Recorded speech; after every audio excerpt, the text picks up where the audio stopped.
Hey there, everybody. Welcome to hell. Here's our monster train at. There you are.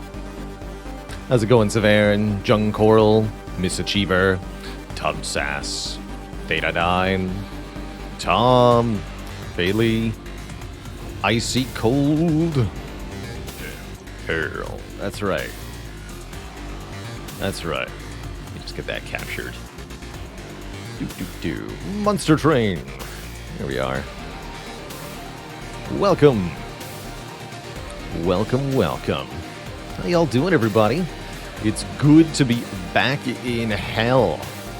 Been really enjoying the sort of deck builder rotation, so to speak. Playing Spire most days, but exploring a bunch of other games on our off days. Like Monster Train, like Wild Frost, like Against the Storm. All games we've really been enjoying quite a lot. Why is stealth allowed in Monster Train? Because even if units turn invisible, they still leave tracks. I like it, Icy Wobbles. I like it. Variety is the spire of life. Well, I think it can be a little easy to kind of forget why you play so much Spire if you don't visit other games from time to time and experience their own sort of gameplay loops, their balance states, their audio-visual experiences, their UI design, all that stuff. Some of it really makes you appreciate Spire for having lacked it, right? But other parts are delightful and wonderful. There are so many other games that do things that Spire does not do. And that's such a delightful experience, too.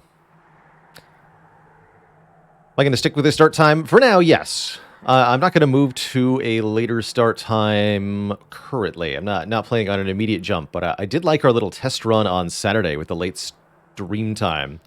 At least through this week, we'll be holding to our usual schedule.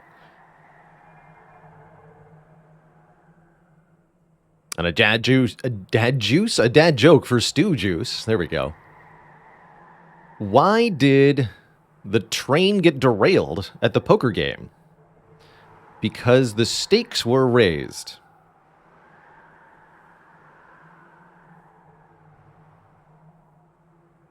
The railroad stakes, that is.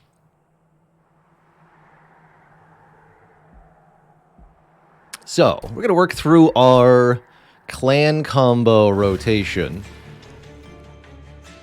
as we try to cross off the crowns we haven't earned in the logbook here. Joke took a turn for the worst.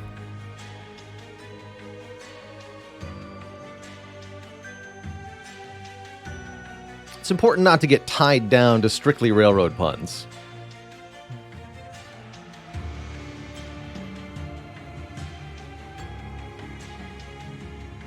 So, Hellhorn / Wormkin is a clan combo we haven't won with at all.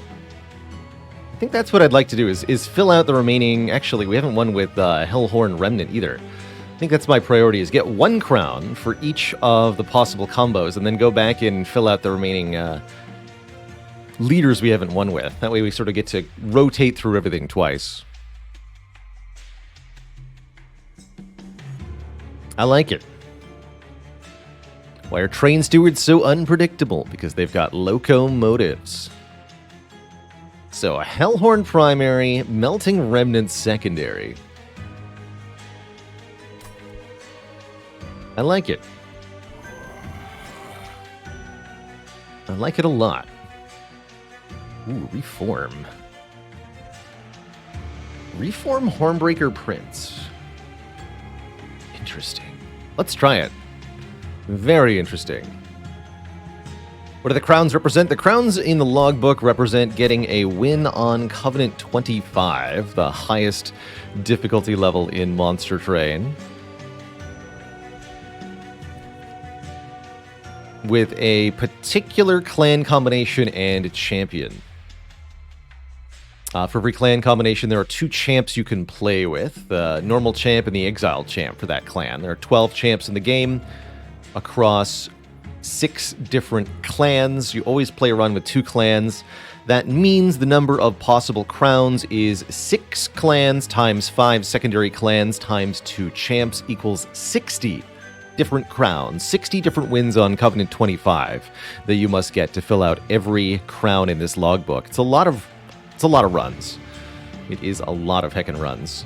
So, we've got some Monster Train to play, and I'm thinking this could be a fun one. Hornbreaker Prince with primitive molds and a Wormkin, or a Remnant secondary. Let's see how it goes. Oh, we start with 2 Welder Helpers, and an Important Work, allowing us to sacrifice an imp to gain an ember and to draw a card. What a fascinating little starting setup here. So our starting unit is, of course, the Hornbreaker Prince, a powerful demonic warrior who has a couple ways to scale himself. And we have these primitive molds, which allow us to take a unit of ours that has perished and return it to play, along with the burnout status effect, which will cause it to die after a short time. And... oh, interesting.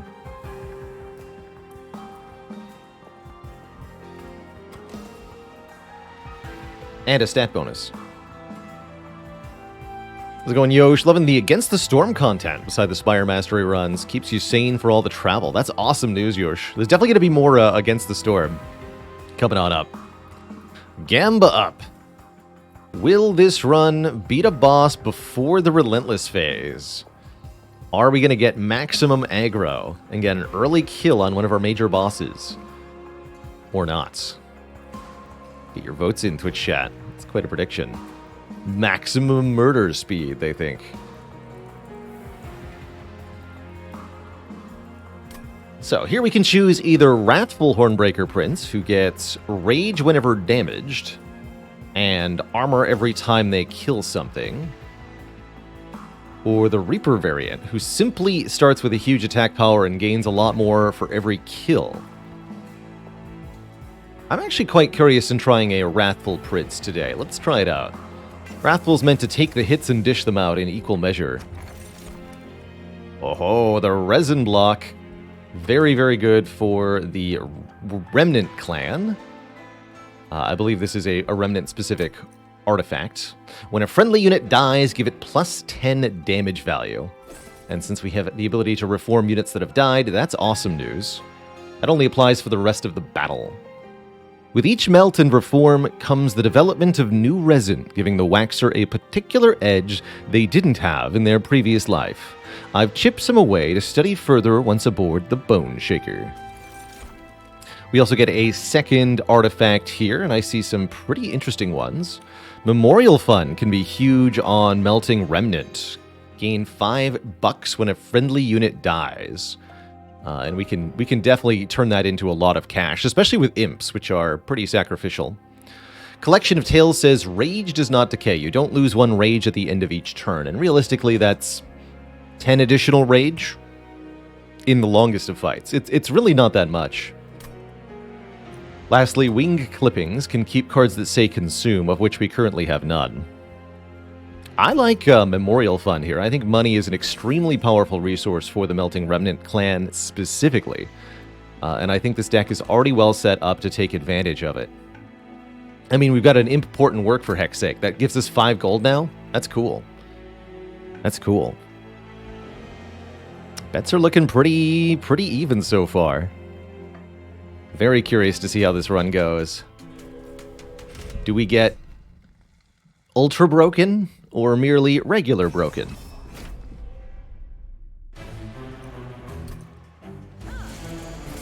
Enemies with spikes shouldn't be too much of a problem here, with all the armor we can get. In fact, Hornbreaker Prince hitting spikes is arguably a good thing. So with primitive molds, we can do things like this, right? We can play a Welder Helper to give our Wrathful Prince 20 armor. Then we can shoot Torch at the Imp and kill it, gaining 5 gold, and then reform it, creating a 16/6 Welder Helper that will give another 20 armor to the Hornbreaker Prince. And then we'll die again at the end of the turn, giving us another 5 gold. Fortunately, we're not able to kill either of these enemy units, but look at our Hornbreaker Prince. He's ready. The power.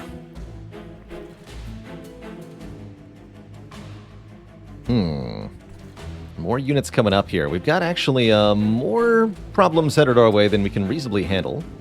Thank goodness for these drip falls. I'm not going to allow the Collector to escape. We can spend our torch here to get 50 gold by killing it, although it might be smarter to kill this discipled foot soldier. Oh well.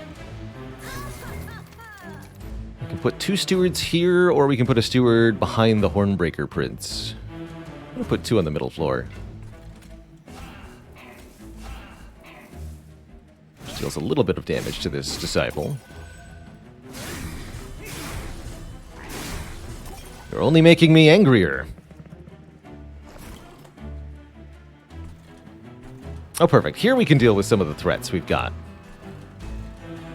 So, Dripfall can drop a unit down to the floor below, which would be really good for letting the Hornbreaker Prince kill something.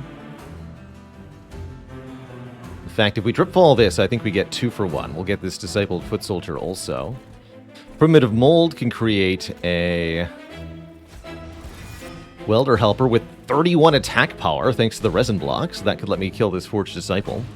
So I think that means we Dripfall you. Yeah, you're now dying. You're now dying.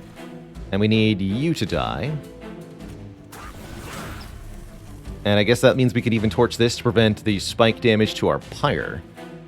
Or we could put down another unit to do the same. It's even better. Perfect.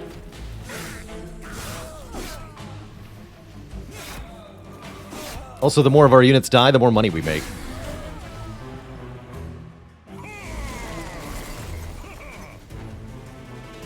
So you're dying.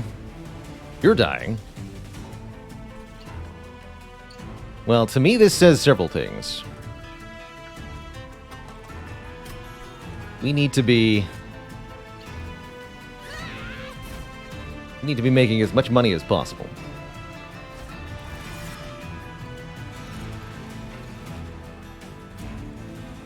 Put the steward in behind. That means, yeah, both of those will die. 5 gold each.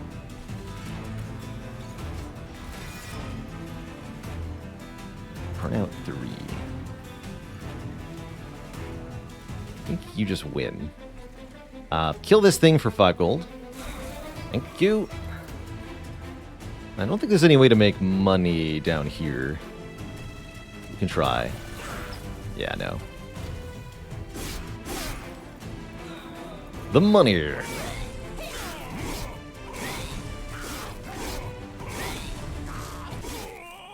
Killed by an imp. How embarrassing, sir. Well, we've got quite a bit of cash coming out of the first combat. Normally I don't see that much. I'm more than happy to take additional imps. In this case, I think a molting imp is quite nice. Give us some AoE damage, which we currently really don't have. And any unit that dies gives us money. Although this then becomes a reform target, which may or may not be a good thing. I guess we'll find out. Oh, well, this is what we want. Molded. Reform a unit of our choosing. This is not a random unit, but rather we choose from all defeated units and reform one.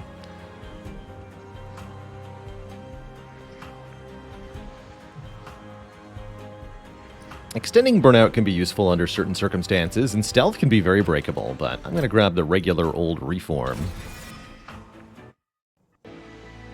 And we now have our first choice to make. Do we go to a Merchant of Steel or a Merchant of Magic? Looks like I might want to go Merchant of Steel and Remnant Banner next floor. This could then be a reasonable opportunity to go to the Merchant of Magic. We could maybe get holdover on Molded, which could be huge for this deck. Normally I advocate going for a Merchant of Steel first, but in this case, with another reasonable Merchant of Steel coming up, it makes, I think, more sense to go Merchant of Magic first. We've got Double Divine Temple also. That's kind of interesting.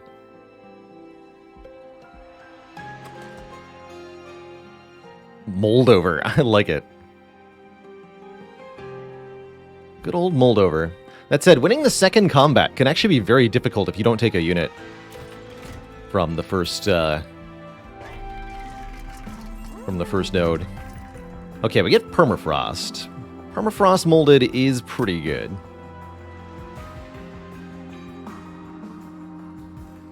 Probably going to be okay with that.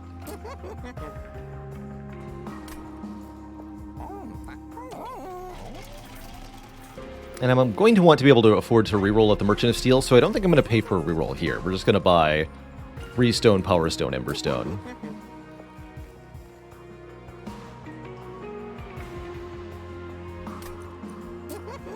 Okay, let's do that. I'm going to make the superpowered torch cheap. Actually, what upgrades do we have here? -2 cost and 10 magic power piercing.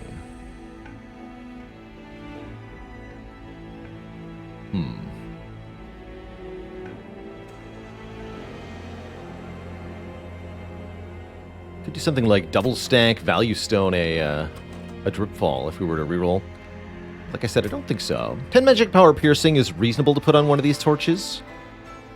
It's also really nice if we want a way to kill our own units, which we kind of do want. So I will tack a true stone on one of these torches. It's a simple upgrade, but it's not to be underestimated, I don't think. Do I want to consider infusing the Molting Imp already here to become a 15 AoE nuke merged with one of these Welder Helpers? That becomes a really good reform target. With Melting Remnant, you really don't want to have necessarily that many units. More often, it's about finding 1 or 2 really good units and reforming them over and over again. Yeah, you know what? I am going to do that. I think that 15 damage AoE is going to be important for this next fight. 15 damage. Unsummoned. It also effectively acts as a Carter move. We keep 170 gold going into the Merchant of Steel Remnant Unit banner. Okay. I have high hopes here. And I definitely want a unit draft. Gardener Roses, thanks for the Prime sub. Welcome to the Cozy Sub Club. Yes, without multi-strike, the Hornbreaker Prince can absolutely struggle to clear dense waves. 100%. 100%.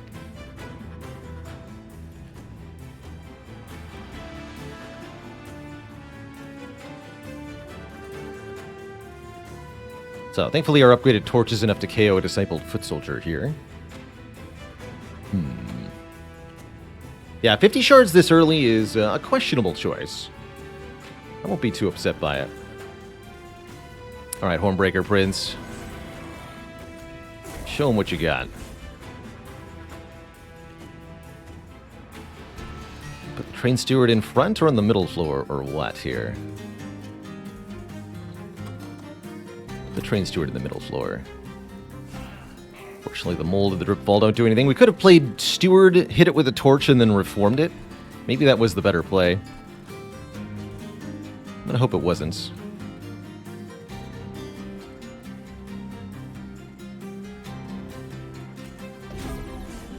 No healing for you.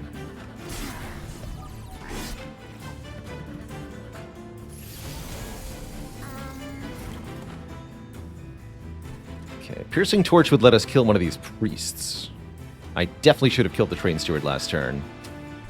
Yeah, I should have torched the Train Steward. We could torch the Hornbreaker Prince and reform them. It's actually not a terrible idea.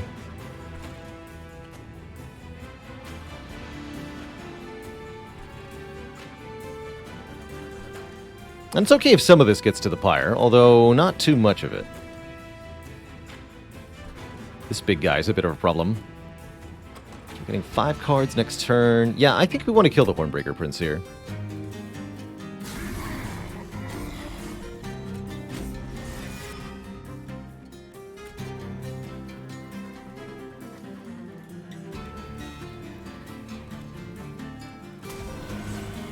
Good.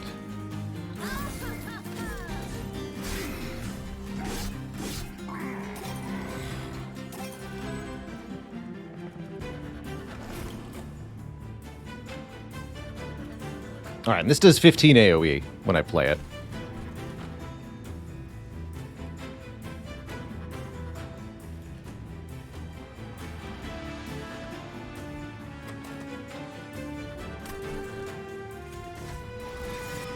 So we've got 45 attack power on the Hornbreaker now.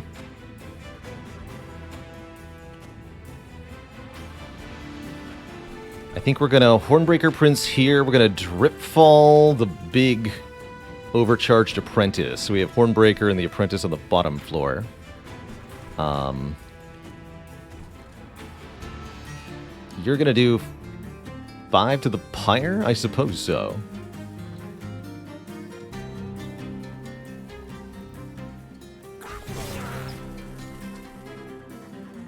Suppose that is okay.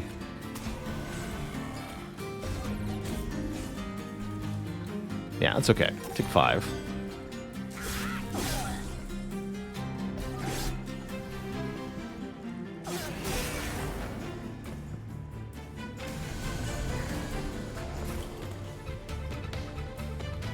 Perfect. We can important work the Welder Helper here. And then redeploy on the bottom. Get molded next turn. Perfect. Perfect. Oh, we get molded immediately. Even better.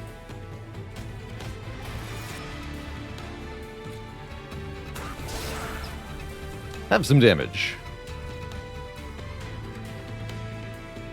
I'm not the last of my creed because I am weak. Bold words. Here, have a backup steward, I guess. Enjoy.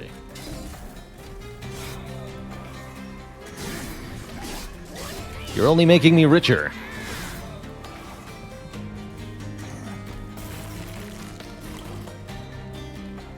Oh my. Cool. Get lots of reformed units here. Reformed units that are going to be pretty strong. Give me 2 random ones first. Not on this floor, though. Look at that power. 60 attack power.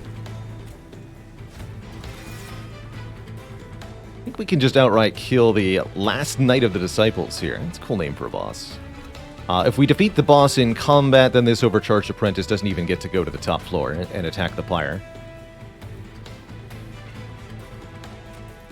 There's no need.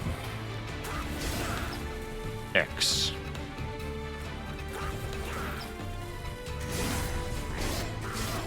Although I should have set that up so that we would lose 1 or more units to get 5 gold. Pretty happy with that fight overall, though. Another Molting Imp. Or Ascend, letting us move a unit up a floor. Don't think we need any more of this. We've already got Armor Imps. We already have an Infused Molting Imp. Skip it. Now, Draff. Draff I can get behind. Draff with Resin Block is just absurd. A powerful multi-striking unit with Burnout. It's also a really good infusion, adding Burnout 1 and Multi-Strike 1 to an existing unit. I'd love another molded here, but the Draff. It's too good to ignore. If we want to get more money, we could go with a Wickless Tycoon. Gains money every time a unit, friendly or foe, dies on their floor. Otherwise, I see ways to give melee weakness and armor, which are... I'll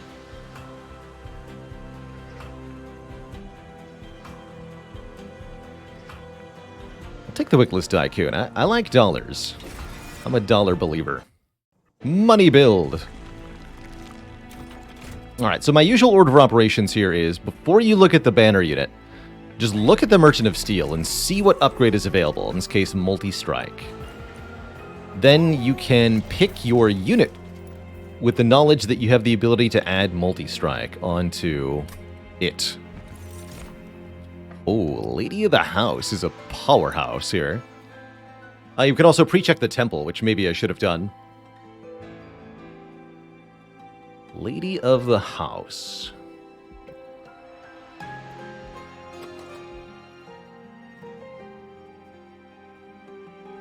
Draft plus Lady of the House has been proven to be ultra strong. Lady of the Powerhouse. Yeah, no kidding.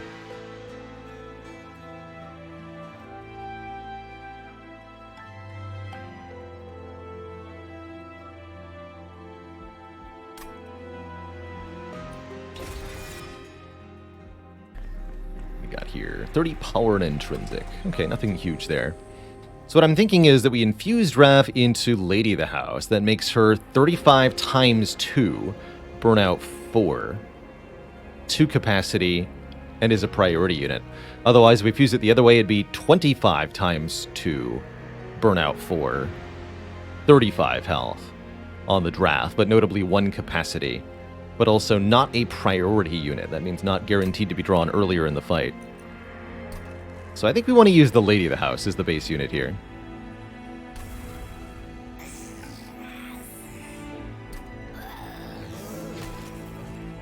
And this is going to be an extremely powerful multi-attacker for us. 35 by 3. So we can reroll and try to get either quick, so that she attacks before enemies, or maybe large stone. Endless would be good too. How can you tell which units are a priority unit? Priority units come from unit banners or unit drafts. Anything you get from a banner node is a priority unit.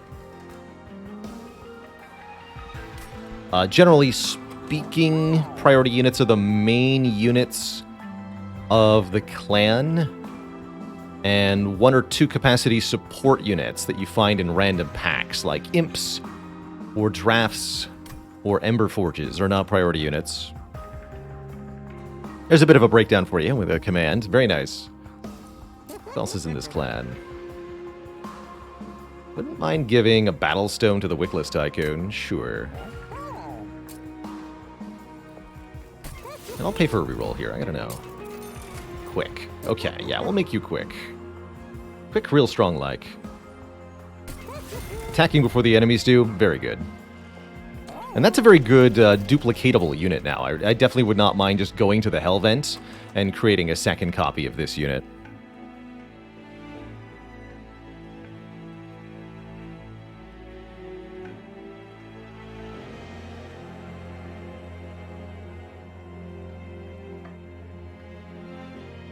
For me, Edward, I find endless replayability in these sorts of games because I'm never quite faced with the same set of circumstances twice. So it's always this perpetual game of figuring out what's the best way to improve the deck state from here. How do I solve this turn of this combat with the tools I have at my disposal? Because randomness and iterative forced choices are placed upon me constantly, I can't find one effective winning strategy and just rely on it the whole time, which I find to be a problem in other games. Even deep strategy games, games like Civilization or XCOM, you can absolutely get into a rut of, I found a way to win and I'm just going to use that forever, and now I'm bored.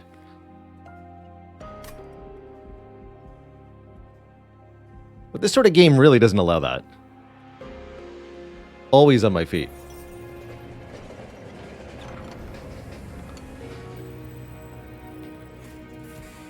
Awoken Umbra or Wormkin consumable card. Interesting. Relatively limited set of cards you can get from this. I think Awoken can give me spikes. Spikes are fun on the Hornbreaker Prince. Sir Van Buren, thanks for 35 months of support.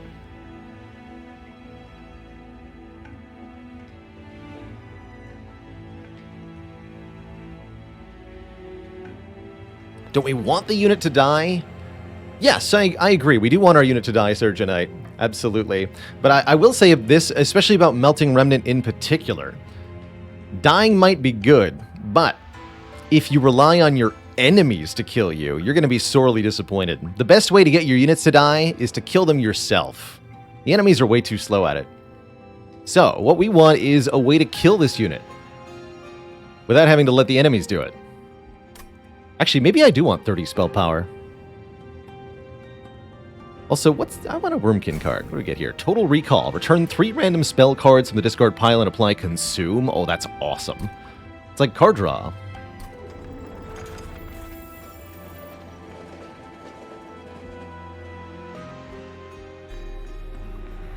Yeah, maybe I do want 30 magic power on one of these torches. Just a spell that hits hard enough that we can actually just kill our own unit.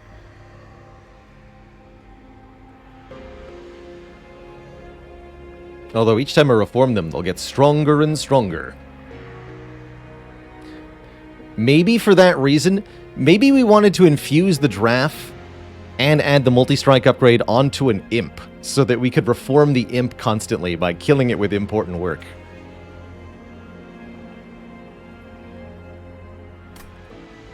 You know? 90 shards. So, you might think that our high shard count is a problem. But Remnant is here to save the day.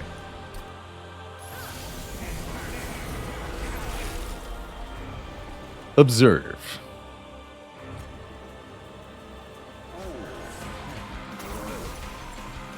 The murdering.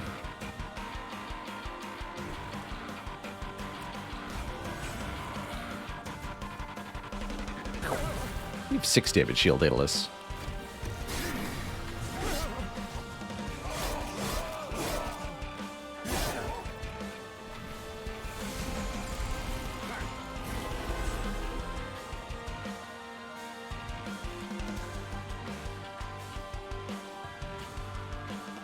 So we want to go Welder Helper, torch the Welder Helper?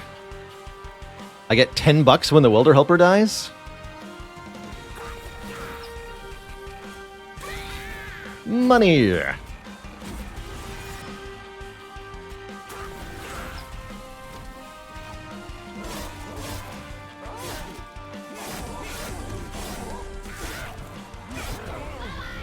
Glorious.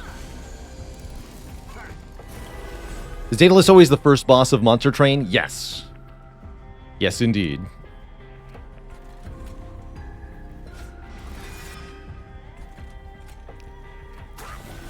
$10 more.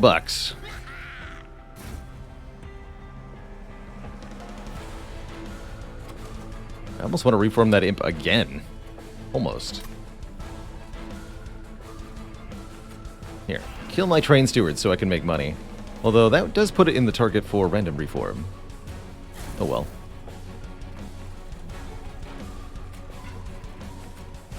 That's fine. Oh, actually, sorry, it could also be Talos. That's right, it used to be always Daedalus. But Talos is now an option. So it's 50-50. Excuse me. You right, Twitch chat. Oh boy, my lady the house is gonna perish? That's excellent news.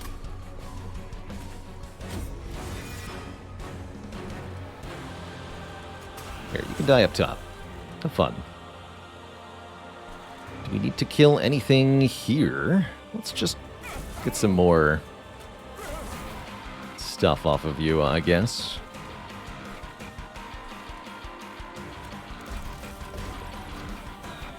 Money!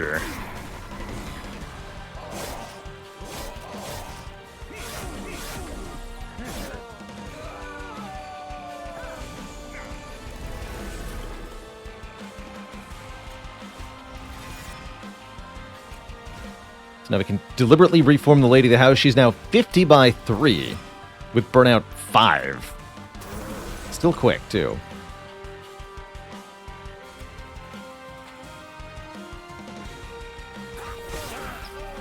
Get blapped.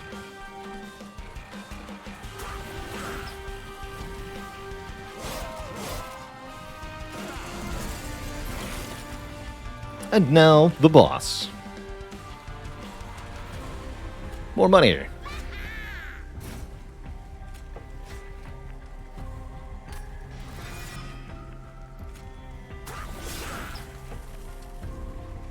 Actually, not quite able to kill Daedalus, as the Lady of the House will burn out here.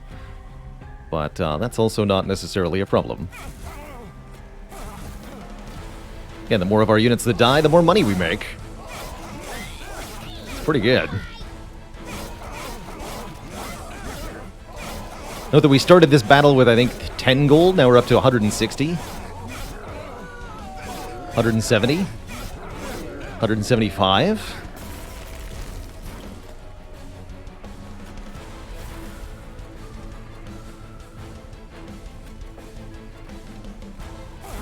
Could actually kill Daedalus with the piercing torch here, but again, I want these units to die so that I make more money.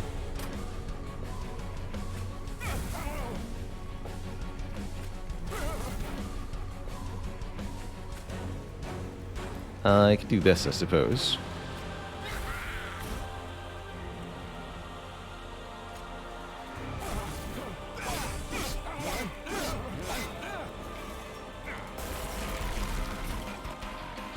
Oh, that reform, though. What do we get here? Tycoon's back. Train Steward's back. Train Steward's back. Get him, Tycoon. Perfect. Money!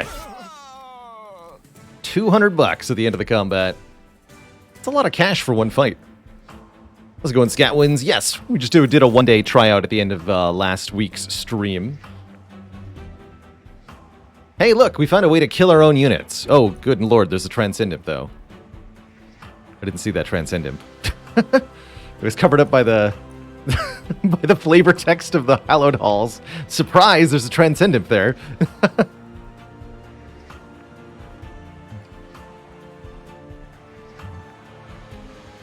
Formless Child is also a very cool unit, but not nearly as strong as either Hallowed Halls or Transcendent. Hallowed Halls will kill any friendly units on the floor and then reform random units to this floor until that floor exceeds its normal capacity limits. So you kill all your units and then reform a bunch. It's a really good way to reset the burnout on the Lady of the House. It's absolutely filthy good with resin block. Yeah, we can lower the cam a little bit. We'll tweak that in the next fight. Transcendent, very powerful considering A, the important work, and B, the other imp stuff I have. We can make it into a ton of armor or area damage. But I think with both Memorial Fund and Resin Block, the Hallowed Halls has to be the best one. Gain 20 bucks on kill, Paraffin Thug. We actually haven't won a run with Paraffin Thug. I'm kind of cool doing that. Welcome. Do we want even more capacity? Or is it all about the card draw? More capacity makes Hallowed Halls quite a bit stronger. I'm going to try capacity up.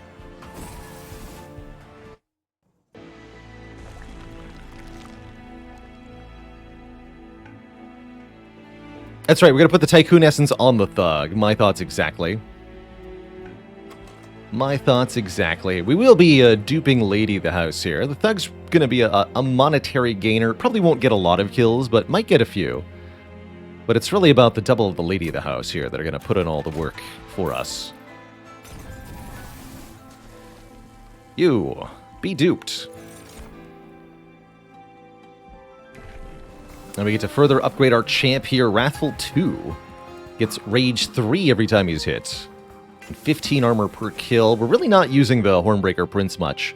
I don't expect him to be a central part of this strategy. And that's okay.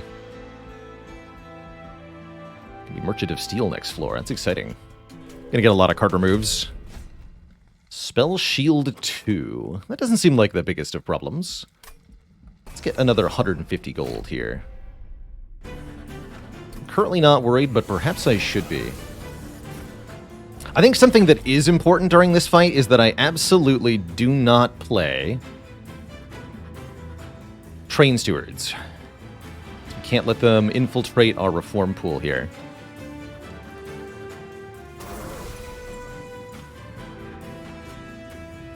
Kaboom! Nice damage shield, nerd. The Hornbreaker Prince up top to catch people fleeing, I guess.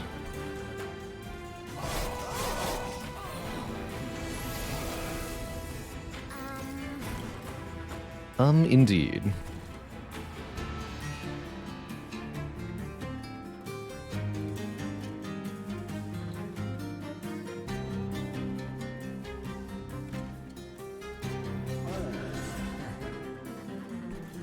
You're 75 gold. You're going to go to the top floor, and that's fine. That's fine.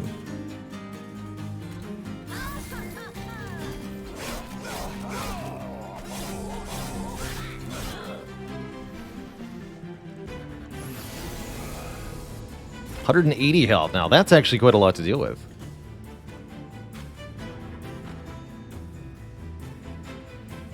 That's an actual threat. Paraffin Thug, can you maybe help me out here? Thanks. A total recall. I think there's some important stuff we could do with that. Piercing kill this conduit is probably the play. They go to the middle floor, not the top floor immediately.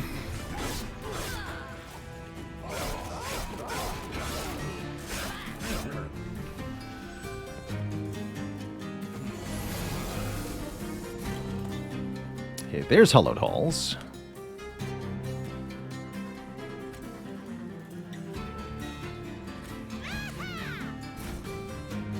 Could put the Lady of the House and then Hallowed Halls on the bottom floor. That'll clean out everything, but this becomes a problem.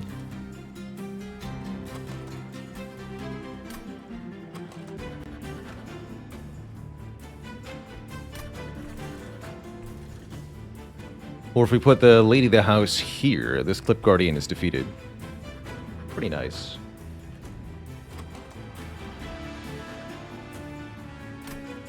I think we can just Hollowed Halls without this lady.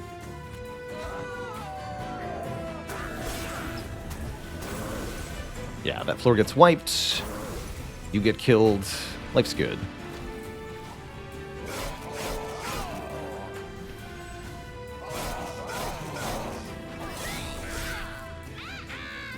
The money.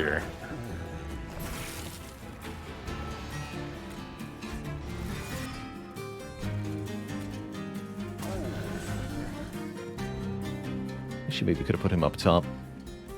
We'll reform next turn.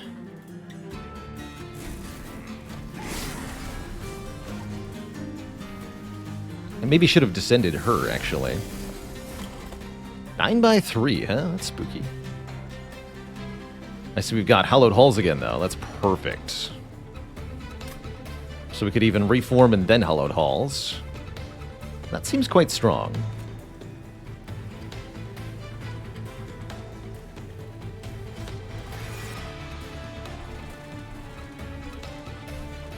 I could have descended our Hornbreaker to let the Paraffin Thug get the kill. It's also something I hadn't considered there. No haste for you.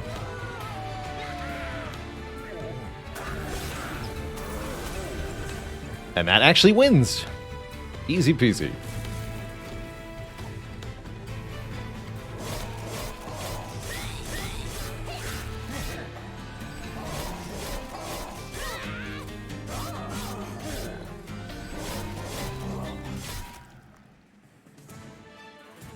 As you can see, we've got plenty of cash, right? I don't necessarily need to optimize every single dollar. Ooh, add random imps. That's kind of cool. We did take the extra capacity, so I quite like it in a box. What killed the unit behind the boss are imp coming into play.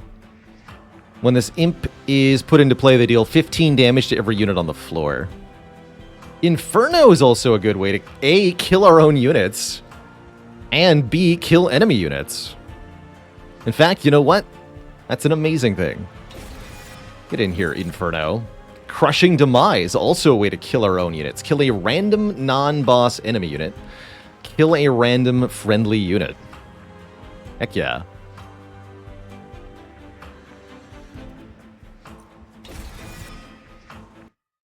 I like where this is heading. Quite a lot.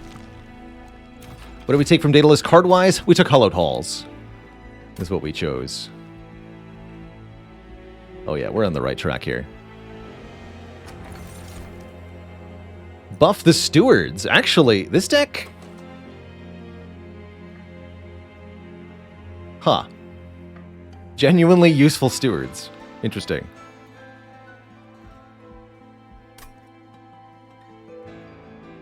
Interesting.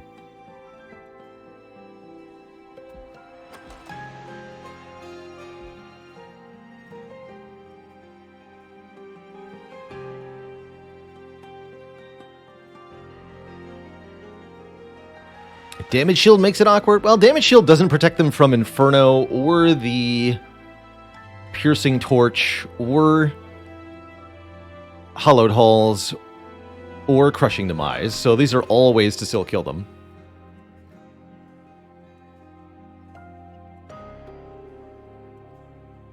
And they'll hit really hard once they've been reformed 1 or 2 times.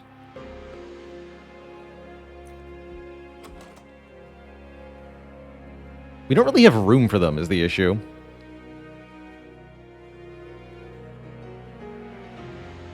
But I could maybe upgrade 1 or 2 of them. Sure, you know what? Let's do it.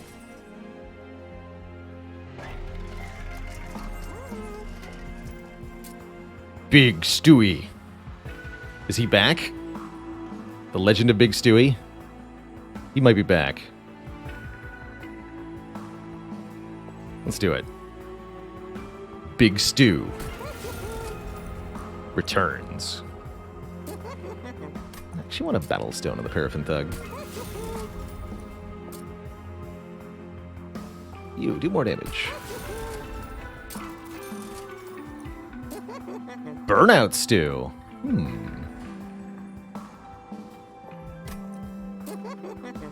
Could also be quick. No, we want the Paraffin Thug to be quick. So we can actually kill things. Burnout on the Imp is tempting. Yeah, let's put it on the Imp. I agree. And I guess we'll just make Big Stew a little bit more deadly. Okay, that felt like a pretty good floor. Okay, we do need to thin some things out. We're going to get rid of 2 of these Train Stewards. And I think I'm going to pay for the removal of 2 of our torches also.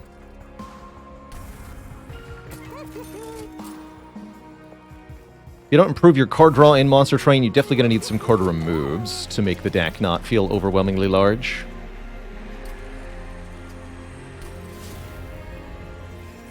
Zero cost Hallowed Halls, by the way. We're going to sack the Wickless Tycoon into the Paraffin Thug. So the Paraffin Thug now has Harvest, gain 5 gold, and we're down 1 more unit.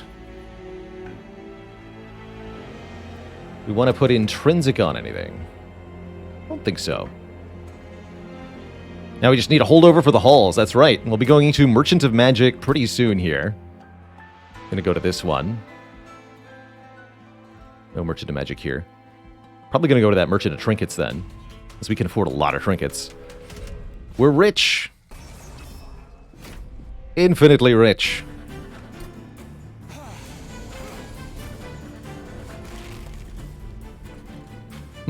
That's a really bad opening hand.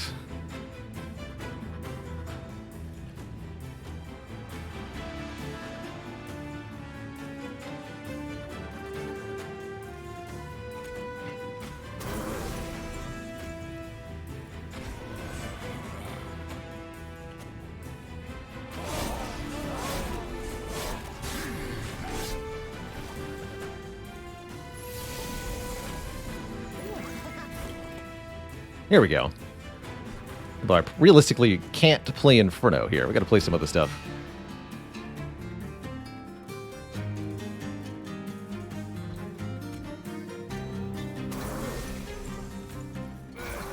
Thanks for the money. Hee hee.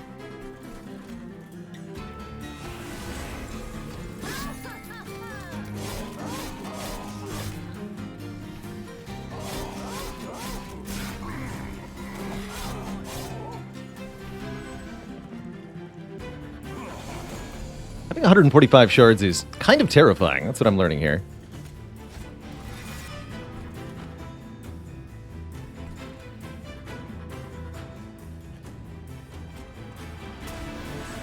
Absolutely terrifying. Alright, what do we want to buff here? Or what do we want to snipe? We could snipe this Quill Marksman pretty convincingly with his torch.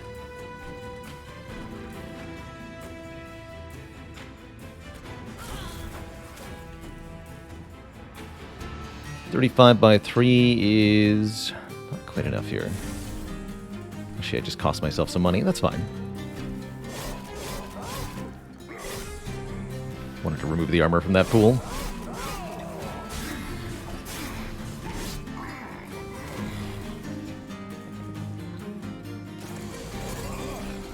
Such difficult waves these are. Ah, perfect. We have one reform available. That's the Hornbreaker Prince again. Could also use Crushing Demise to kill something. You're not quite dead, but you will be soon.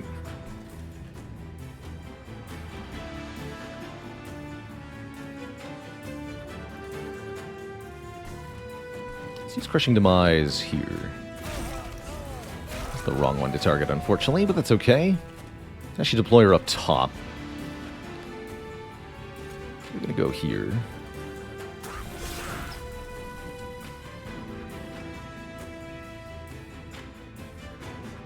Good. In fact, we can now sacrifice you. Ah! Aha! Perfect.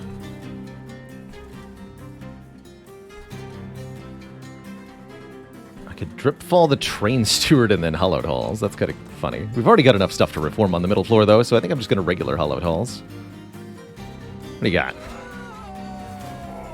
Enjoy your armor. Good work.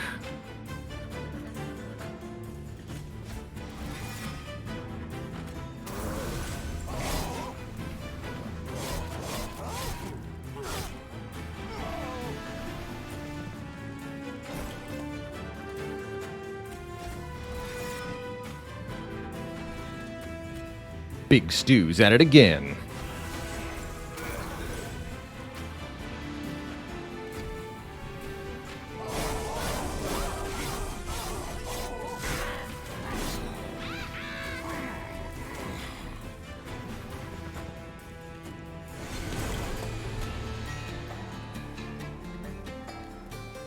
This boss has sweep.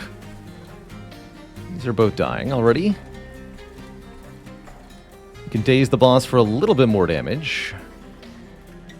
Looks like this boss is doing some nasty stuff to us overall, though.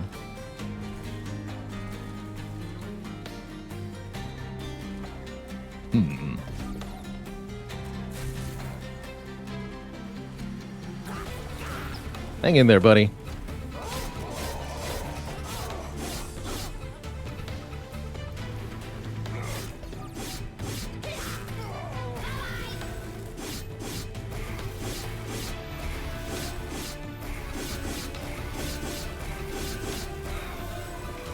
Boss comes in with a huge amount of lifesteal owing to our enormous shard count.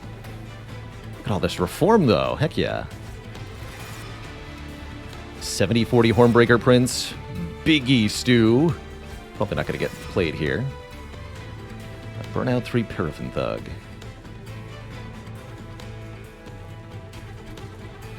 Hornbreaker dies on the third hit. That's kind of bad, actually. Although we're already doing so much damage.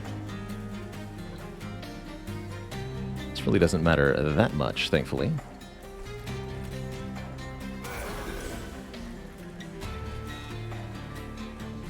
In fact, I think we can score a gold kill with the molded.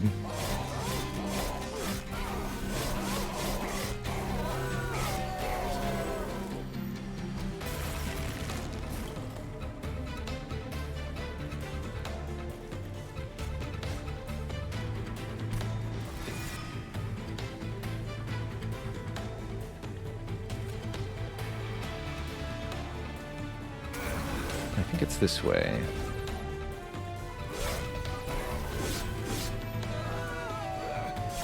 Had to daze my own unit there to ensure we got 20 gold from the front unit scoring the kill. Easy peasy. Apply a rage. Improve our own damage. Wouldn't mind having a way to rearrange our units. Actually, especially with Hollowed Halls. We don't always get to choose the order of our units. So let's take a card that can reposition things. Subsuming Blade permanently scales its damage anytime you kill a unit with it. This is Consume Seraph we're fighting. I haven't actually talked about our Seraph matchup yet. Generally speaking, not too worried about Seraph with a deck like this. We'll have to be a little diligent with our spell ordering, but overall I'm not concerned. What I would like is another way to targeted reform. So let's grab this. What was that? Wicked Blaze? Is that what that was called? Yeah, Wicked Blaze. Reform a unit and apply 10 more attack power. Seems good to me. Another thing with Permafrost. That's also a good card for Permafrost. So is Inferno, if we can't find... Actually, just so is Inferno, period. Inferno, period, with Permafrost is good stuff. Fatal Melting also could pop off pretty well. That's true. Eventually becoming a nuke after we've killed enough of our own units. Could get another spell in the Concealed Cavern, so maybe I want to look there first. What about the Artifact? Let's look Artifact first. Rage adds more. Armor gives more. Currently we don't have a way to Rage.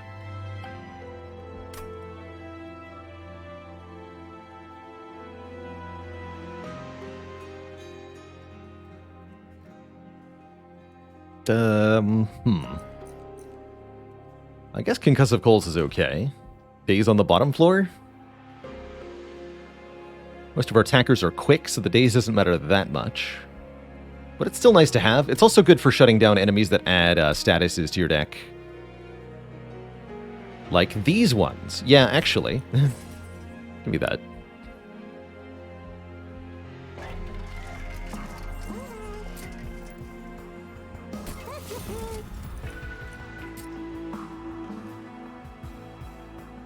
You're gonna be free. Guess we could upgrade this torch. I don't think I'm gonna bother. Armor 20. Phase 2's not bad.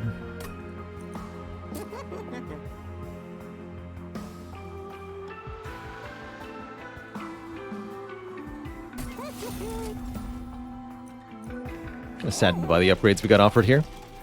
No holdover for us on the Hollowed Halls. It's a bit of a bummer. I almost don't want this imp anymore. Get rid of it. Railhammer is Hellhorned only, that's correct. Ooh, an Awoken Rail Spike. Draw X and apply -1 cost to those cards. It's card draw and energy providation at the same time. It's good stuff.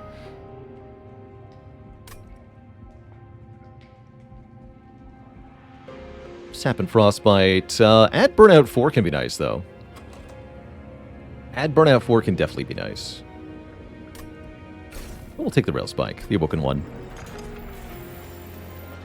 Hey, the Writer Man. What a coincidence. Good to have you back for some monster trade. I'm gonna save our cash for this Merchant of Trinkets next floor.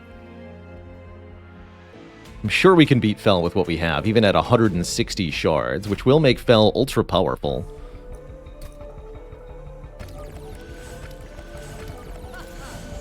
And we've got nasty scourges, like this Ultimate Penance, being added to the deck all the time.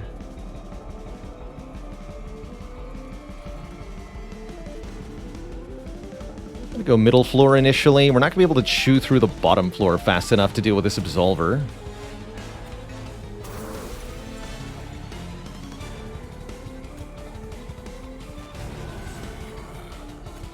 So I think this is the way we do it.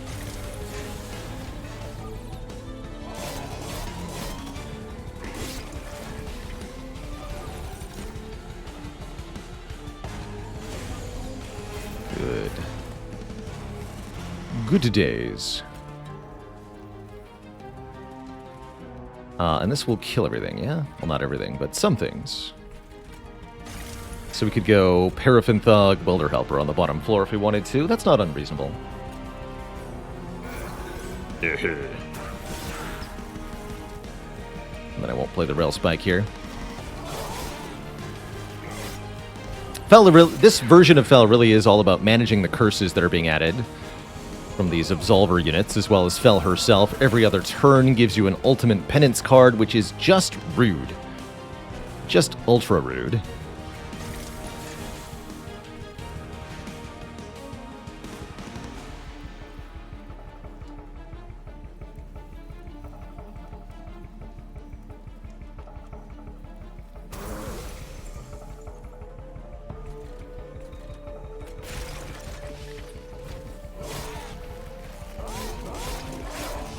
Thankfully, the concussive coals are really helping. So we're not having too much of an issue, but we're definitely having some of an issue here.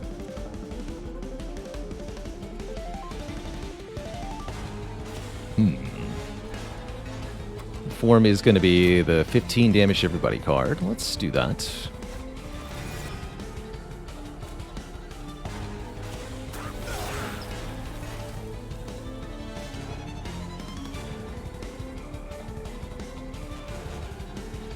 I'm okay not optimizing money on every one of these turns.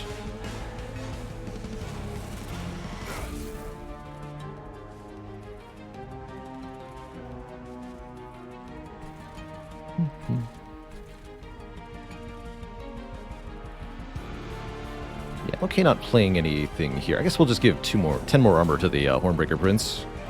That's fine.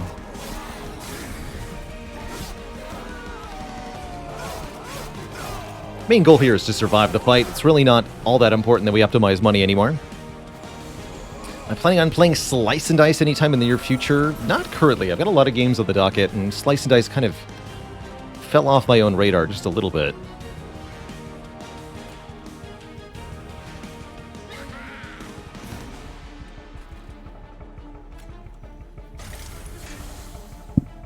So, do we reform and then Hallowed Halls? Probably, because we'd rather just kill the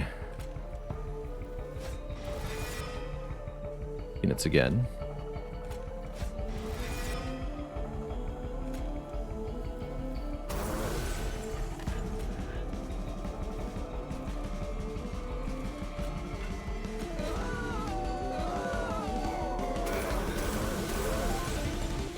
Good. Good. Wiping the board, always a good thing.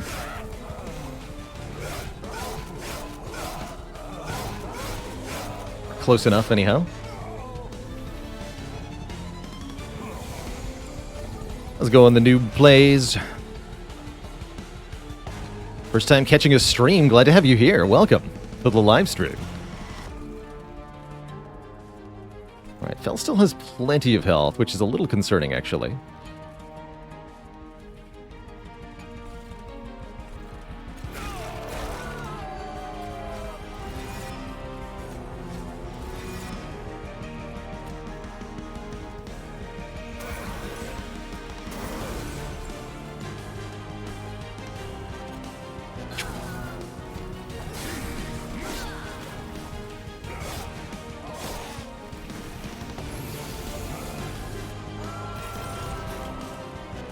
Oh.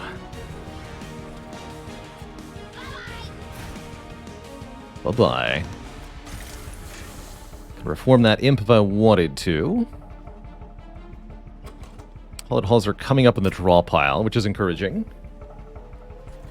Fel herself is going to have some really nasty attack power with 160 shards. I'm a little scared here of what she's going to be capable of.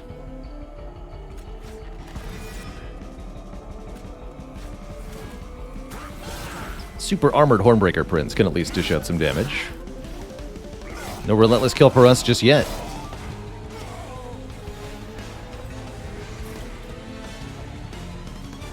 Alright.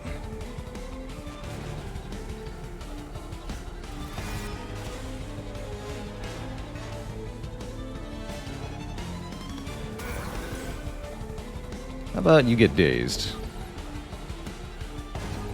1725 damage on the bottom floor. That's encouraging. She has 28x2 attack power. Holy crap. That's more attack power than the Divinity is likely to have.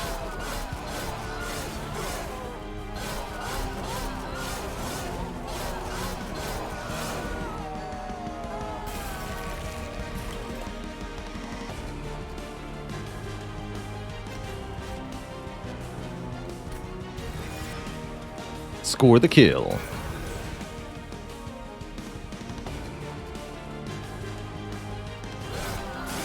Oh, that's right, and I meant to lower the face cam. Let's cover up these. No need to see the draw pile, discard pile. Go here.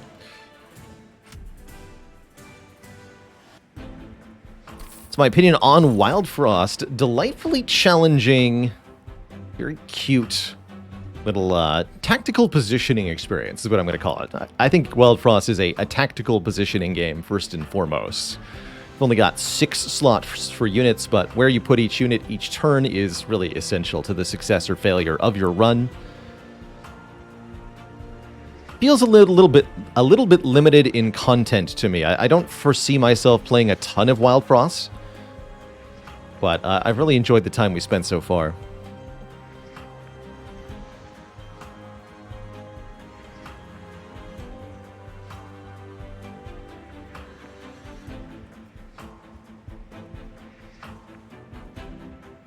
Add a draft unit to your hand.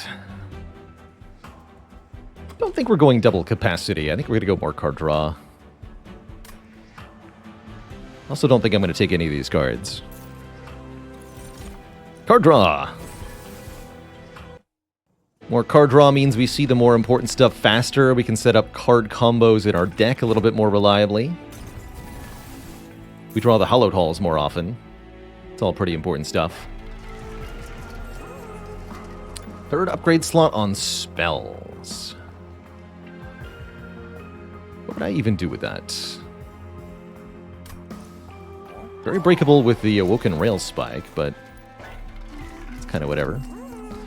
Gain attack power on Slay is kind of fine. Golden Vault, now that's kind of interesting with our huge amount of money. We could make the Pyre quite resilient.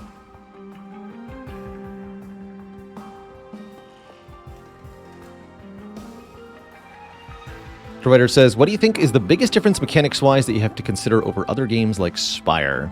If you're talking about Monster Train specifically, then I'd say the biggest mechanics difference is that you really can't win by being impossible to kill.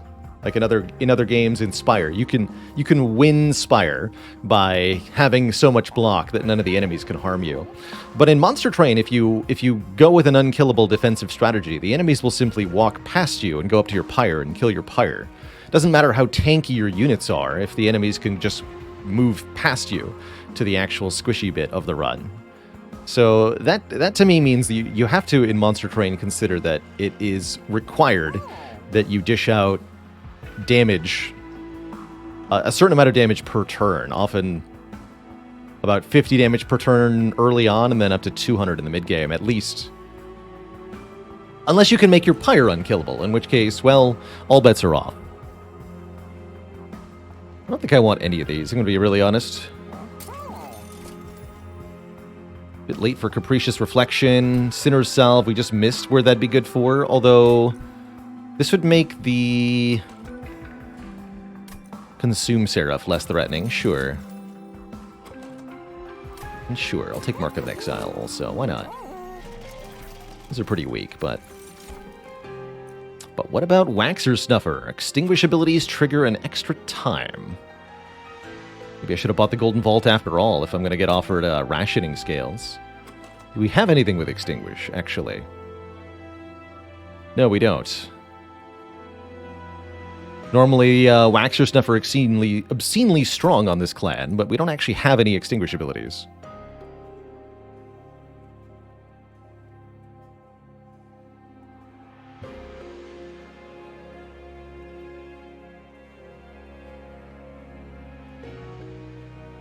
We'll be doing some Slay the Spire later, Luis Defun Spadon. I have no idea if I pronounced that correctly. Slay the Pyre. Get a big one-time bonus of cash from the rationing scales, although I do like having the resilience to not die. I think the Mallet is better than 25 gold. The Mallet can kill Seraph's summoned creatures, which is quite nice.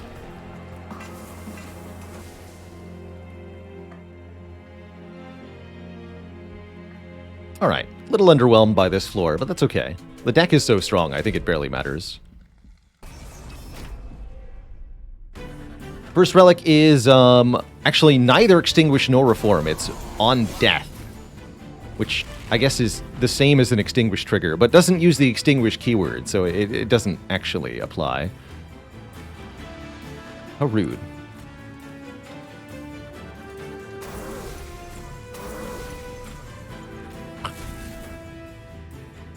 And then you deploy in front, I suppose.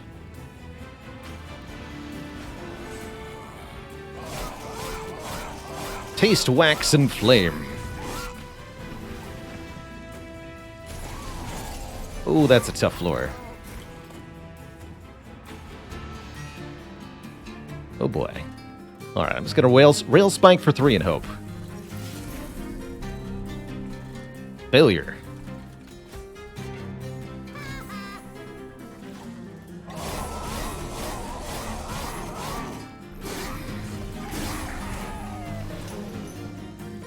Okay, that's a slight issue.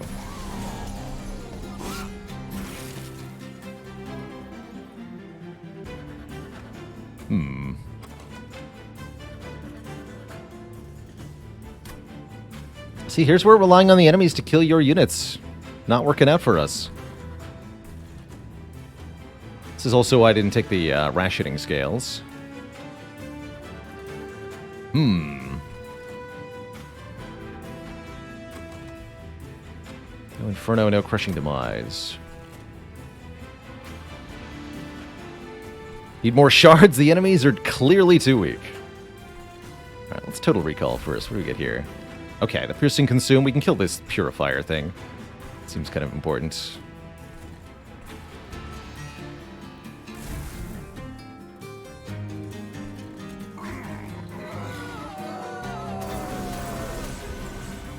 Here's some attack power. Can we just Drip Fall you? Yeah. Don't play that imp yet.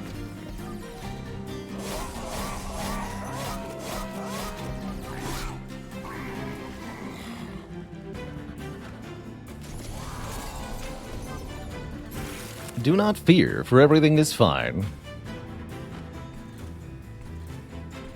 Oh, that's convenient.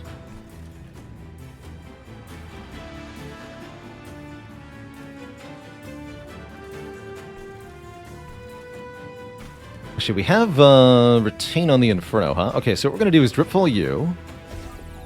Crushing Demise up top. Kill this fool. 290 health, no problem. Now we can focus on what's going on the bottom here. We're going to Inferno this floor next turn. Just need to have 3 Ember for that.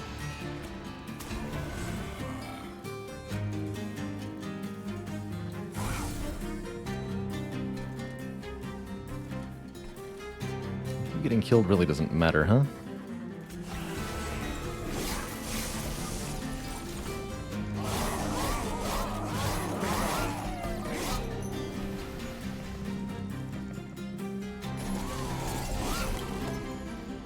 Here we go.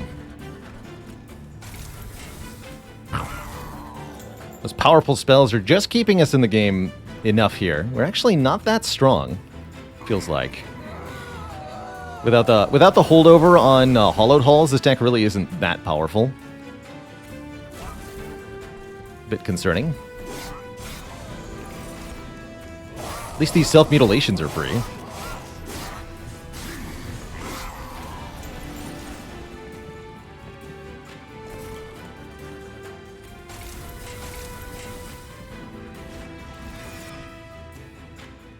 Here we are.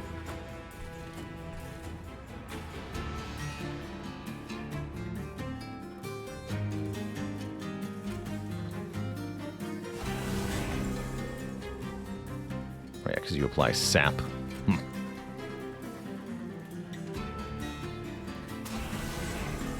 Alright, so you'll actually hurt the pyre a little bit. That's fine, I suppose.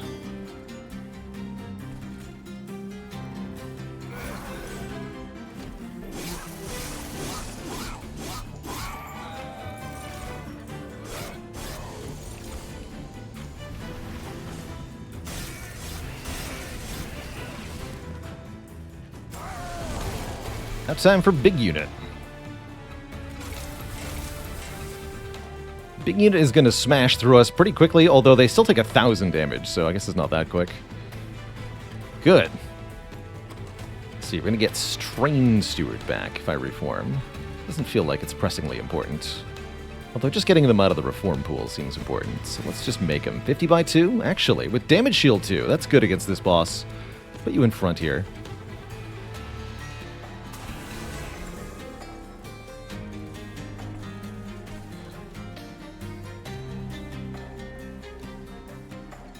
Mm-hmm. 77 attack power. Dang, dude.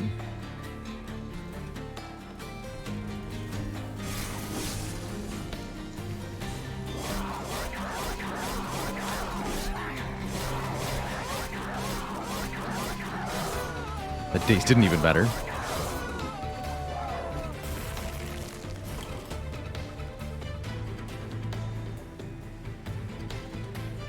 Alright, well, Hollowed Halls actually seems pretty good here.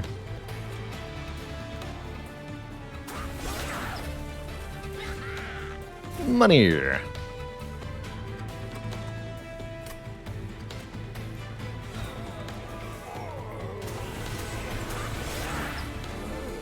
And that's one dead boss. GG.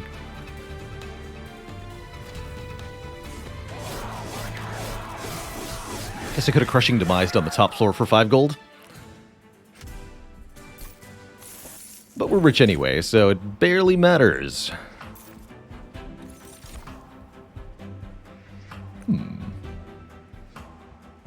Stealth could be interesting, too. Previously talked about how Fatal Melting could be nice, dealing area damage based on the number of friendly unit deaths. Let's try this. Curious how high of a damage value that's going to reach. Which clan can utilize stewards the best? I'm actually pretty tempted to say the Remnant, because stewards with reform can be quite powerful. Any unit reformed enough times gets pretty strong.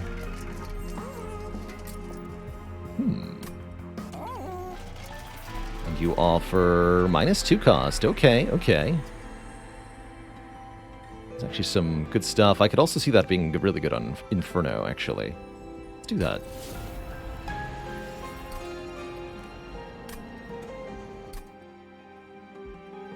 Trinket Merchant, what you got? 3 Ember after summoning the second unit on your turn. That's really strong. That's probably 3 Ember per turn for us. Really good with the Awoken Rail Spike. 5 health might not seem like a lot, but it can help. Jack Strips could remove damage shield from certain units. Not gonna buy any, though. 5 Ember when a Tomb unit dies. I don't have any Tomb units in this deck.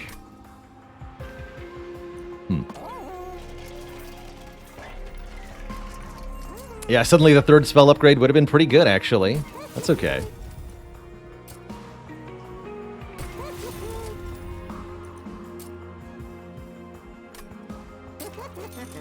That's okay. And I do want a Daze, too, for Last Divinity.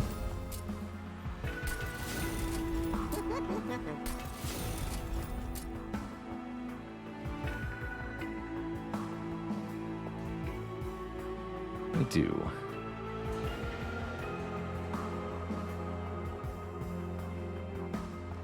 Get rid of this Total Recall. I don't trust it. No holdover all game. It's a little sad, but I think we'll manage to make it work, even regardless. Lastly, 1 card dupe. This is important. We can just dupe the Hollowed Halls.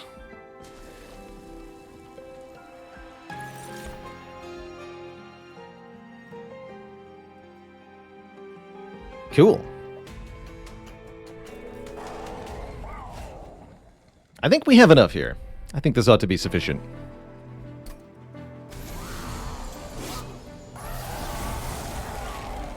Yeah, look at those 0-cost Vengeful Shards. That's a good feeling.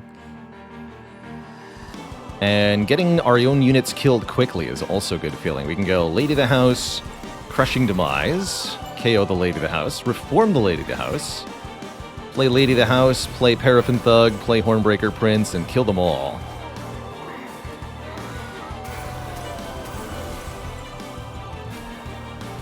Or Gurg.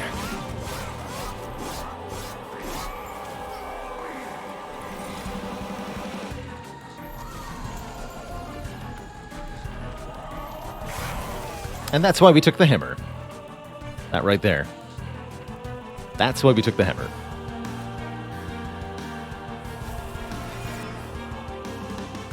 Alright, you're gonna kill this thing.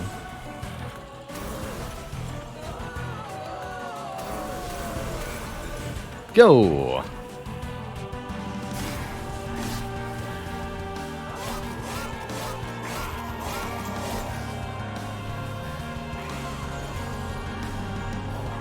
It's a very stealthy Seraph.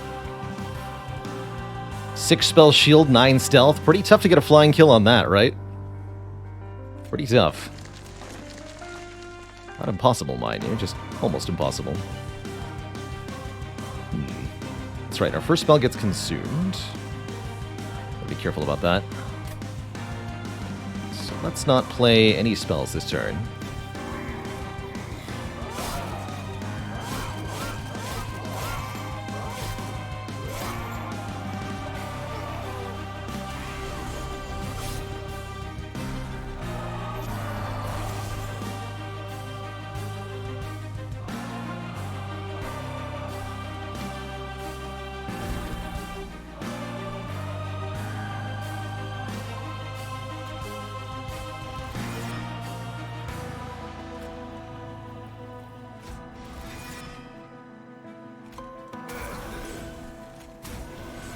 Now we can play this. Beautiful. Alright, do we want to kill our own unit with this thing? That's usually the strat, right? My units are all too tough to die to a 42 damage piercing attack. Actually, that's not true. You're dead. And you're back. And you're stronger than ever. Go! More times we kill and reform, the better we'll be for the boss wave.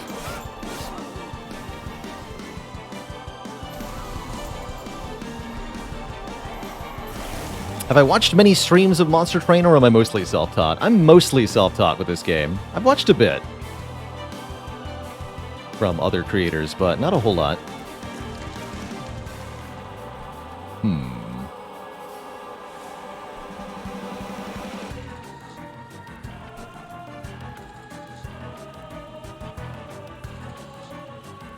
The first card we play is Consumed.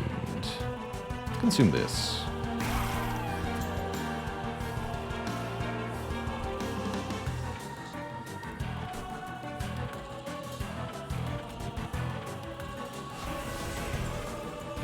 Seems fine as well. Can't drip frost you. Maybe should have drip frosted the purifier there. Drip fall, rather, not drip frost.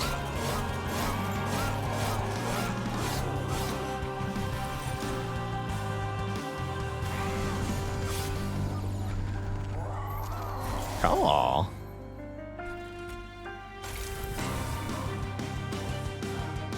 Very tempted to Inferno and then a Woken Rail Spike here. Actually, we have 2 reforms. Yeah, I think that is the move. You're burning out here, Hornbreaker Prince.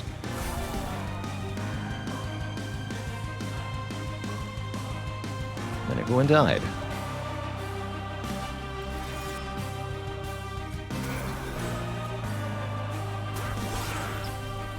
Draw! Aha! I knew it. Knew we could get Hallowed Halls.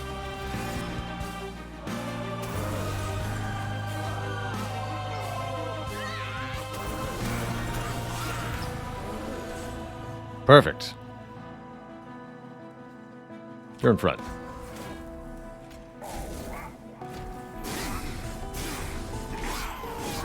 How's it going, Glim DP? Loving the content and the shirt. You got it.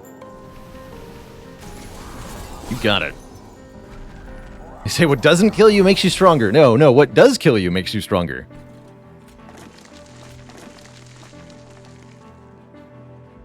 That's how it appears to work.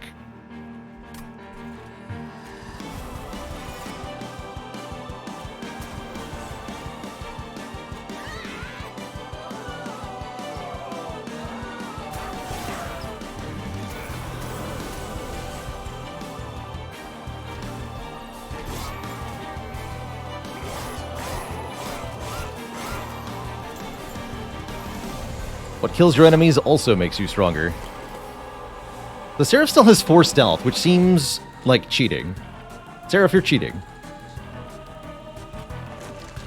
Why are you cheating?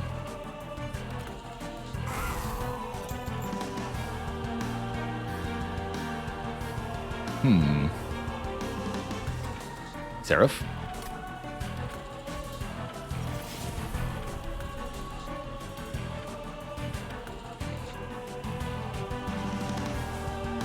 Feels like important working the imp only makes things worse for us here? Hollowed Halls next turn could be quite something. Guess we don't play anything.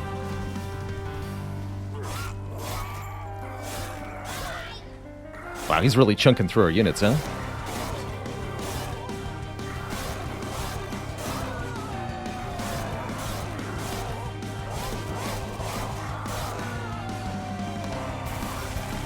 Yeah, that was a worrying first floor. We got some strats now. And the ability to daze Seraph for 2. This is not good enough, so let's Hollowed Halls. That's more like it.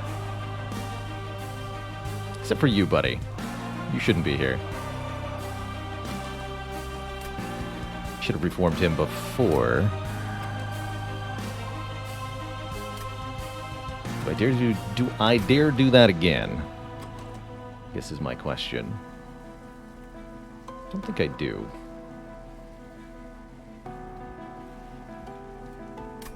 What tea is the hardest to swallow? Reality. Love it. Love it. Have some dazed. That's good enough, right? Yeah, that's good enough.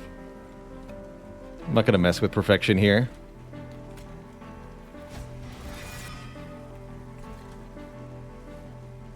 Or am I? Do we Hallowed Halls on the top floor now, just to summon 2 units? I think so. Yeah, I think that's right. Okay, end turn. Are we trying to protect a main character or something? The thing that we're trying to protect in Monster Train is the last shard of the pyre, which resides at the top of the train here. We've got these 3 floors with our units through which enemies ascend, but if they get past all 3 units, or all 3 floors rather, that's when they can start to deal damage to your loss condition, so to speak. So it's not any of the units on any of these floors, but rather this floor, this unit here. 117 HP, also displayed in the top upper left, and it does have a combat value of its own. Note that this will lose almost instantaneously to Seraph here. Seraph's combat stats just massively, massively outweigh the combat stats of the pyre. So we must stop Seraph from reaching the top of the train, or else. And so we do. GG, Seraph. GG. Our crown jewel.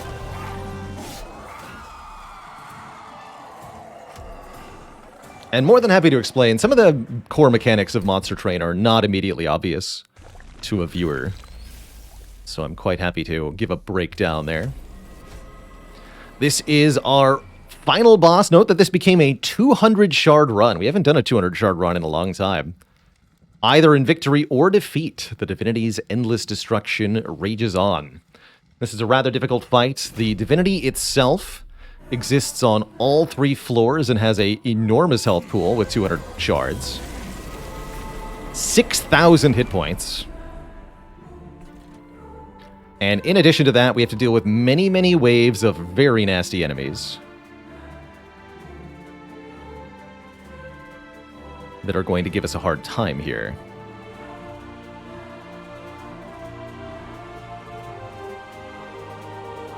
I'm wondering if we try to set up on the bottom and start Hollowed Hallsing.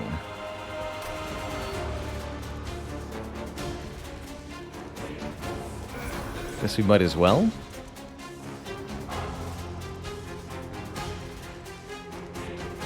Every floor, the divinity has a different property. Top floor has sweep and hits all our units. Middle floor has multi-strike and does lots of damage. The bottom floor has trample, so that overkill damage goes to the next unit in line. All 3 are nastier in their own way.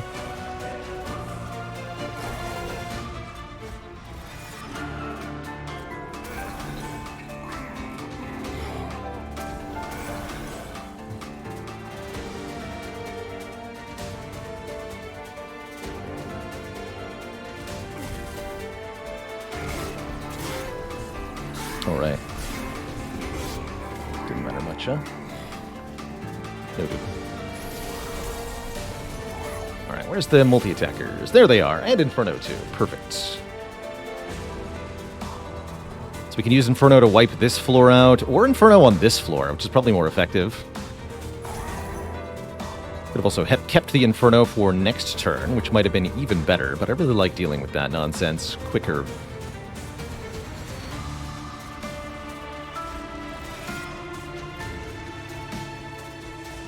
So reforming you, I don't think I care to.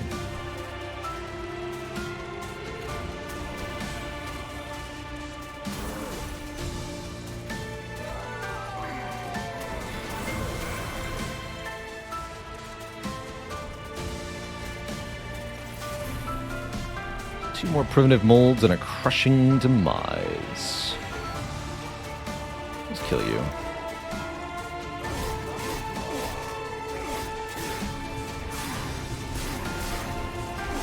Stabby, stabby. Alright, this wave is also a really nasty one that often needs Inferno to solve it in some way. Don't have ways to get our units killed, huh?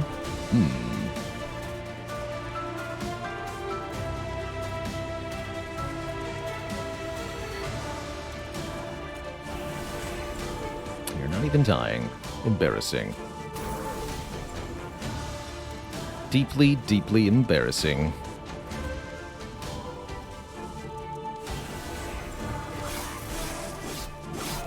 Not completely sure I did that right. J Jackdo, thanks for lucky number 13 months of support. Heck yeah.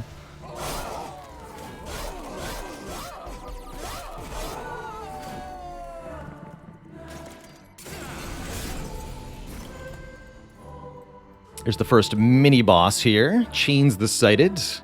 These mini-bosses, there are 2 of these during the last Divinity fight. They've got way more health than a standard unit does, and can be really, really problematic.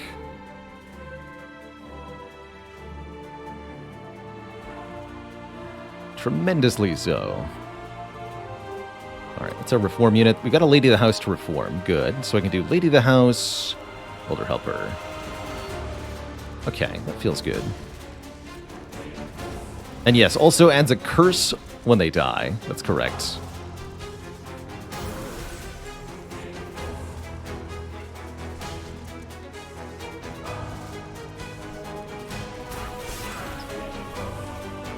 Gives me some more Ember to work with. Just gotta sack you. Double Dripfall. We might want to Dripfall this Conduit Reflector. Lower the Spike's presence, that's fine. Although I think I'm going to Fatal Meeting up here, yeah? Might as well do that first. Also immediately reform this Welder Helper. So I played Griftlands a while back. What were my thoughts on it? Actually a pretty delightful deck building experience. It's definitely felt to me like a game you want to play through once with each of the characters to experience the story and the world. More so than a replayable experience. So I found as a pure deck builder, Griftlands is a little bit too lengthy in terms of its runs, and encourages the player to be a bit too much of a psychopath. Also, kind of like FTL, you're often put in situations where the thing that you want to do as a character in the world and the thing that you want to do in terms of somebody who's trying to win a roguelite are exceedingly different. You know, one of them wants to help the barkeeper, the other one wants to shake him down for cash by beating him to an inch of his life and then rummaging through his pockets so that you can get every dollar you can.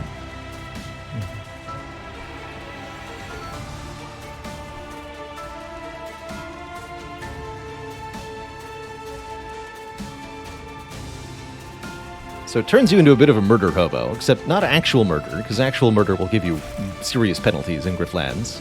You just want to, like, almost kill him.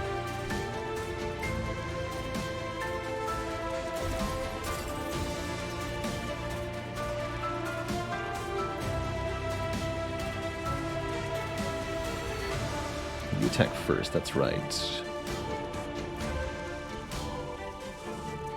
Which is not enough to kill you.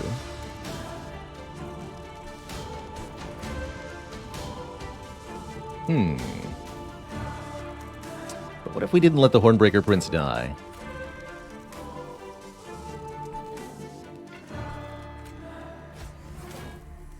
That's a bit better.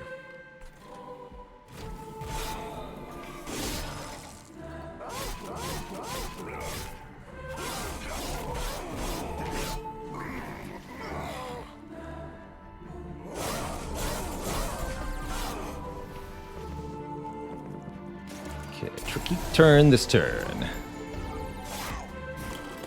Deck gets reshuffled. We get Crushing Demise, which can kill Chains the Sighted here. And in fact, if we Drip Fall, we can guarantee it. That's amazing. I think we want to do that for surezies here. Could reform the Imp if I wanted. But yes, we definitely want to use Crushing Demise to kill Chains the Sighted here. We could also just use the Torch, right? Although that would prevent me from torching one of these Shade Wings, which might be smarter. I think that's what I'm going to do. It's my real name, Baylor Lord.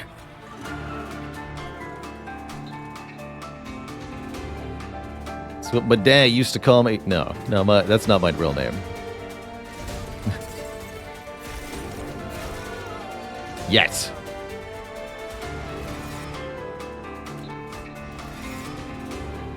Yet.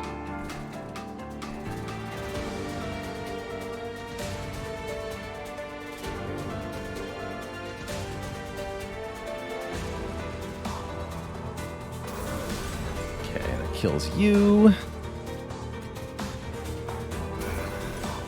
And I guess we want to reform something meaningful down here.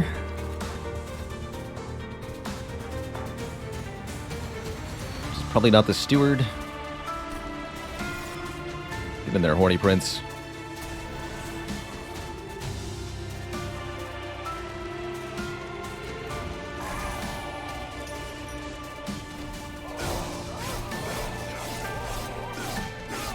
As long as we can keep killing the waves, that's the most difficult part of the last Divinity fight. Defeating the Divinity itself during the Relentless phase is not too bad if you've been scaling your units, but keeping up and slaying these waves is the really tough part. There's Hollowed Halls. No sign of Inferno yet. Really would like Inferno soon.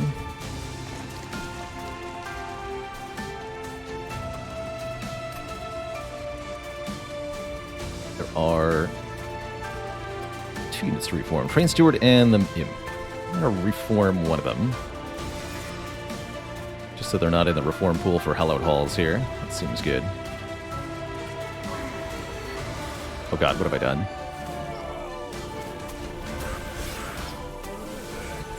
Enjoy your armor, I guess.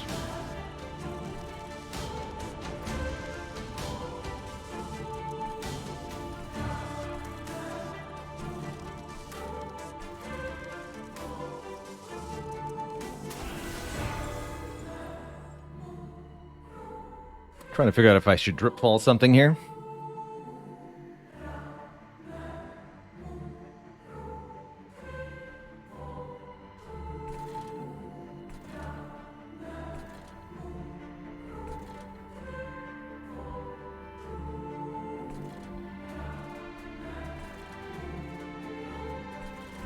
Fall you.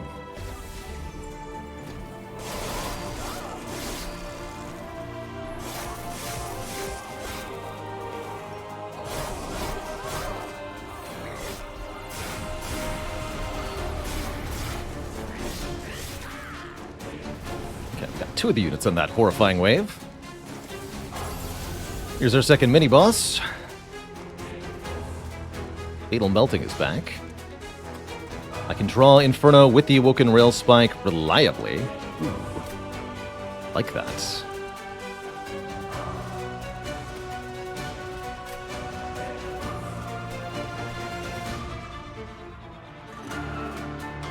Seems good. We all have Spell Shield, so Fatal Melting won't do much here.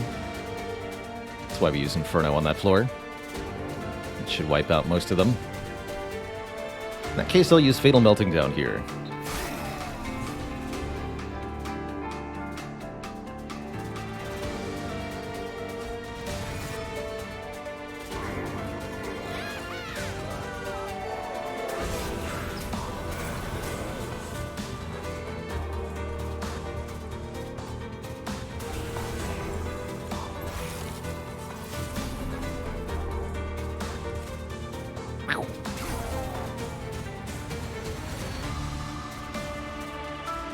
again. 65 by 2. Keep dying. It's good for you. And might as well play this again.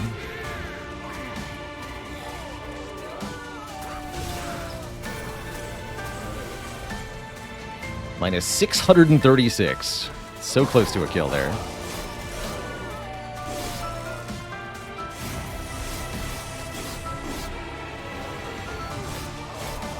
Seems like the waves are being dealt with. This is going well.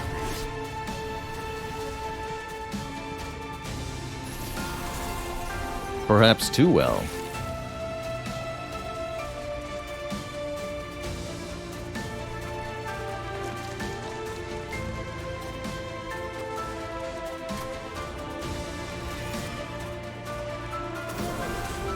Gotta stop that. Here, join your friends.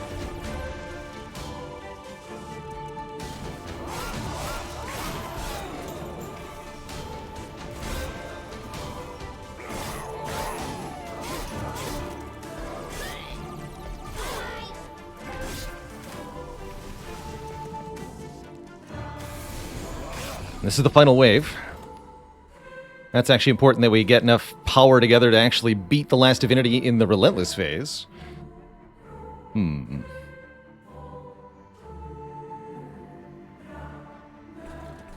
Slightly concerning.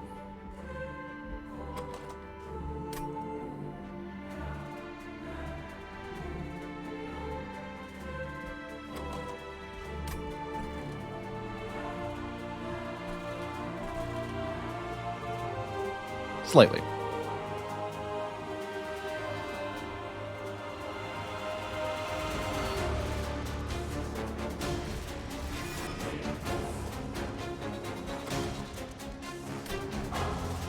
Get back the stewies.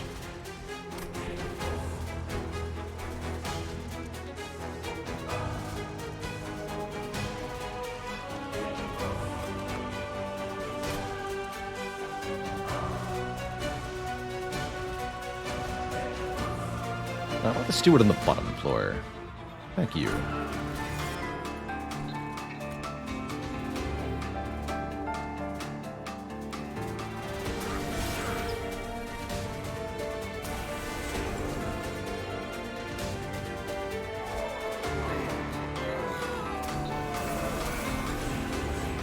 Good.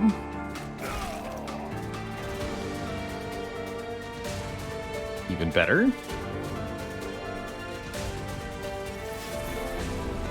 We have free crushing demise if we want it, which we don't actually need. This is piercing. Kill you.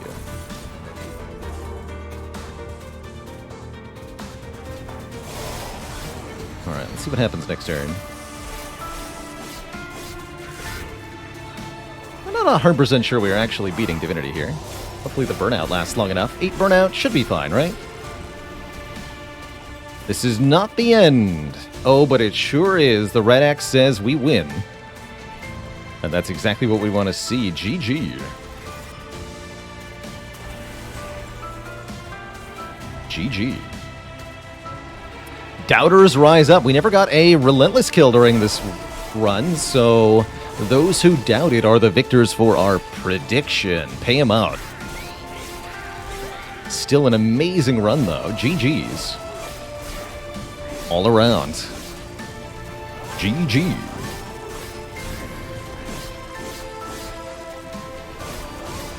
Pretty cool to get a 200 shard win.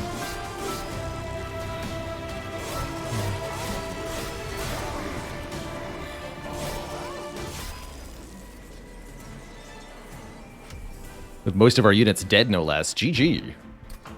GG. A carefully engineered victory, wouldn't you say, Parks?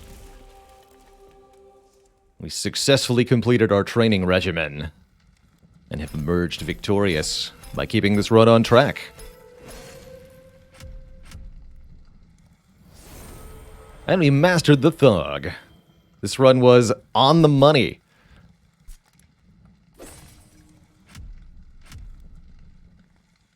New record for coins earned on this save file. brilliant. Brilliant. Love it. Love it, love it, love it. Well, Twitch chat, that was an amazing first run of Monster Train to start the day. We are going to be jumping into a new run here in a moment, but I've got a couple things to talk about first. Am I aware of the new game from the devs, Inkbound? Yes, currently I think in early access, or maybe even just closed beta. But it's pretty heckin' cool that they're making a new game. Quite excited to see what it's like when it gets a bit further into the dev cycle. That's neat. So, a couple of things. I'm going to take a quick break here, refill the legs, stretch the water before we jump into a new run. Releases into early access in about 3 weeks. That's good stuff. Really curious to see what it's like. How'd the Baylor After Dark stream go? I liked it. I had a good time.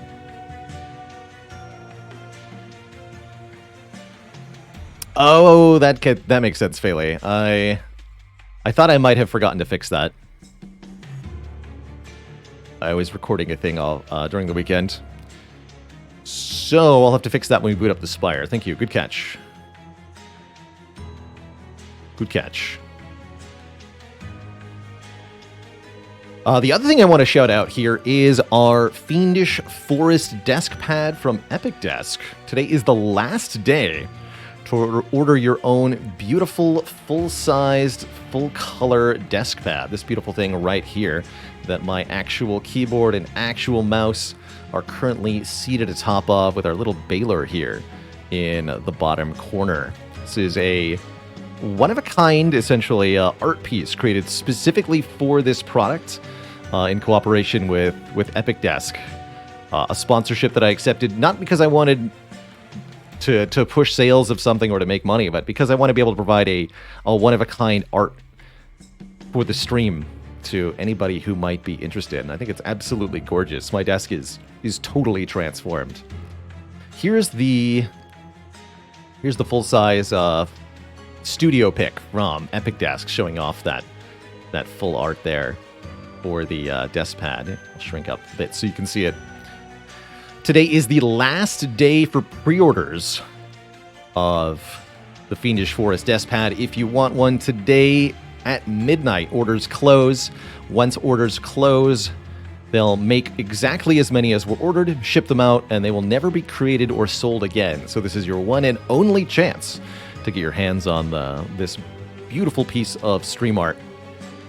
It is extra large, extra wide at 36 inches or 90 centimeters wide. It's definitely too big for a lot of common desks, so I totally understand if the size is off-putting to anybody who might have been interested in something like a more regular-sized mousepad. That's just not how Epic Desk do, I suppose.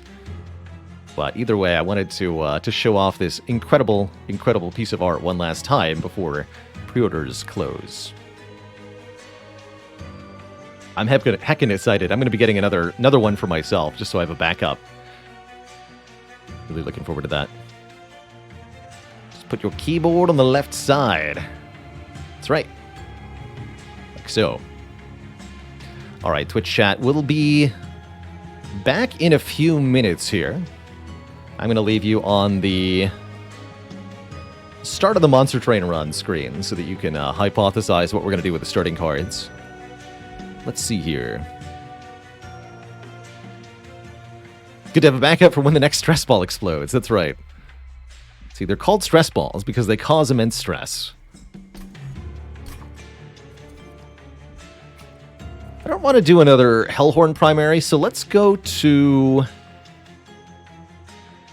another combo we haven't won with. Let's do Stygian Umbra. We haven't won with Tethys or with Solgard. And I think I want to try Solgard the Martyr plus Plinks. Actually, Tethys and Plinks seems kind of good. Let's do Solgard and Plinks. Let's see how this goes. This seems like it'll be a fairly difficult clan combination to win with on Covenant 25. Oh ho ho. Double Mollusk Mage start with Plinks. I believe, Twitch chat. I believe. It's pretty cool. All right, feel free to hypothesize how this run's going to do and come up with a prediction as to what will happen here.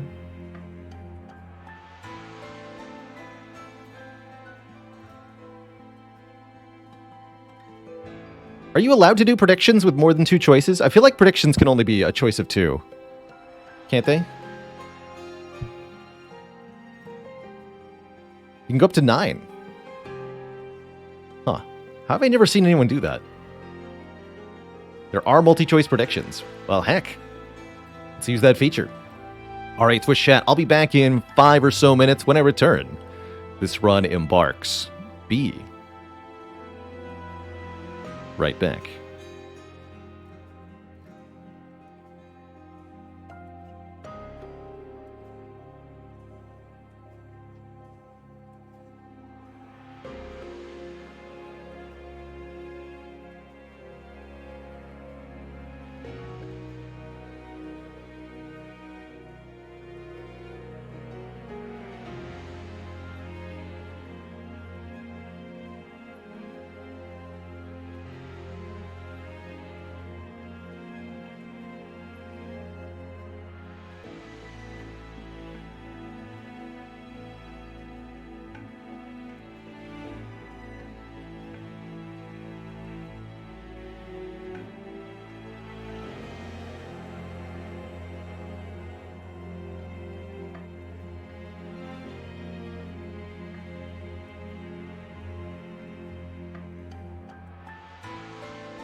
Alrighty, Twitch chat.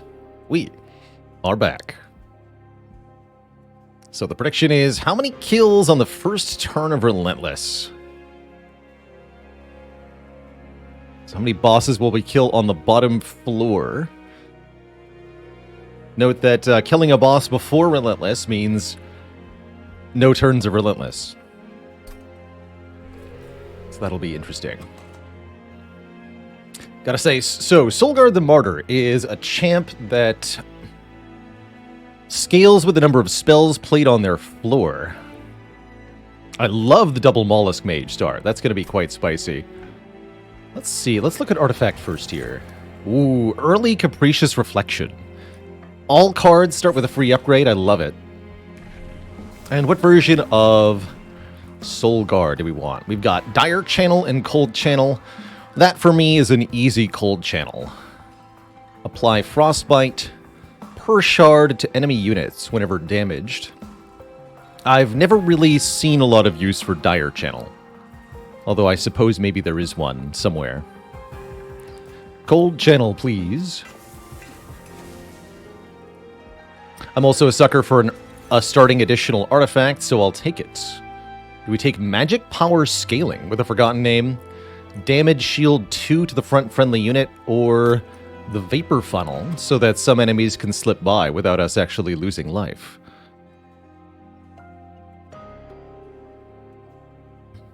Solgard the Unpickable. Yeah, I could see Forgotten Name being very good with Plink, indeed. Play 3 spells to get Magic Power Scaling. We're already doing Magic Power Scaling anyway, so this is not bad. I find overall Forgotten Name is just generally weak, though. Chain of Gems seems quite strong, giving us some much-needed defensive utility. Damage Shield prevents Revenge from activating, though, right? That's right.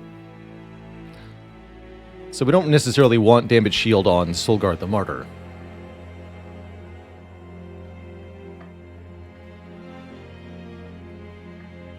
Oh heck, let's do Forgotten Name. Sure.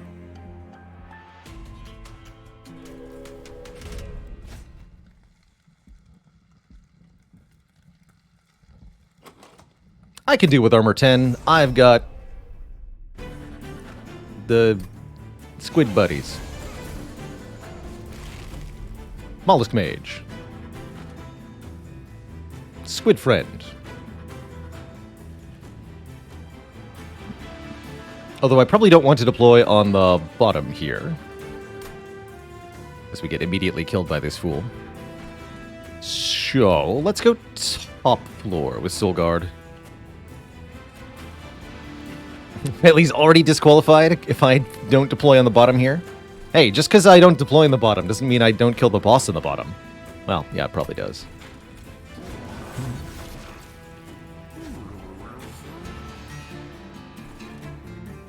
So this Plink will do essentially nothing. I might as well play it up here for the shard. Almost tempted to Immortal Trade, also for the shard, but I don't think that's worth it.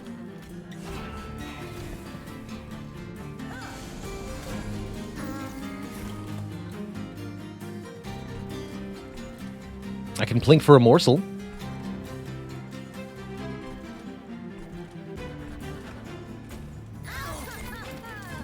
Rubble Morsel, sure. This will give Solgard an actual attack value. Interesting.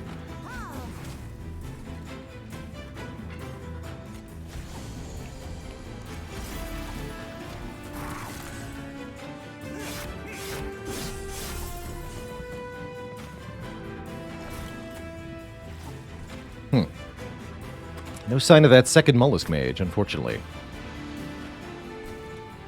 Oh well.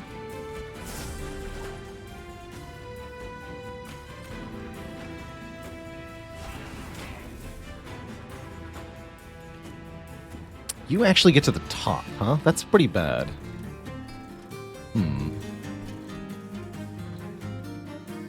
Oh, because we're no longer applying Frostbite to the backline units. I didn't think that through.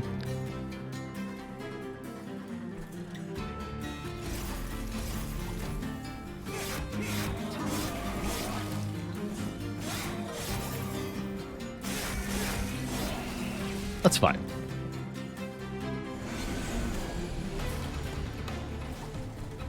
Here we go. Second Mollusk Mage. Unplink. There we are.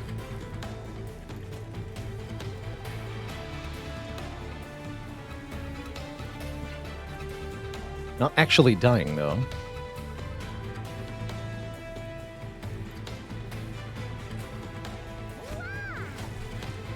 Hmm.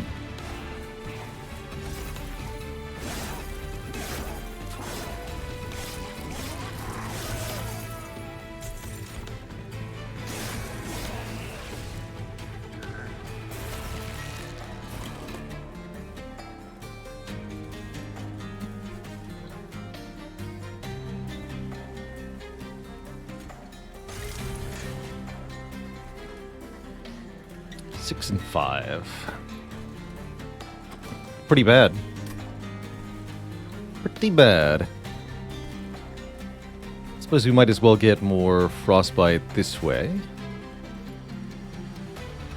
There's really no point in Immortal Trade, because we perish before we take both hits. Unless we can get a kill with Plink, which would make a big deal. Big difference.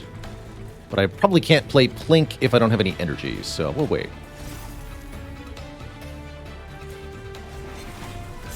Get one magic power that way, at least.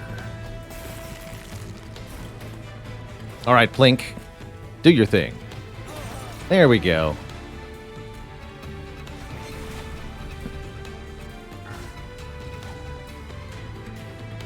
Okay. Hilariously, this seems to still be a problem. Do we need to tank with a Rubble Morsel, or do we feed the Rubble Morsel? I think we need to tank with a Rubble Morsel. There we go. Easy peasy.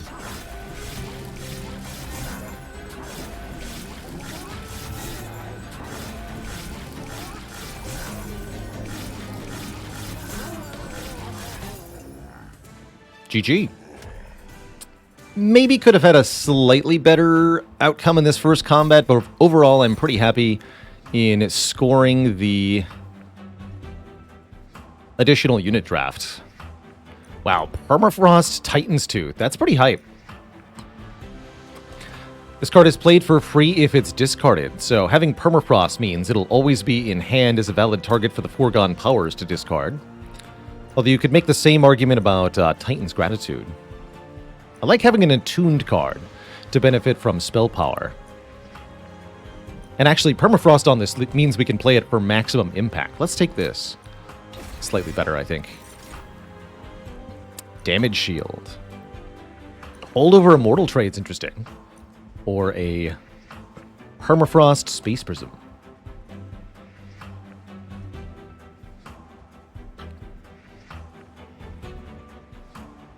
I could see Space Prism being okay here. It's a zero-cost spell. Those are always welcome.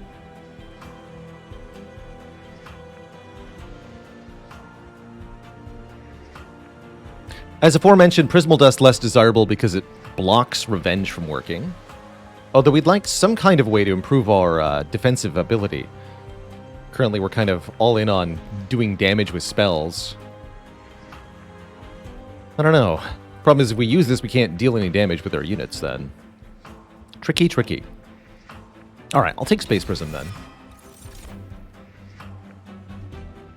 A multi-strike Morsel Maker. Interesting.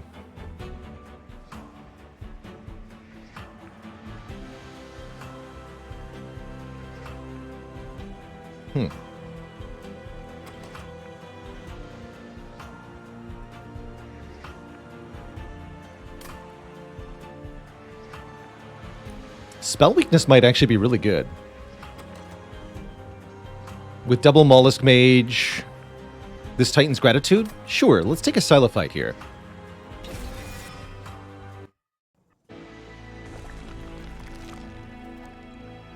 And I think we want to go to a Merchant of Steel, but I'm not 100% here.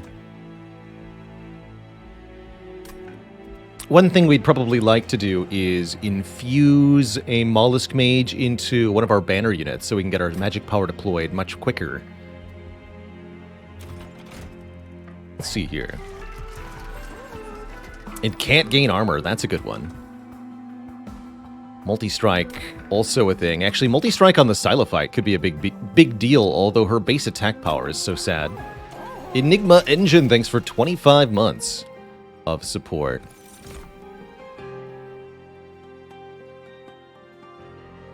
Morsel Master doubles morsels. It's also a Crucible Collector.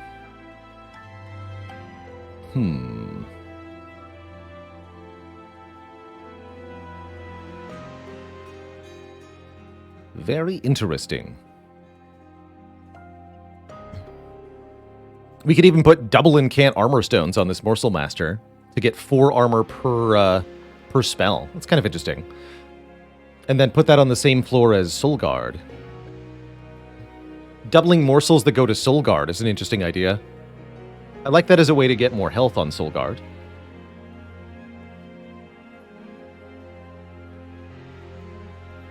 It can't gain armor. Well, I think we'll find that it can. Sure, I'll take a Morsel Master. I like that it's only a 1 capacity unit. No spell power upgrades here.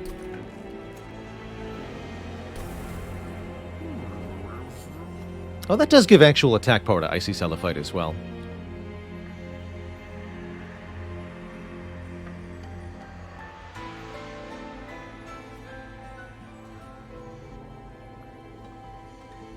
Still not enough health, though.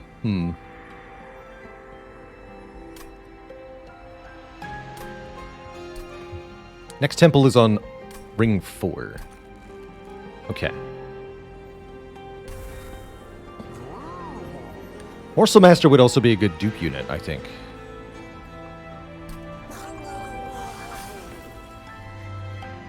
I've got high hopes for this run.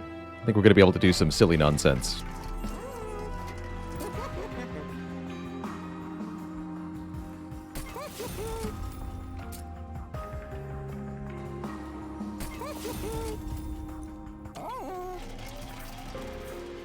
Here goes.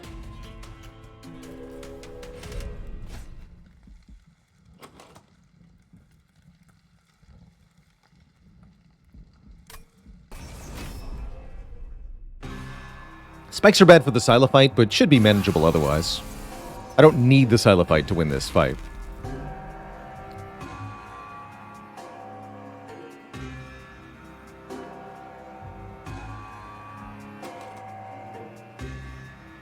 We're gonna go, what, middle floor? Might as well go middle floor here.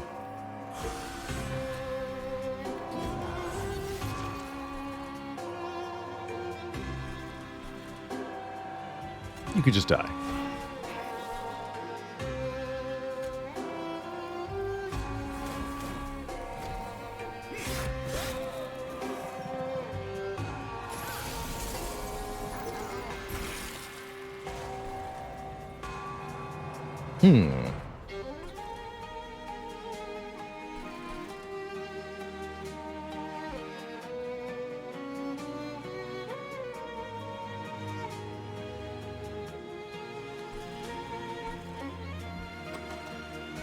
Alright, give him all spell weakness. Actually, you just die instantly? What? Oh no, that's to the attacks. Okay, yes. That's fine.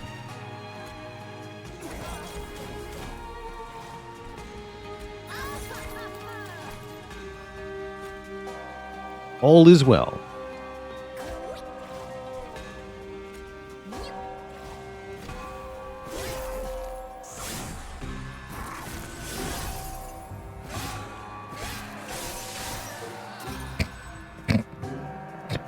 Rip. That was just to make super plinks anyway.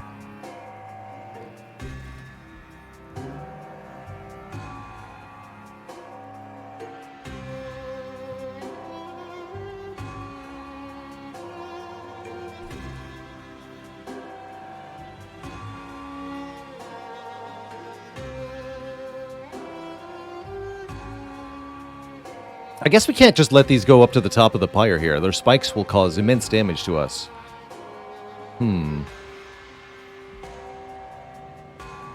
I guess Mollusk Mage Plink is a guaranteed kill on Well, no, it's not, because you could live. Good enough anyway, right? There we go.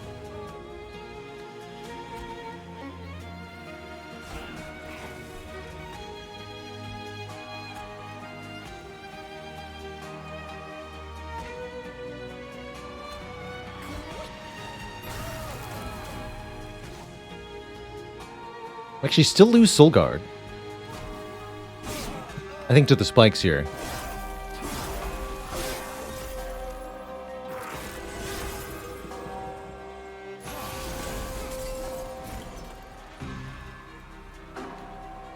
Okay. Interesting. This actually looks pretty bad. We might be just straight dead here. I think that's what's about to happen to us. We don't beat the boss with just this.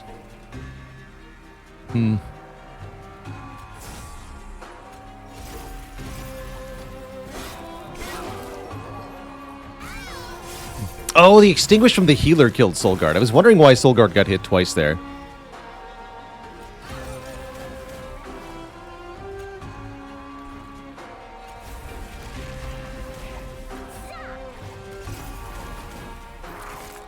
Yeah, we're just dead.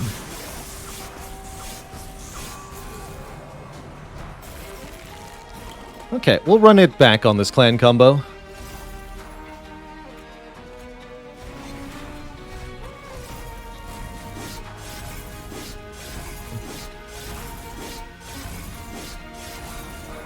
Actually, wait, am I alive? Not quite. We're exactly dead.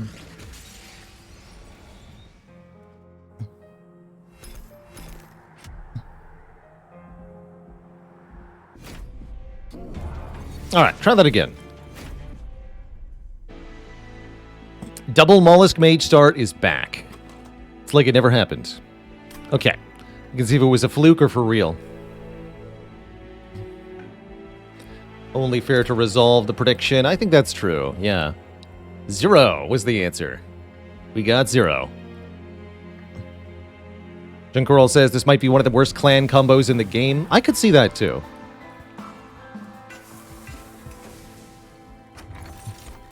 Ooh.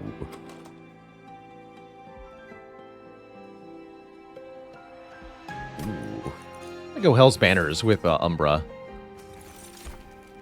Maybe I shouldn't be taking the shards for the first combat. Third upgrade slot, though, that's a big deal.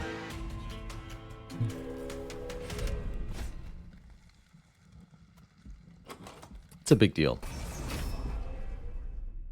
Plink is just so bad. It's true. It's a combination of low damage and random targeting, and both of those things are terrible in this game. Truly just awful.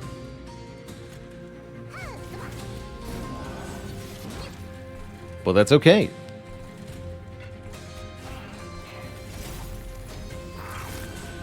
There's still plenty of ways to get an absolutely busted run.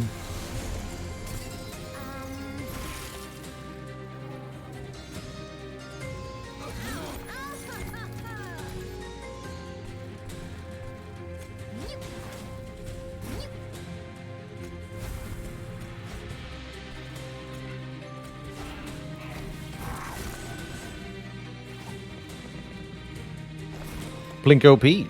Is it, though?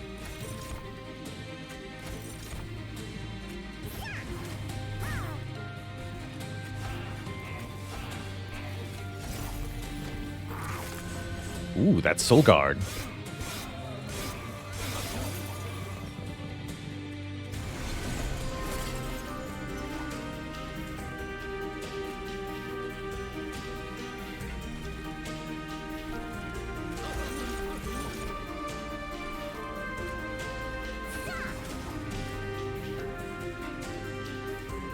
Killed by the spikes. Alright, you go here then.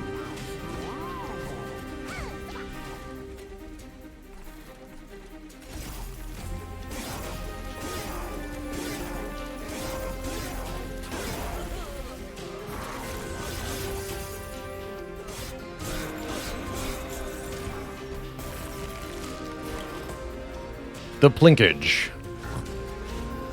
Wow. Get wrecked.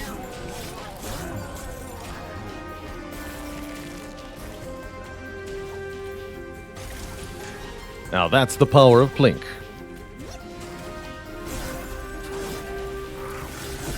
How's it going, Kiko Hernandez? Hello, hello. Well, we beat the second boss as our prediction this time. I think we have pretty high chance here, don't you? Alright, our Spell Power Exploiter is back as well, Titan's Gratitude. I like that a bit more than I like an Ice Tornado. Although Ice Tornado is pretty good with the Hell's Banners. This is a lot easier to play than normal. Energy Siphon's not too bad either, but I'll take the basic, the Attuned card. And I'm liking ways to make morsels, especially spells that make morsels.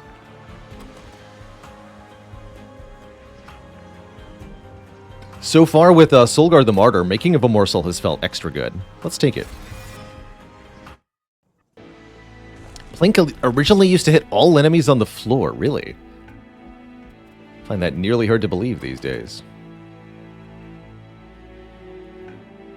So, do we want an Umbra unit, or do we want a Stygian unit?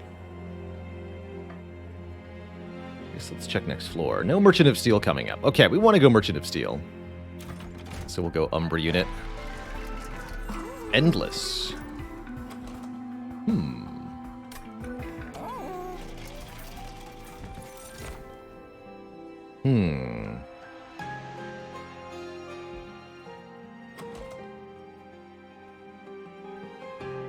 Don't think Endless is it. Crucible Collector is fine. Actually like Crucible Collector quite a bit here. Whenever this unit eats a unit, gain lifesteal. Ultimately, Crucible Collector's job is to be a frontline tank and slowly dish out damage back. Probably want this on a different floor than we want Solgard. Alternately, we could use Morsel Maker to be a constant supply of morsels to one unit, potentially Solgard.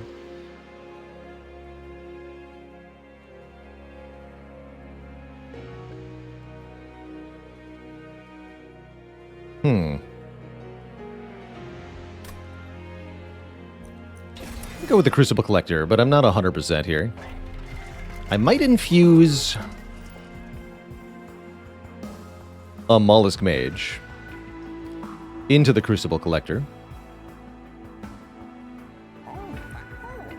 Or we could fuse the Mollusk Mages with each other. That's the other reasonable option.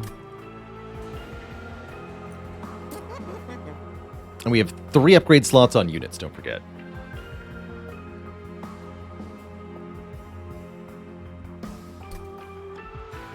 Okay. Can you make morsels endless? Not with an immortal stone, but you can make them endless through other means. I do think we want 25 health on the Crucible Collector, definitely. I'd also like to be able to reroll and afford. Let's see, currently we go to 140. I think the max this can be is 115. So we're actually fine to buy the Runestone and put it on one of these Mollusk Mages. Can you make morsels cute? Oh, they already are. We could dupe. Options. Okay. Multi-strike. It's actually quite bad on the Collector, as then it consumes the lifesteal more quickly. Although it does increase its offensive presence substantially, which is important.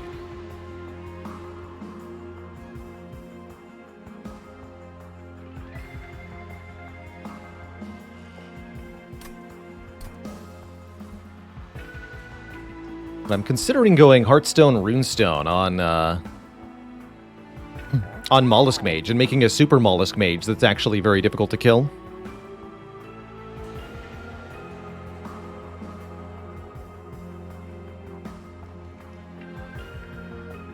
Sinfire prefers the Damage Shield Gorger. That can definitely be the case.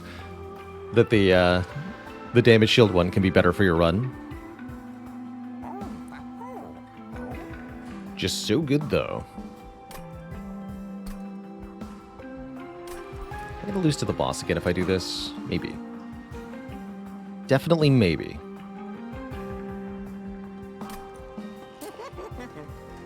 Gonna do this.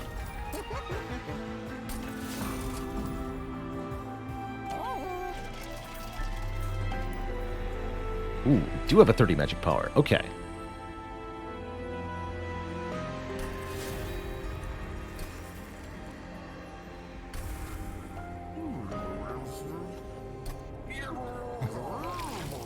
Squid friend. 55 shards. That, again, might cause problems sooner rather than later. We'll see. So, will we beat the second boss?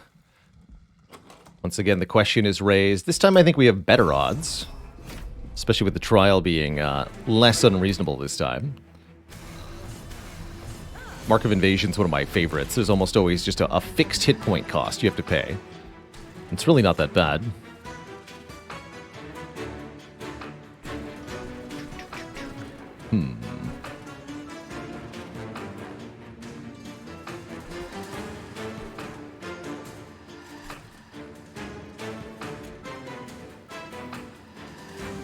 Guess we'll do Soul Guard on the bottom, Crucible Collector on the top. That's an interesting way to do it.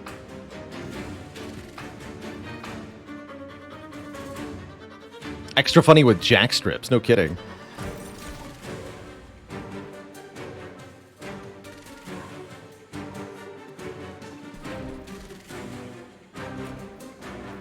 We're gonna need lifesteal.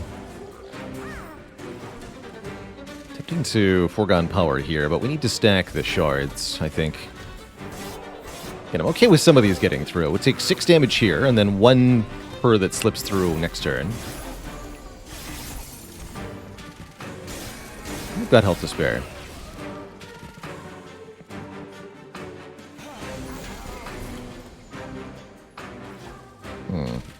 No way to kill the Collector, unfortunately. The good news is, thanks to Hell's Banners, we can at least play all the cards in our hand.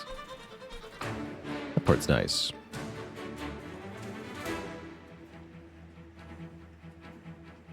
And I think it would be very wise to put the Mollusk Mage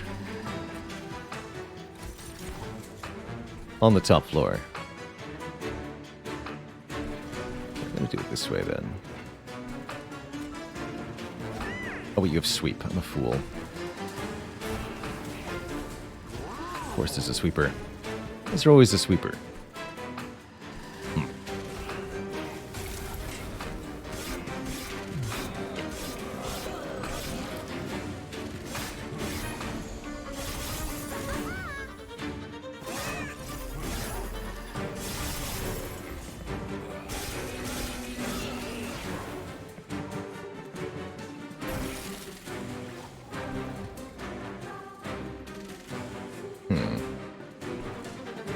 This is a bit of a concern.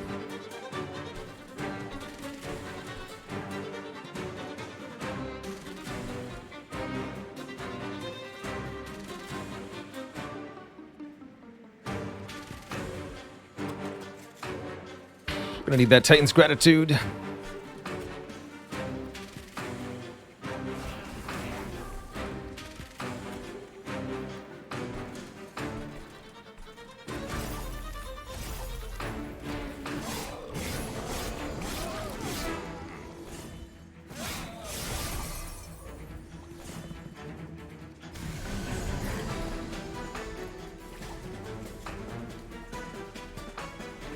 Plink. Here to make a difference, I see. Good.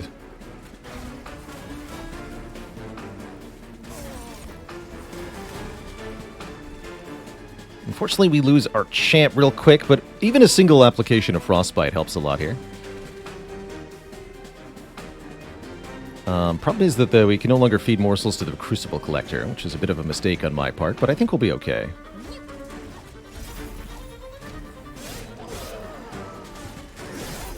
All we have to do is draw our super spell, which will kill the boss.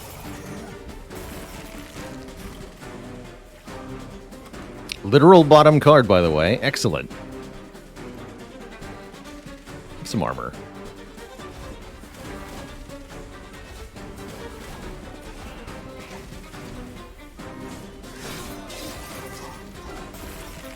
Alright, will we beat the second boss? Titan's Gratitude says, yup. Instantly killed. GG. third Mollusk Mage, or another Attune spell. I don't mind a Crypt Builder one bit here. If we want to just play 0-cost spells, Offering Token's really nice.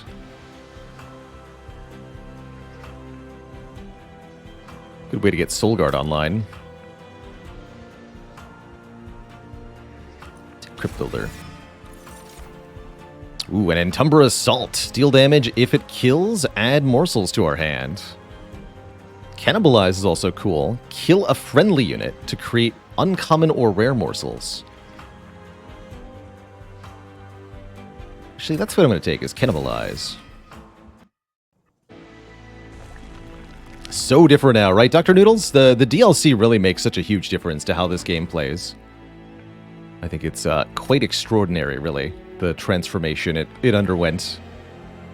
Oh boy. Do like more cells. We have Permafrost. Okay. And we have another Crucible Collector or a Shadow Eater. Restores health and deals damage to enemy units when it eats a morsel. Self-infusing Crucible Collector makes a pretty potent unit, actually. Let's do it. Just get a nice head start, so to speak.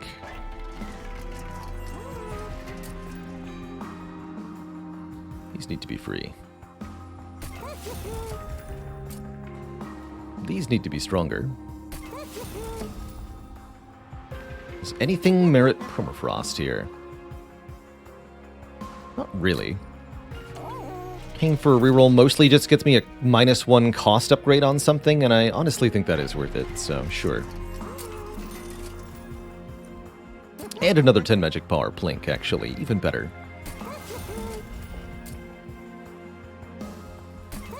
Although perhaps a shame that we can't afford holdover. I'll take 15 shards to get... Guess we don't need split anvil with Hell's Banners, probably. 2 capacity on the middle row is interesting. Or a Forgotten Name is back. Gradual magic power scaling. 2 capacity on the middle row seems kind of incredible, actually. Second Gamma's up. Does this run get past Arcus or Fel? Got a pretty strong start, but also an alarmingly high shard count. And I think things could go wrong pretty quickly.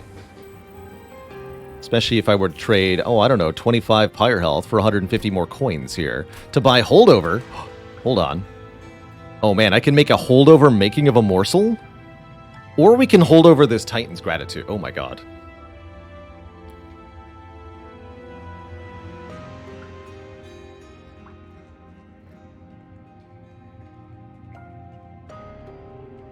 I think I want to hold over that Titan's Gratitude.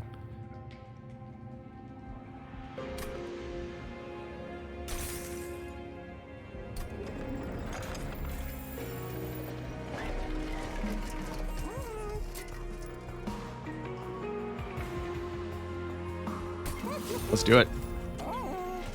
Alright, that does mean we need to be pretty diligent during the Daedalus fight here. If anything slips by, we could be killed. That's spooky. That's spooky. Oh, turn 1, hold over Titan's Gratitude. Let's go. Let's go.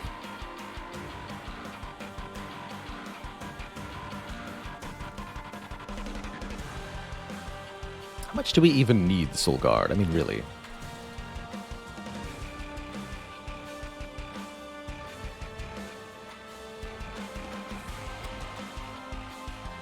These are the questions of our time. Do we even really need a Soul Guard?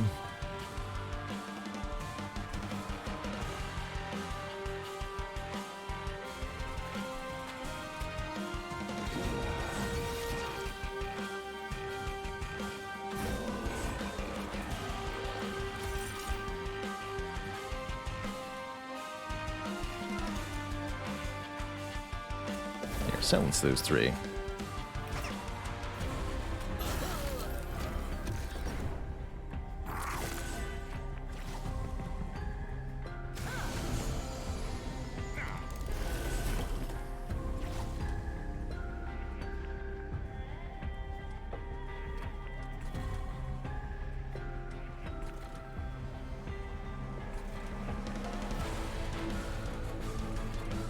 Let's blink here. Yeah, more chance of 2 morsels.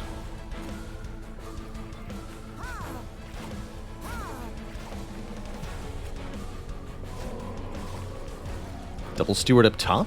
Hooer.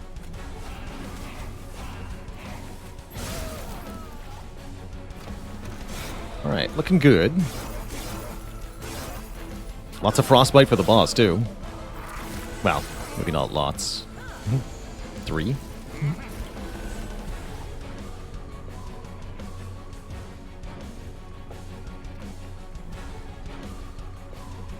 I can just hard cast Crypt Builder here if I want to. That means we can just take out everything? I like that. A boom. And a bop.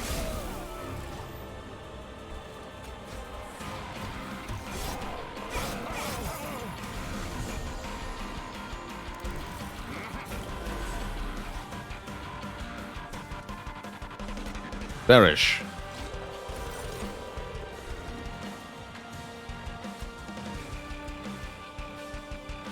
So we're not getting lifesteal this way. It's a bit awk.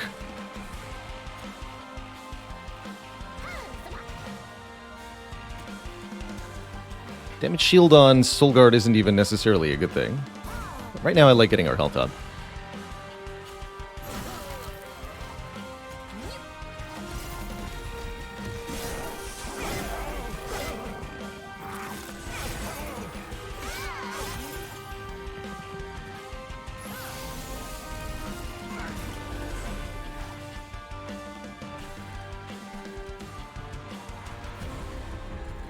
Okay, this is guaranteed 2 morsels.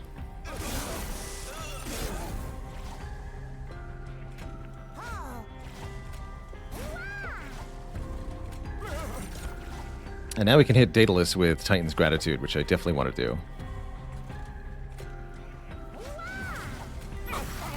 Give him the old nuke.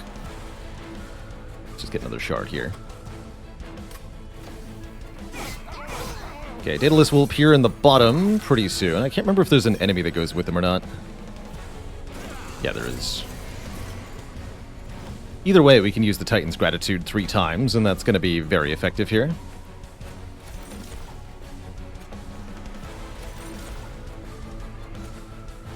Have some stats. This enemy could also be a slight problem. Not if we kill Daedalus next turn, though.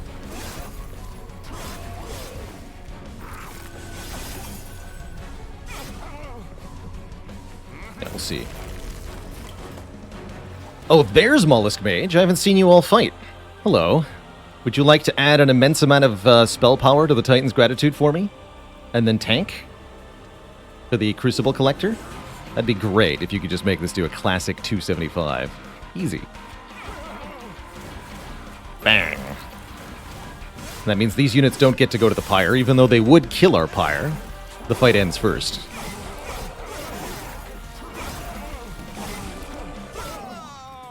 Yeah, it is kind of wild, Phaley. To be in the top 1,000 channels on Twitch, English-wise, is kind of ludicrous to me.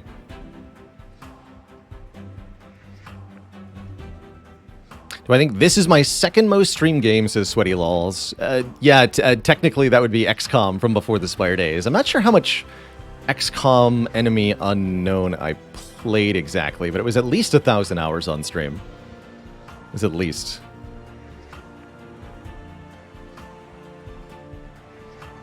We're quite a ways away from tying that with any other game. Ooh. Spell damage, or more morsels? Did I play Vanilla, Long War, or both? Primarily Long War. XCOM Enemy Unknown with the Long War 1 mod was most of my XCOM play. Never really liked what I saw of XCOM 2's Long War.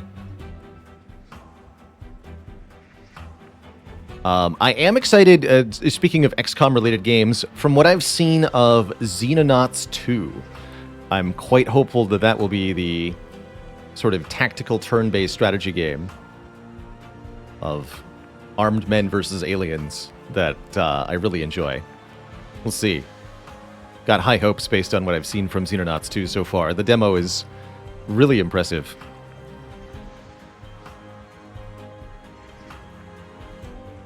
It's a fun setup for Harness the Titan. But I think I'm just going to take Ancient Synergy. Hit 3 times to the front enemy. Thoughts on Terra Invicta? Honestly, didn't take a close look at it. My interest in XCOM-style games has always been the tactical layer. And Terra Invicta is more of a grand strategy, more of a Europa Universalis kind of experience.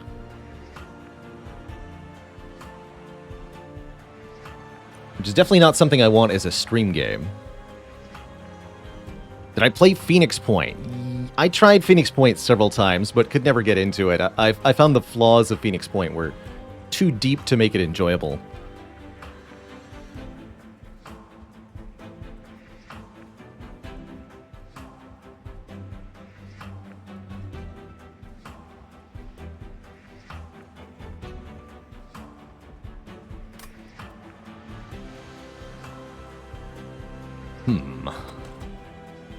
Do Morsel Master. That'd be good with the Crucible collectors.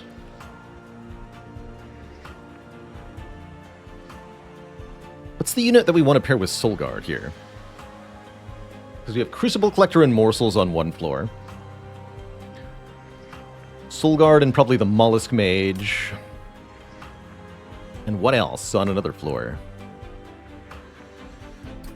I guess it's going to be Morsel Master, huh? Yeah, let's take a Morsel Master.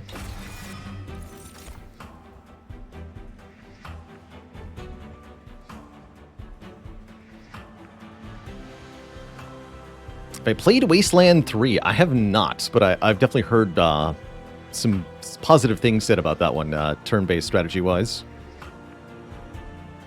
Yet the flaws of Twitch chat haven't driven me away. See, the thing is, with Twitch chat's flaws, I have direct access over ability to control them. I can moderate. I respond to certain comments. I can ban others if I really don't like them. Can't do that for Phoenix Point, unfortunately. I can't just fix the parts I don't like.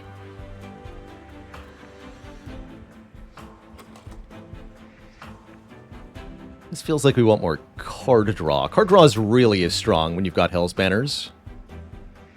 We've already got Capacity of Assorts with the Mindjacks. And, Merchant of Steel is tempting. What do we got next floor? Trinkets or Magic, and then that's a pretty good Merchant of Steel. So I do get to do the thing. Let's do the thing.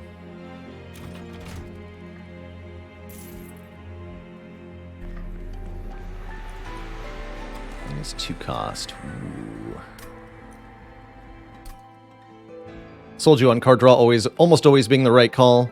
I think the thing that really highlights to me why card draw is so good as the boss reward is how difficult it is to come by through other means.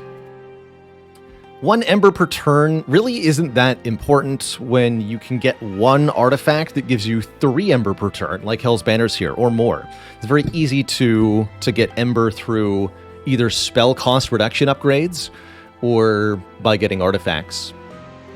Capacity can likewise be generated from artifacts or even from some cards, but card draw is obscenely difficult to come by if you're not playing the Awoken clan. And it's really only Awoken that shies a bit away from card draw. Removes are also really big in this department. Definitely. Alright, finally, Cold Channel 2 Soul Guard's a lot better than Cold Channel 1. Initial Cold Channel has problems because 15 health really isn't enough to do anything, but the upgraded version is a lot better. Oh man. Ylgorgon's here. Ylgorgon on the Soul Guard floor now, that's interesting.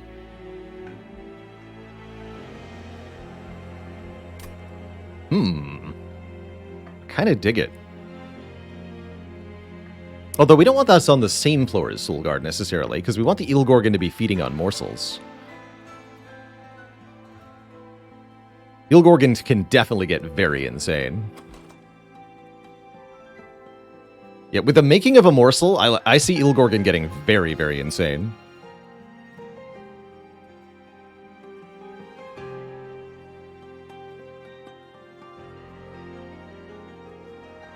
Sure.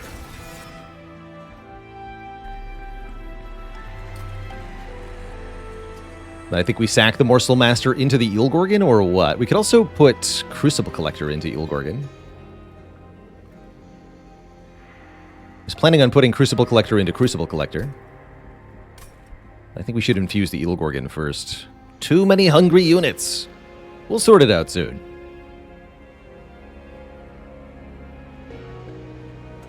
Should really only have 2 hungry units. That's right, Ilgorgon can't take quick. The main way to build Ilgorgon is just buff the base stats as much as possible.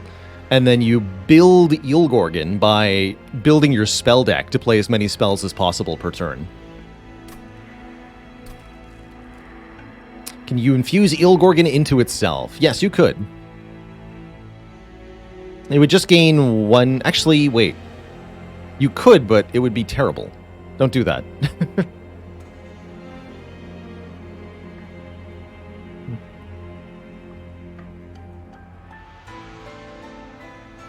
Dr. Noodle says, how does one determine which abilities persist when you squish 2 units together?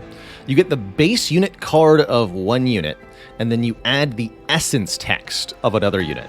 So the essence is not necessarily going to be exactly what the unit does normally. Sometimes the essences work radically differently from the base unit, or sometimes they're a basic recreation of the unit's ability. For example, Morsel Master is copied word for word from its base text. Crucible Collector, instead of adding a Gorge effect, is a base stat bonus and 5 stacks of starting lifesteal. And other units have various other effects. Combination of unit and essence, there's so many different possibilities for what you can create on a run of Monster Train. It can be really hard to nail down the best one to do for your situation. Alright, I am going to try Morsel Master into Ilgorgon. We're going to see how this goes.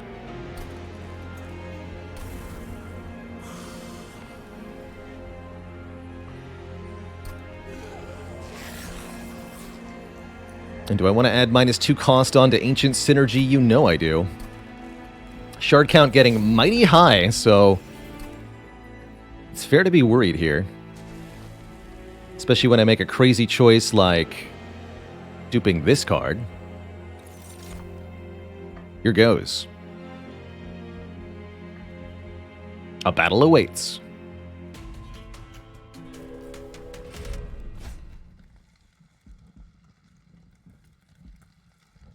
Okay, this is a fine trial.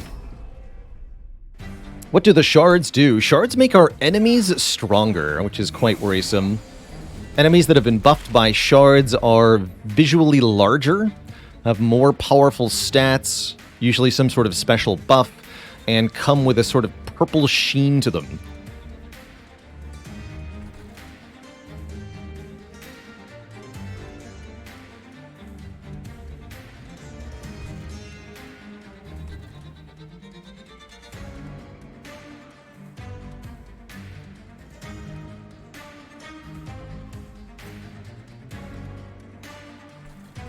We could do some serious nonsense with the Ilgorgon up top. Make it so.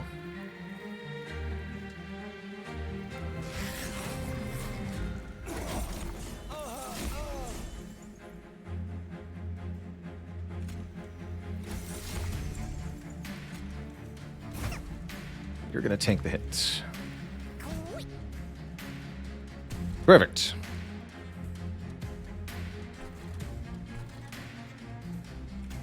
You're going to go in the middle and start eating stuff. I think we're just going to let Soulguard sit behind. Hopefully I don't regret that too much.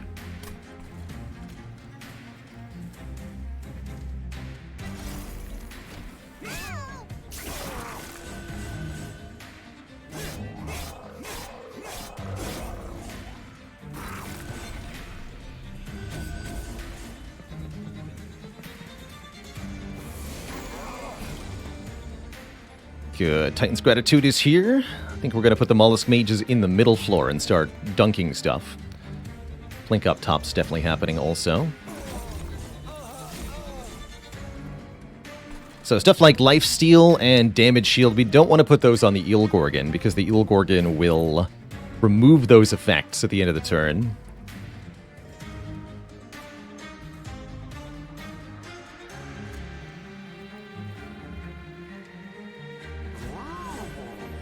Here, you can have two life... just one Lifestealer, right? That's right.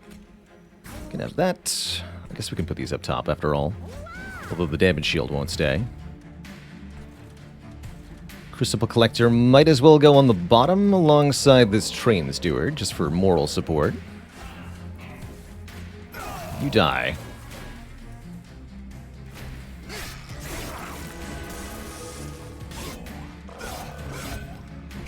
Don't manage to kill the Collector, that's a little sad. I'm mostly preoccupied with winning this fight right now. Could very easily get killed if too many enemies slip through.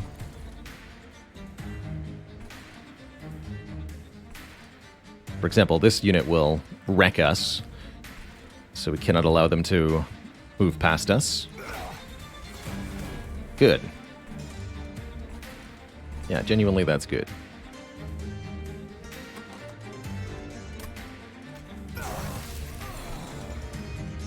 You're dying, that's fine.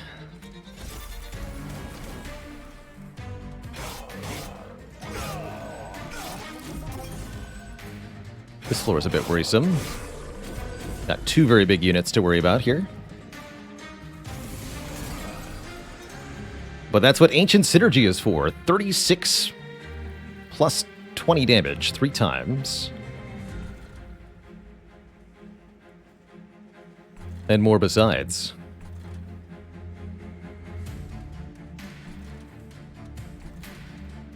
This floor also a problem. Many problems, that's what I'm seeing. I almost want to sacrifice Solgard the Martyr here. Although I think he'll be useful during the boss wave, question mark? Maybe not. He does seem like he's just taking up space.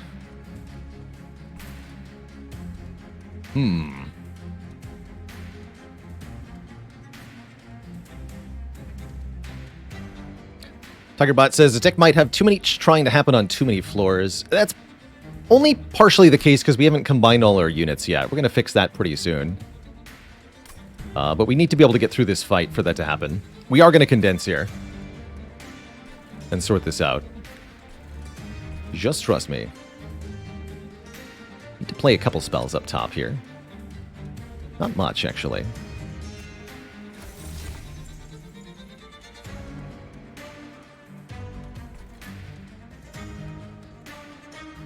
We're just going double Mollusk Mage in the middle. No more... No. That we just... Yeah. All the more reason to cannibalize. Yes, we're cannibalizing.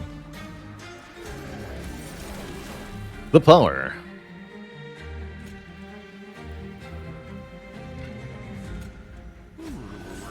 Thanks to Hell's Banners, we can play a lot more besides.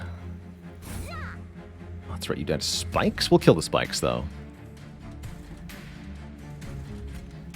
The damage.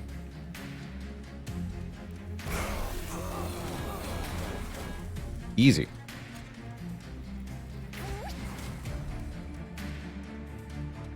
Looks like we might want some more health on this Snick. Just kill you. Perfect.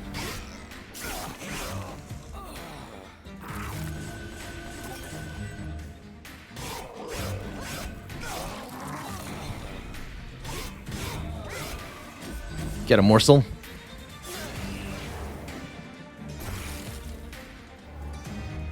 Whew, okay.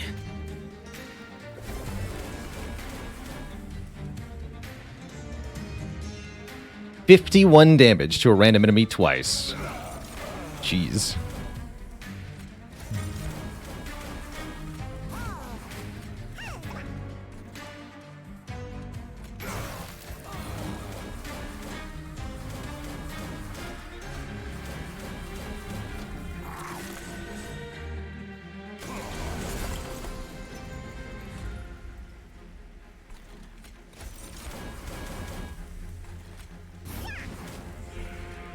Gonna be able to do the super-powered Titan's Gratitude next turn, 375 damage to the Porcupine, who has less than twice that health. That's great.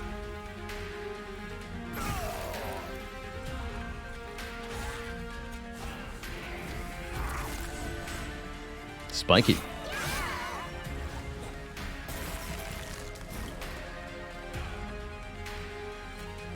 The power. Kerblam.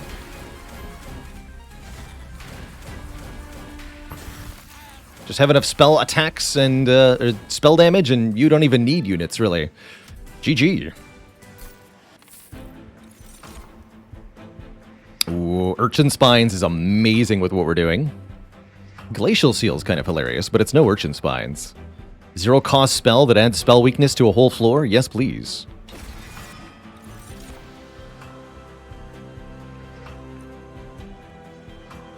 Eat. Or damage shield a whole floor. Interesting. Have I won with all spells, no units before? Many times, often off the back of Mollusk Mage here. Yeah, it's one of my favorite ways to play. Take a Grovel here. And we are going to the Merchant of Magic. Post-haste. Get 2 cards removed, and a bunch more besides. Would Urchin Spines being worth putting an Eternal Stone on? Great question. It's the only consume card in the deck, so probably, right? And then we can make it back to 0 cost again. That's pretty cool. I thought about creating educational videos for monster trains similar to Spire. I have considered it. It's not something I've felt motivated to do, but I have definitely thought about it. Super Blink. Yeah, we could also try double stacking it. Coulda, shoulda, woulda? Don't worry about it.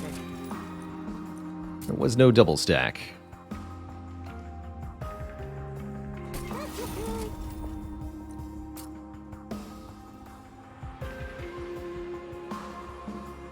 You could have magic power. Did I even look here yet? 30 more magic power. 260 damage. I think I don't want to go too high on the shard count. It's definitely possible to do.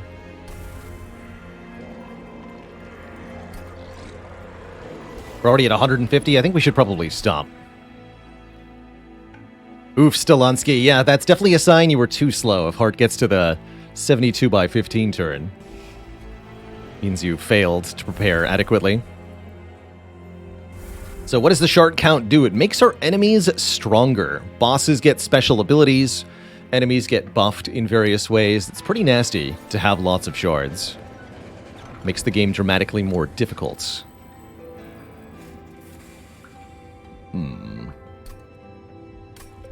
1, 2, 3, 4. Pay coins.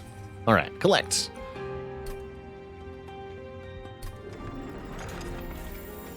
A little concerned here that we might perish suddenly, but at the same time, our spells are mighty strong. All we have to do is survive a stealth boss.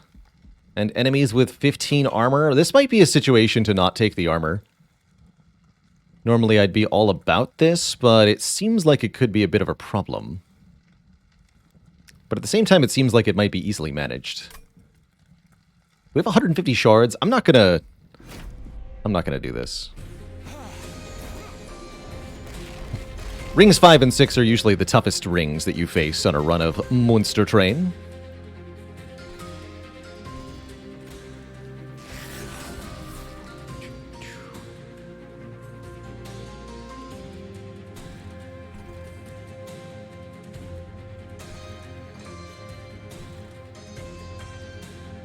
We don't have double Crucible Collector anymore.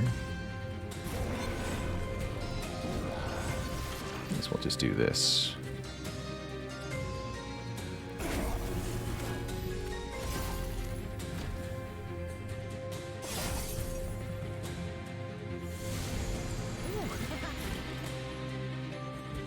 Here we go. This is what I am talking about. Ultra Plink.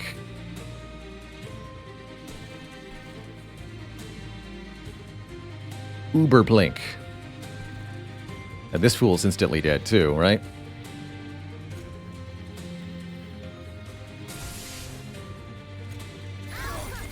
$93 damage Plink.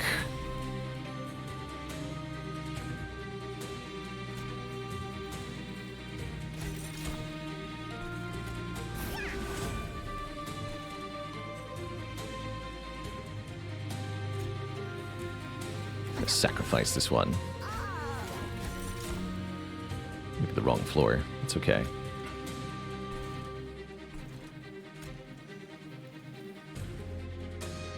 Don't waste my spell weakness there.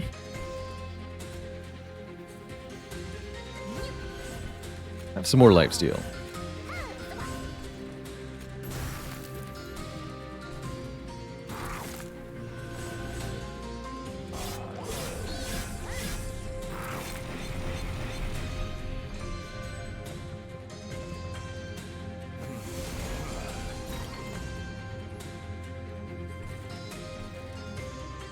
Just Ancient Synergy up top here. Or Titan's Gratitude, rather, not Ancient Synergy. Although we could kill with Ancient Synergy there. Could rather do it here. Yeah.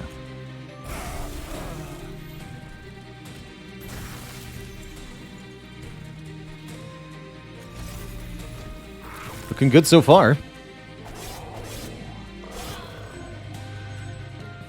Feel darkness.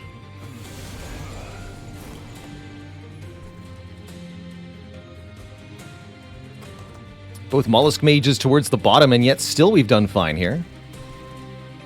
Do think this would have been a bit more difficult with extra armor on things, so pretty happy overall.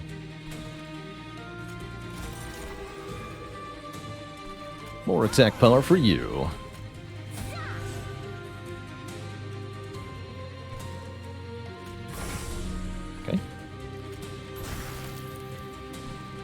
Dead. Actually, that gives me morsel. Many morsel.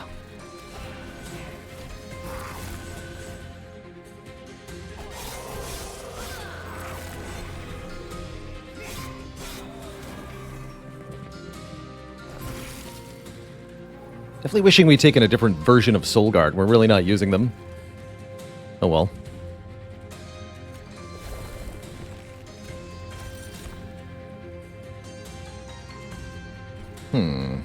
This last wave is a little problematic, but the Eel Gorgon will take care of them.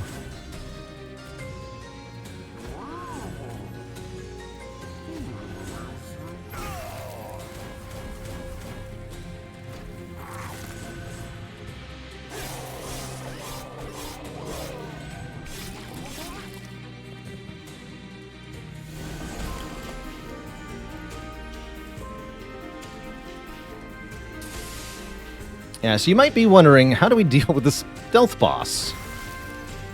What's the answer to stealth bossery?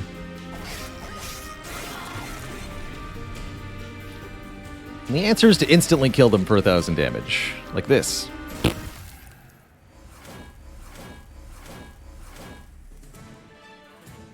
Rip.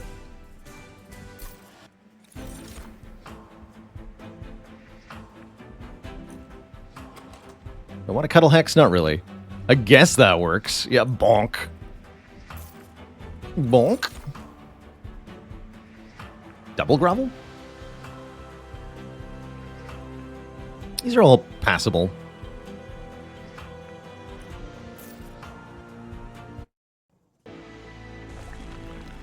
I'm very excited for what the Merchant of Steel might have, though. It's time to fight Arcus. And we get some upgrades on our units here. Multi-strike, hilariously not what you want. You're not even allowed to put that on an Eel Gorgon. Don't even think about it. Battlestone's pretty good for the Crucible Collector. Keep it tankier. I also like it on the Eel Gorgon, actually, for those stat ups.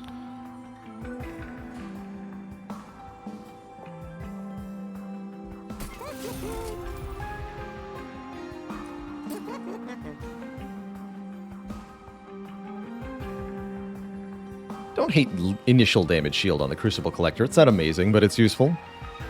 Does the Ilgorgon purge burnout? Yes.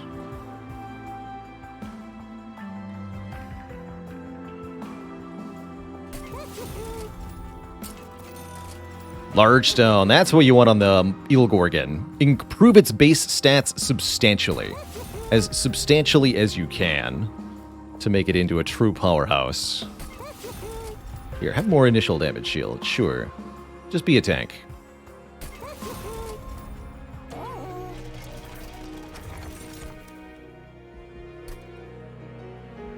Arcus. Guess I'm not taking Cuddlebeard, right? Okay. Do I feel it's important to purge a card before Arcus? That would really help. I'm a little worried about this fight. That's right, Ember Drain just gets removed from Ilgorgon. Problem is, most of the cards that give you Ember Drain apply other positive statuses, which the Ilgorgon will also remove. But it's a really good recipient, for example, for Perils of Production, though. Very good with Reform as well, the Ilgorgon.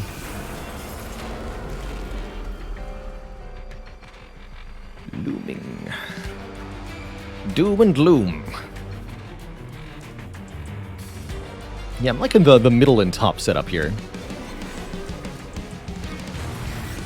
So there's no penalty for playing Ilgorgon on top, because the Ember Drain gets removed too.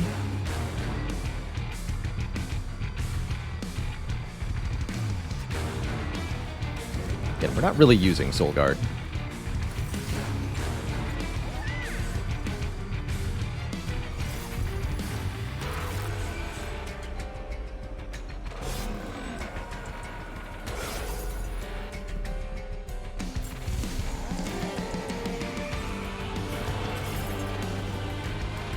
Yeah, it might also be better to just let him die, but because we have Cannibalize, it doesn't seem that big a deal. Just eat him. Easy. Delicious.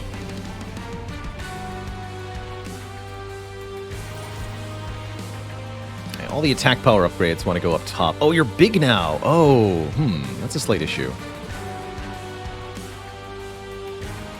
We'll think about that.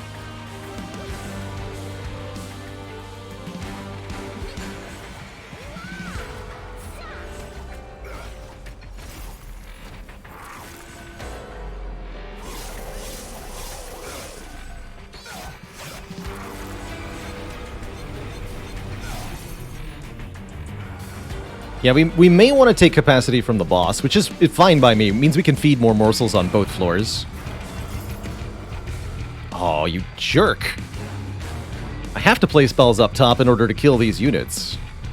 But if we do, other spells in our hand will get more expensive. How rude. I guess we can just play Ancient Synergy as the last spell. That's no biggie.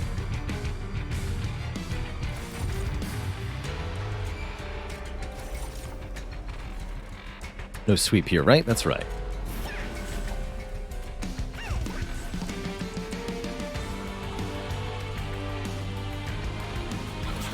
The Foregone Powers can get more expensive, that's fine.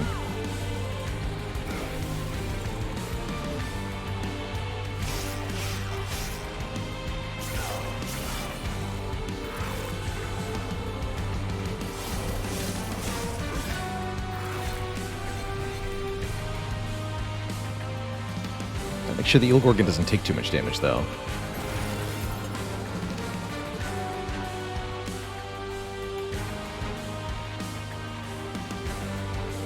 Just KO's stuff.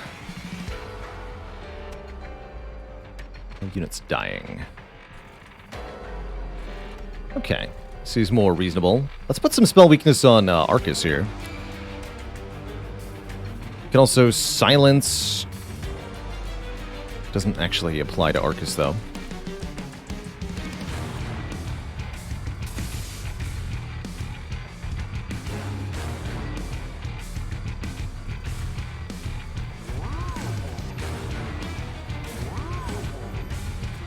$71 damage twice. Might not actually work, though.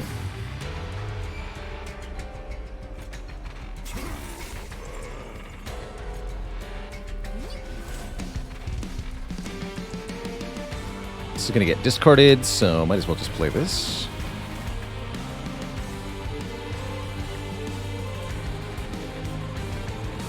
Sure. 8,000 damage.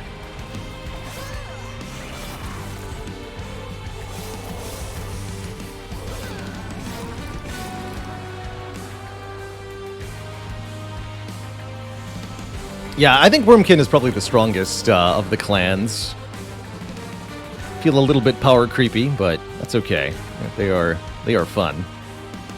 Strong fun.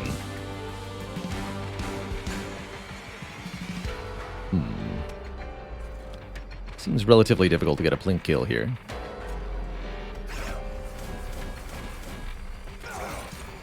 Easy.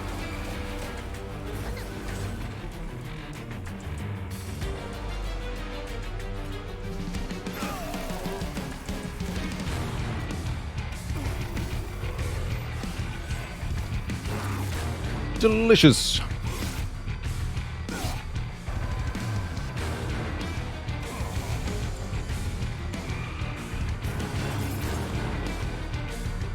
Ah, the perfect time to take the spell shield off of Arcus here. And then we could blap him for 1,000 damage. I love it.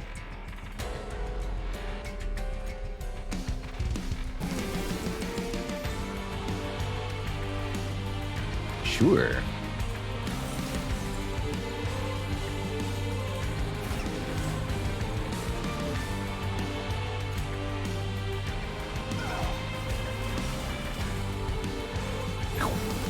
$525. Oh yeah, because we're not on the plus 40 spell power floor. That's fine.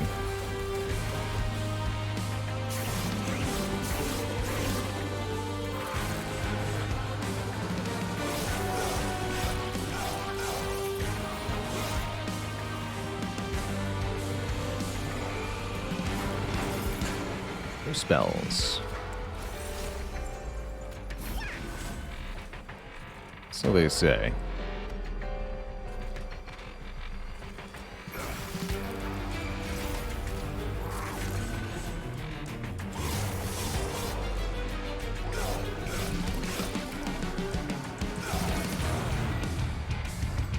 Alright, Arcus enters the battlefield. Immediately gets absolutely dunked on. Good for him.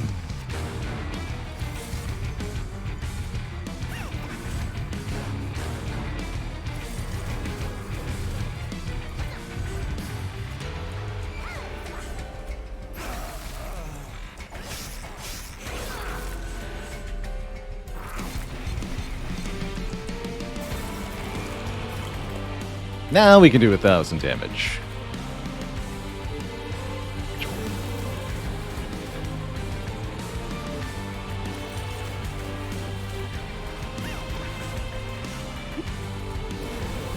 In fact, we can just kill him with spells. No units required yet again. Smell you later, nerd. GG. Deck's doing pretty strong here. Could take another Ancient Synergy, which I'm definitely considering. Just for how much damage it does. Especially with the spell power upgrades. Furnace Tap can add Multi-Strike and Ember Drain to a unit. You might think it'd be good with the Eel Gorgon, because Eel Gorgon removes the Ember Drain, but Eel Gorgon will also remove the Multi-Strike, so kind of a wash there. Take another Ancient Synergy, sure. And I'm thinking we probably want Capacity, having seen how our Eel Gorgon is playing currently. Let's take additional space on each floor. Do we have any further need for the Merchant of Steel? I don't think so. All of our units have 3 upgrades. Alright. To the Magic Merchant, then. We get the highest tier of Frostbite Soul Guard. 2 Frostbite per shard to enemy units, and 75 base health. This version of Soul Guard can be really strong, actually. What are the dead weights from? Those are from Covenant ranks. You get 1 dead weight at Covenant 2, and another dead weight at Covenant 17. We could put Soul Guard on the bottom. That's also a possibility. 3-floor setup here. And we can put Holdover Making of a Morsel again. That's pretty tempting. Holdover Grovel might even be better.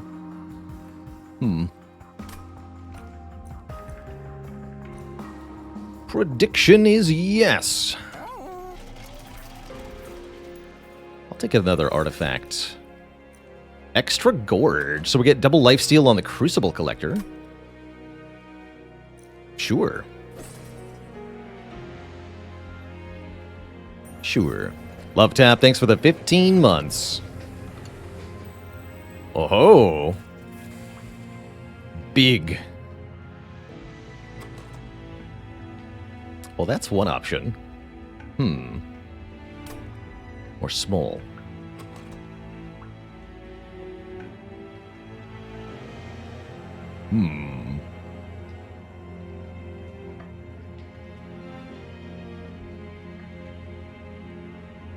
An extra large Eel Gorgon seems awfully strong. Giga Gorgon.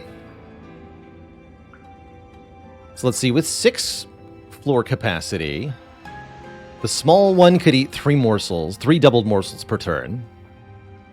The big one can eat 1 doubled morsel per turn. Because we took capacity up, we can feed the supermassive Eel Gorgon.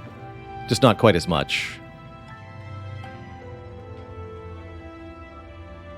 With our morsel generation, we actually might want to go small stone on the Eel Gorgon so that we can feed it more morsels. Or more stat bonuses. All the more reason to get Holdover Making of a Morsel, if you ask me. Eel Gargantuan. No, Eel Tiny.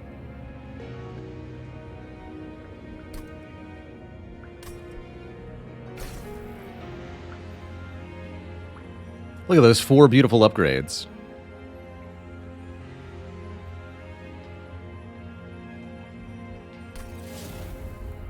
After a tiny spark of light and a faint squeak, your ally steps away from the crystal much smaller than before.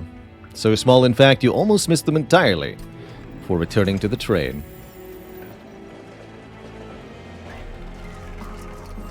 Yeah, let's do holdover grovel, sure. Took all of my money. I have no money left.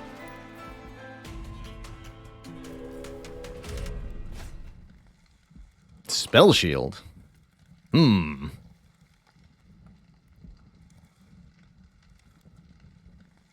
Does seem kind of bad.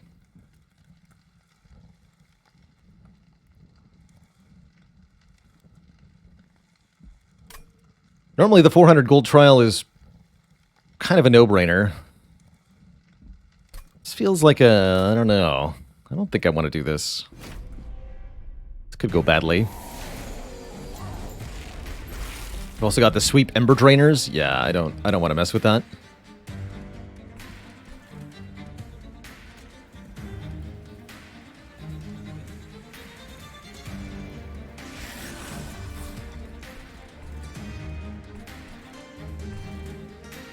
No ember drain for you.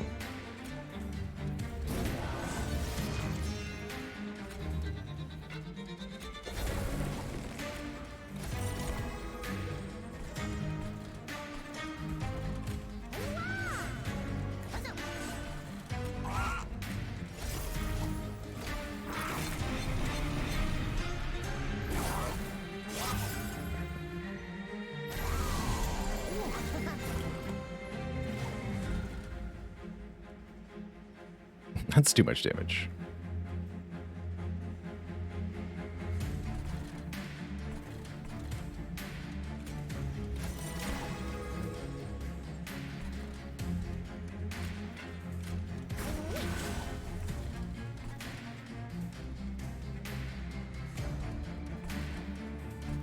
Let's try this.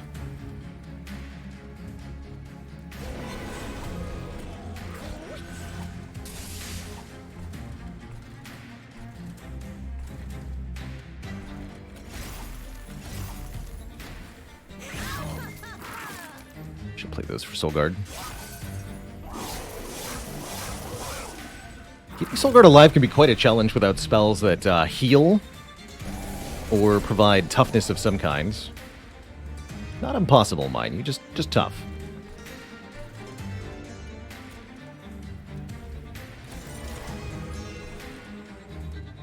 Oh, we gotta play more spells up top here.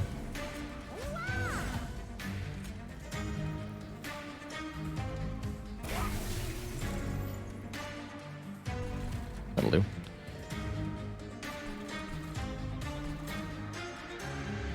This is a little concerning. Yeah, we'll be fine. Surely we will be fine.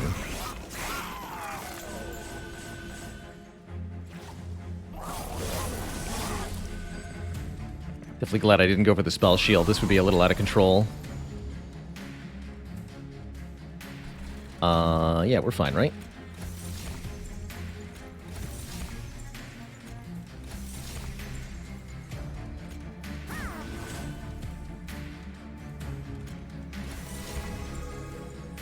Can benefit from the damage shield if it's removed this turn.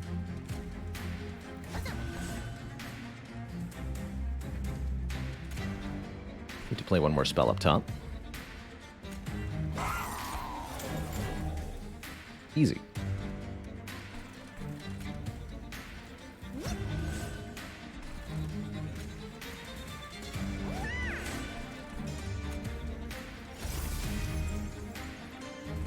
Alright, that's definitely pushing it a little bit.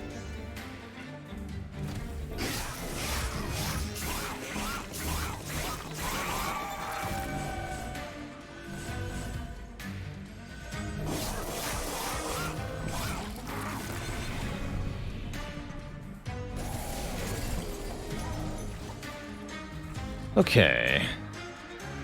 Again, we have to kill everything up top here. This only does 175. Spooky. Very spooky. Would it matter if I had played that morsel? If we played the morsel on the middle floor, it would have gotten Ember drained, and we would have lost one Ember this turn. That would have been pretty annoying.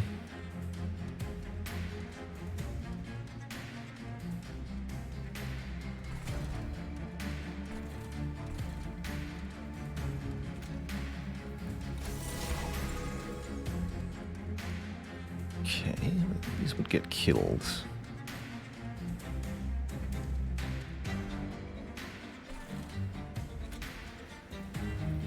Sweeper here as well.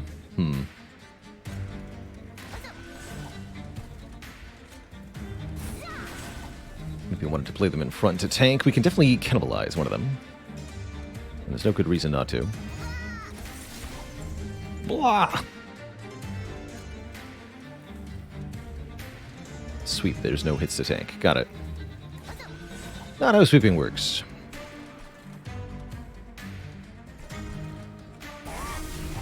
Okay, that's wiped out, so we can use our better spells on lower floors. Just die.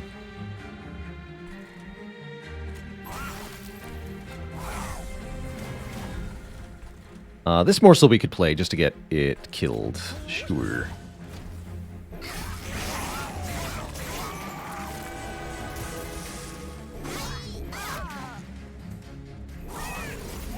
Oh, they take Frostbite because of the sweep. The power. Also, all my Ember. Oh, shoot. Oh, no. Wait, no. Morsel. Hell's Manners. Go! All's well.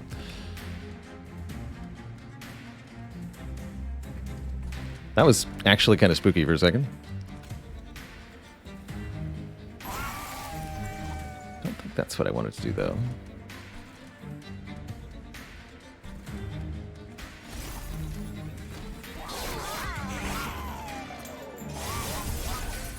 Okay, boss coming in. Boss going to complicate things a little bit down here. This looks a bit more important to deal with in the short term. Boss is mostly going to clean our clocks, it looks like. Don't love that part.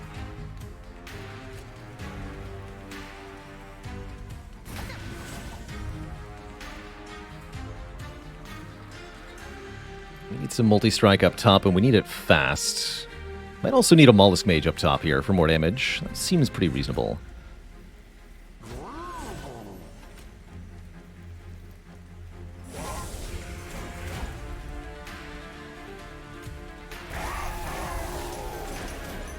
Okay, so you're dead. That means we can play this down here for 275, and we will. Should apply a reasonable amount of Frostbite to...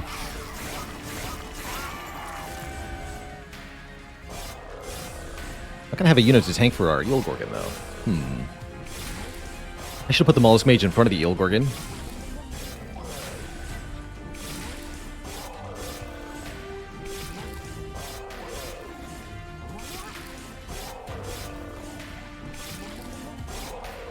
Unfortunately, this boss gains attack power every time they're damaged, and we do a whole bunch of small amounts of damage on the bottom floor, making them quite angry indeed. Not a bad amount of Frostbite, though.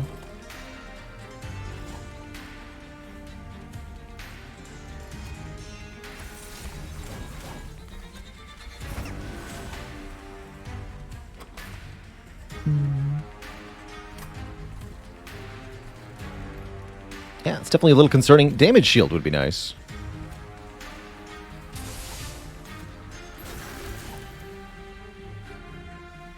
Might as well.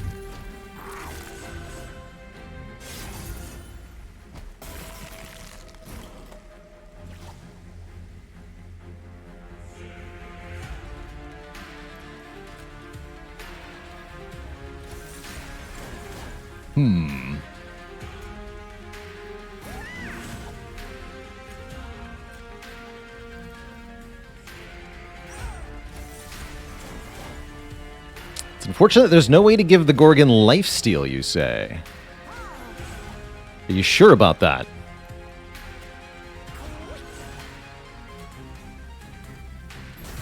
Are you sure about that?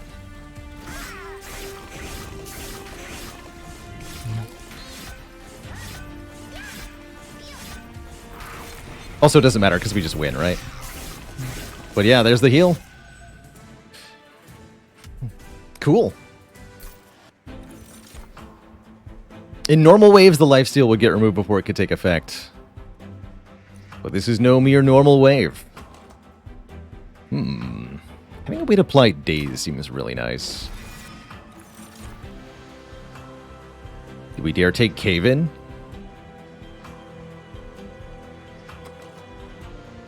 Be nice to put the Eel Gorgon behind the Crucible Collector once we're done feeding, right? Because that's actually what the Eel Gorgon wants, is something in front of it to tank.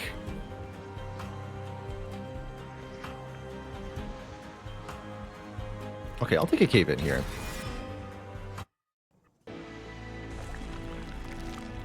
Do we want to duplicate anything? Urchin Spines, the Mollusk Mage, Grovel, Eel Gorgon, all... Actually, duped Eel Gorgon is very strong. Actually, yes, I would like to dupe Eel Gorgon, very much. Yeah. Now that they're one capacity, that... Yeah, definitely. I don't think we can buy anything here, though. Except upgrade this Train Steward. I think we'll just be purging the Train Steward. Are any of these worth it? Shade Lamp could be worth it. But I think I'm just going to purge units. Take my second Eel Gorgon. Second one won't get fed, and that's okay, because its base stats are high enough.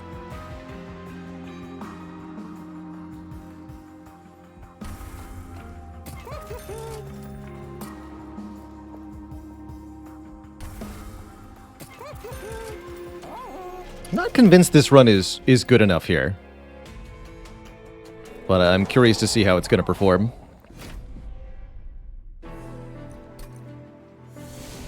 Definitely wish we had the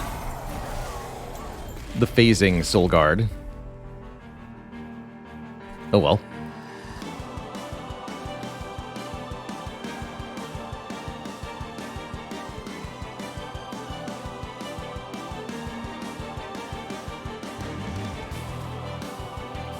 Let's just do one Eel Gorgon on the bottom.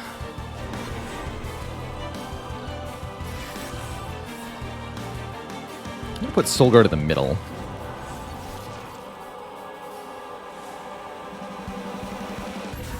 Yeah, I figured that might happen.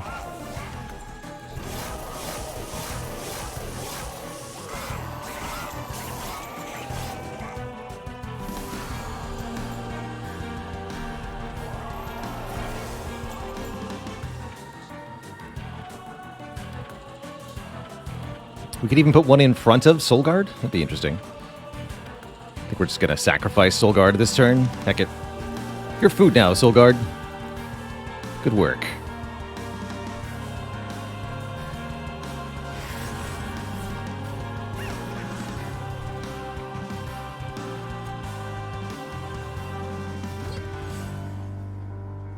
Sweep or no sweeping.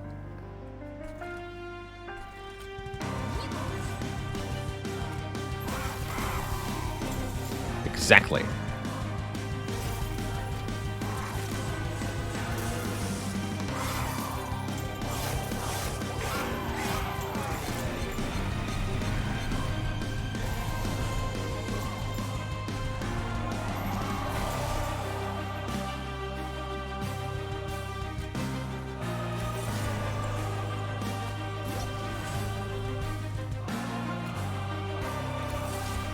This one's actually helpfully boosting the Crucible Collector a lot.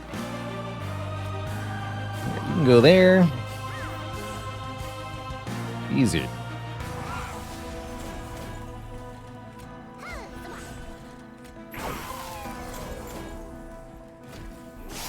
Seraphite's a lot more under control than I expected, actually.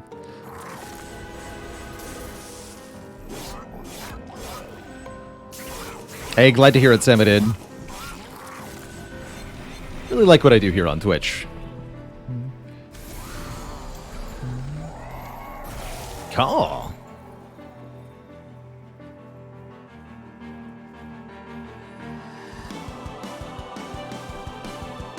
Is it good Florida silence to shut down this Ember Drain so we don't take any penalty? Sure.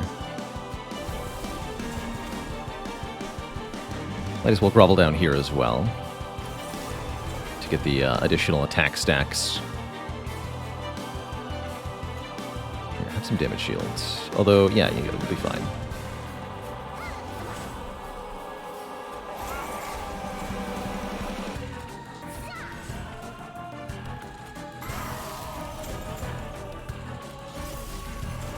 Good.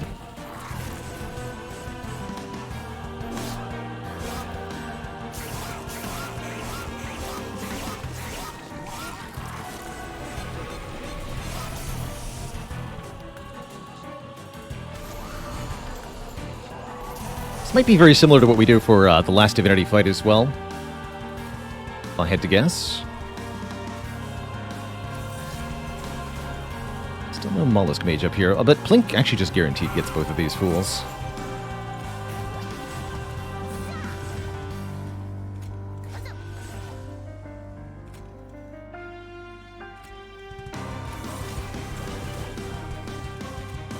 Beautiful.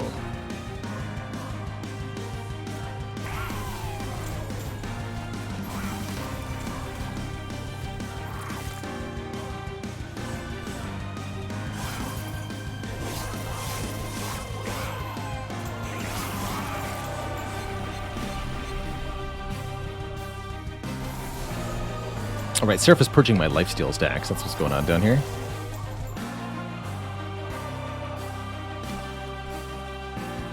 I understand.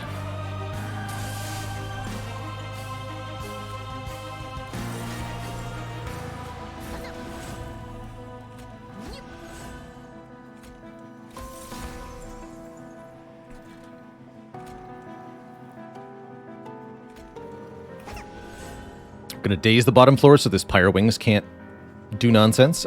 Actually, we can also just kill it.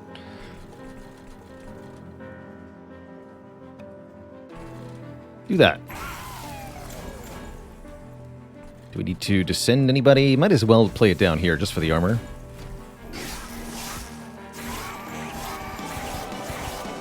Looking good here. This is modded, right? No, this is completely unmodded monster train you're looking at.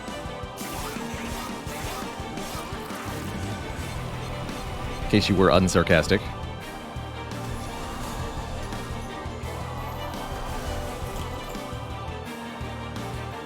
This is how the game is. And it's heckin' awesome. Ah. You need more lifesteal.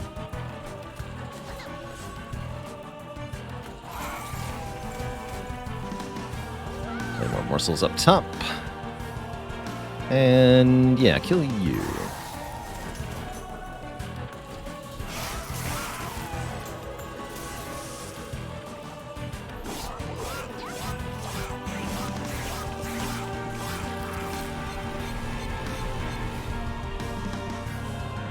Oh, the shard's part of vanilla now. No, you need the DLC to interact with the shard mechanic.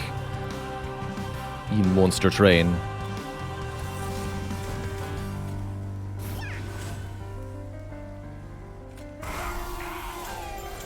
Gone. Let's see. Seraph is here to give me a hard time, huh? And isn't losing any health because of 24 lifesteal? Really?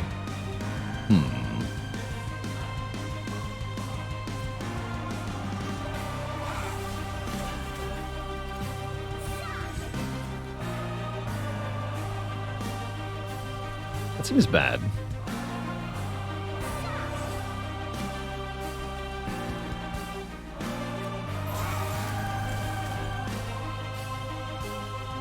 Well, that seems to have changed things. Get wrecked, Seraph.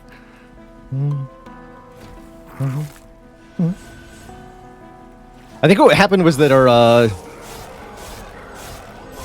lifestealer was getting killed by the first assault, and so none of the tanking was able to happen. But when we killed the front unit, that was no longer the case. So, Eel Gorgon's real power is in a moment like this. That multi-strike only leaves once the relentless combat ends. So we gave 4 multi-strike to the Eel Gorgon for that one turn, but that 4 multi-strike gets to apply for this whole prolonged combat. It's a ton of damage. Yeah, let's speed it up a bit.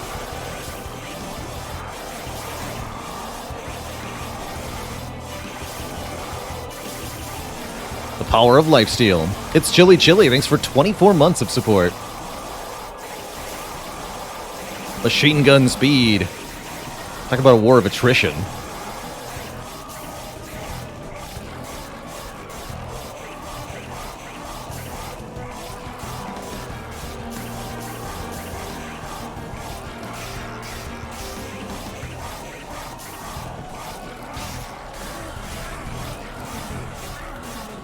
$112 health left. Poor guy. Boop. GG. Yeah, I think if Mollusk was ahead of the Gorgon, we probably would have just outright killed him. That's true. And we got to do that on this battle is order our units correctly.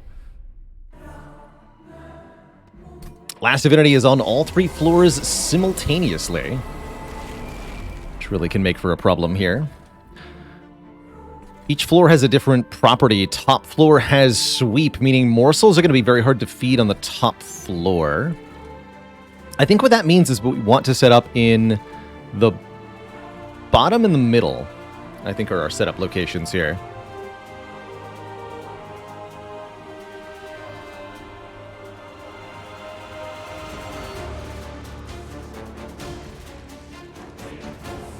And I almost want to put Soulguard in front of this Eel Gorgon for the moment.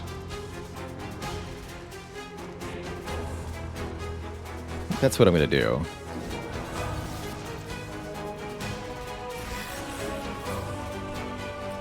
Something like this.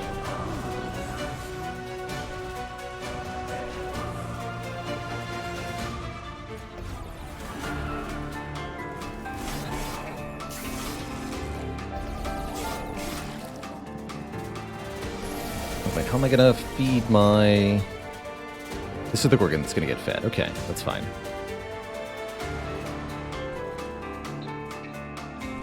Yeah, this gets pretty spicy pretty quickly. So this Gorgon goes behind all of this. Lots of spell shield in this fight. It's going to make things quite difficult for us.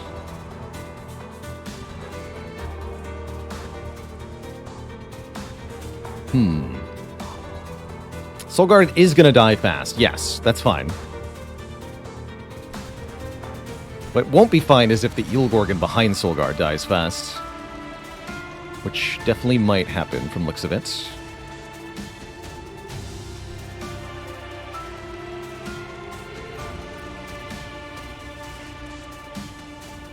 But they need ping to kill something, huh? Can't cast all my spells if I don't get Plink to kill something. There's no way Plink kills anything on the bottom floor. Or the middle floor. Which means I'm probably not playing Ancient Synergy this turn.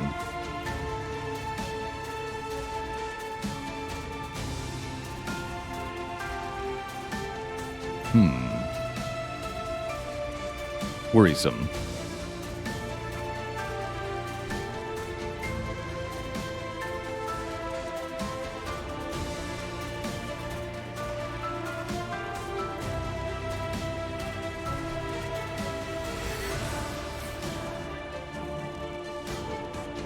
This just bounces off spell shields.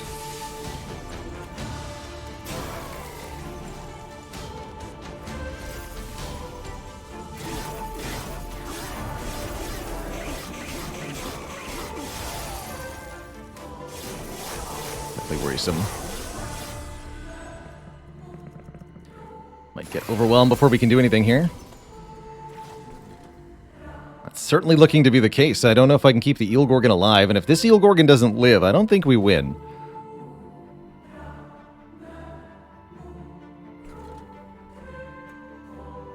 What can I do?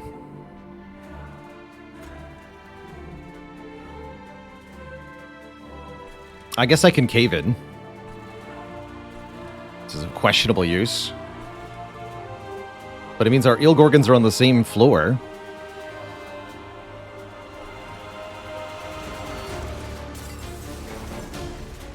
Which means you now die. I don't know. I think we're pretty screwed here, Twitch chat.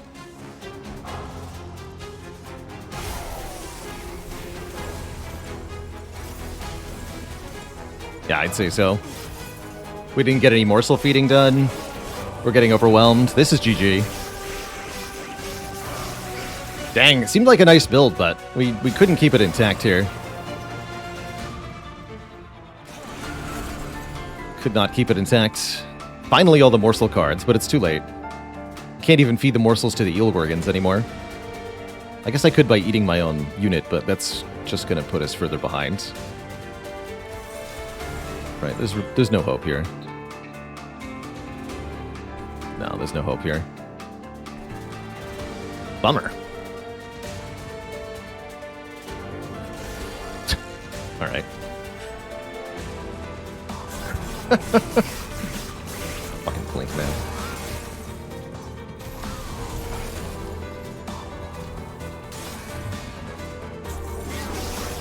GG. Couldn't put it together, and I'm not too surprised. Again, with our champ doing absolutely nothing, it was going to be pretty hard to win the run. Not bad. Not bad. Well, that'll have to do it for Monster Train today. You find the Soulguard wants to be in front, but can't be. Yeah, can't be. Not tanky enough to actually stay in front. Really does seem like the Cold Channel Soulguard does not have the health progression that they really need. How did Divinity go so south so fast? It can really happen often in Divinity Rage Maw. If the initial damage from the waves is so high that you're not allowed to place your starting units without having them instantly killed, then you can just lose this fight immediately, and that's very much what happened. Partially because we had 180 shards. Too many shards for this fight. Too many shards for this run. GG. GG.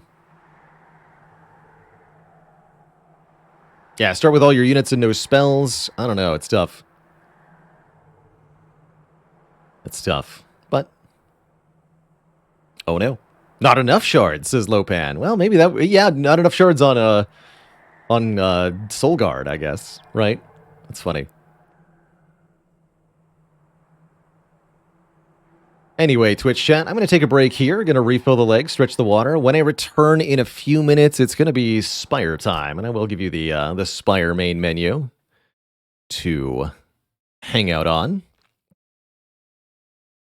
I've got to tweak Spire a couple times anyway. So, first and foremost,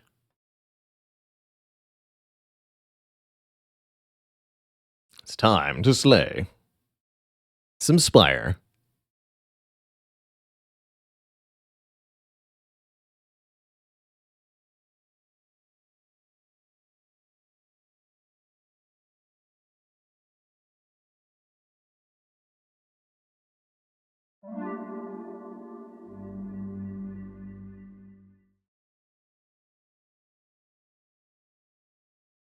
I find it tough to switch between the two games brain-wise. I don't. I've always liked switching mindsets.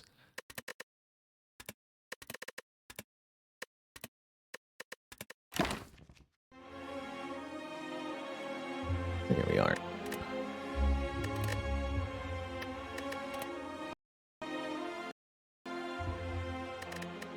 Alright, let me just reboot Spire to make sure no shenaniganry ensues. Perfect.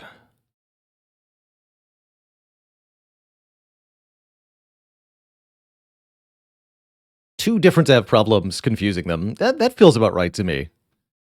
Totally different style of thing. Like the cards don't have enough text in common most times to really feel like I'm confused by them. I don't have to have two separate evaluations for card draw, for example, because you can't even get card draw in Monster Train as a card effect. Exhaust isn't a thing, stuff like that. And the fact that you have the same base number of card draw and same base energy per turn also helps kind of keep the things consistent headwise for me. Alright. So we'll throw up the BRB here. I will be back in a few minutes, Twitch chat. Don just purchased a cozy mouse pad. Actually, before I go on break, I guess I'll talk about that. Once Spire gets captured properly. Hello? Alro, today slayed the heart with the Clad, which means you've beaten the game with all the characters. Well done. Very, very well done.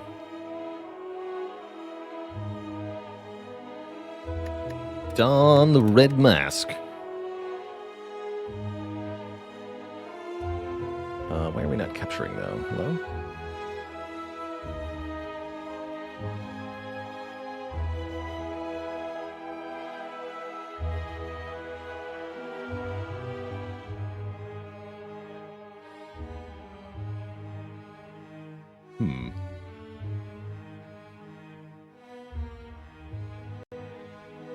Oh, there we go. Okay. Excellent. Excellent. So, John, thanks for, again, buying that cozy mouse pad. Today is the last day of our sponsorship with Epic Desk.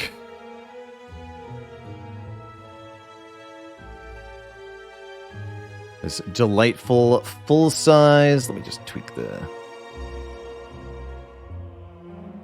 There we go. Full size, beautiful, extra wide, essentially desktop piece of art. A little hard to see here. Let me see if I can brighten the colors on that one more time.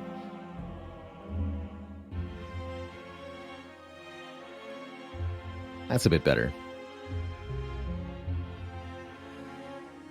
A little bit contrasted, but that's okay. We've got our smug Baylor face in the bottom left here. So essentially how it works is that pre-orders are open until the end of the day today, at which point orders will be shipped out to those who have ordered them, and then never again will these be made. So this is the last and only remaining day in which to acquire your own copy of Fiendish Forest here. Here's the promo pic from Epic Desk, so you can see the full art a little bit better than my actual in-person webcam, which is a little crusty. Pretty delightful. Not everybody's going to have the desk space for this sort of thing, but for those who do, I think it's a heckin' cool piece of unique artwork from the stream. Free shipping to anybody who's in the US for a base price of $50. Pretty reasonable considering the size of it, although definitely more than you'd usually pay on a mousepad. And you can get it shipped to Europe and elsewhere for an additional fee. It's a bit more pricey that way. But either way, it's heckin' gorgeous, so I wanted to give it a shout out so that anybody who is interested in one of these can get their hands on it. By the way, our VODs should be fixed now. Let me just double check that our VOD is indeed being published live. To the video producer. Yes, you should be able to see the live broadcast now. That's great. Glad we got that sorted.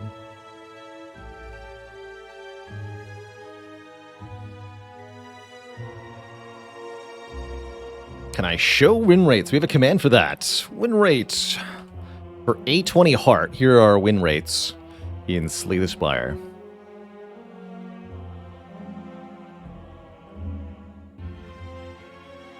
How thick would I say it is? About as thick as a normal mouse pad. It's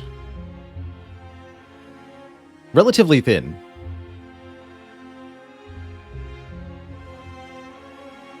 I don't know how I would... Maybe somewhere between 1/8 and 1/4 of an inch in thickness. 5 to 10 millimeters. It's not extra thick or extra sturdy. Feels about the same size and thickness as something like a TCG playmat. Has been the comparison a couple of times.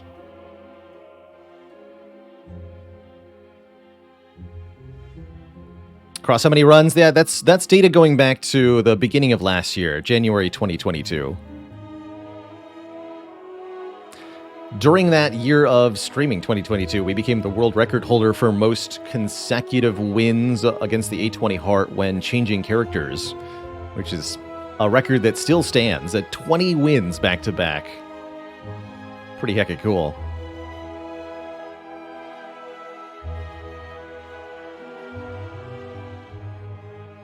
All right, Twitch chat, I'm going to be back in a few minutes. When I return, we'll be climbing the Spire.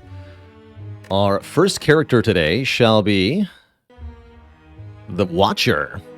Last time we played, we managed to get our Strike Mastery on defect. It finally happened. I remember this run. I actually kind of hated this run while it happened, but I'm glad we won. This run kept pissing me off.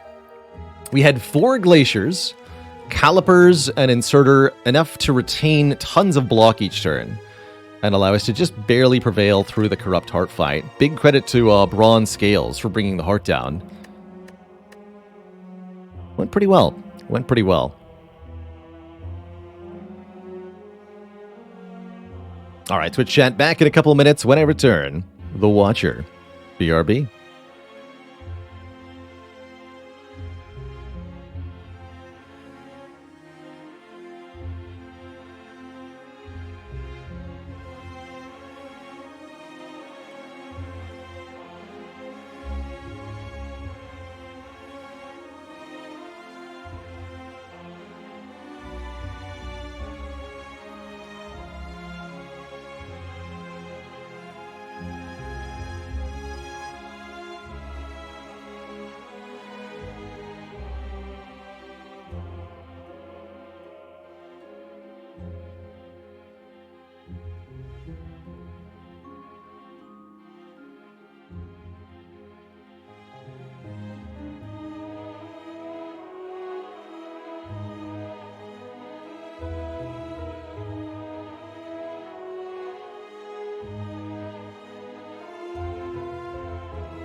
Alrighty, Twitch chat.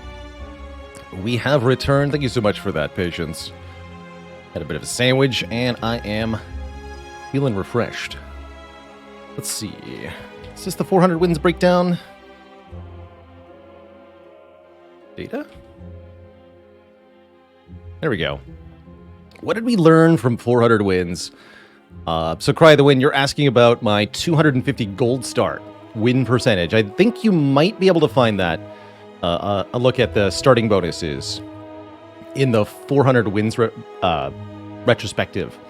One thing that I really noticed when we looked at the 400 wins analysis was that for the strong starting bonus, the third option from Niao, the penalty that's paired with it is almost just as important as the bonus that you're getting. For example, Curse and Take Damage starts performed a lot worse than minus max health or minus gold starts.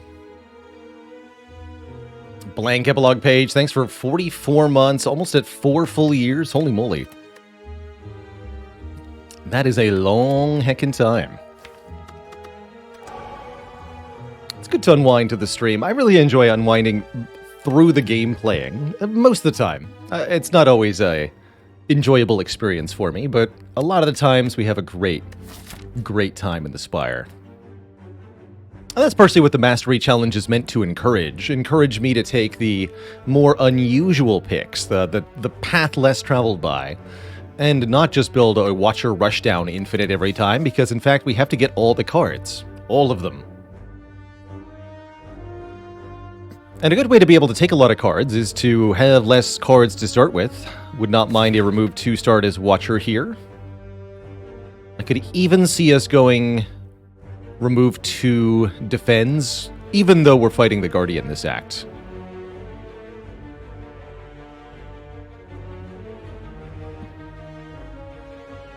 Over Medium, thanks for 4 months in the Prime sub, and Darth Ziggler, thank you for 4 as well.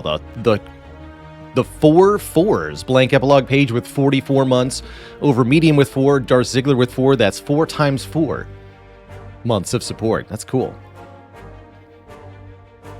How much did I say shipping was in the US for our Epic Desk? It's free. Shipping is free in the US. So you'll just pay the $50 base price of the mat. Actually, so for those who are in the US, for Epic Desk, it is really quite a good deal.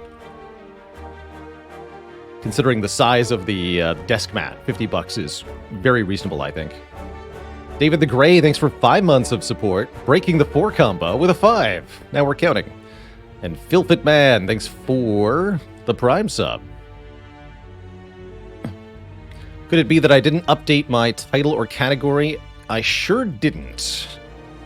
I totally forgot to do that. Let's fix that.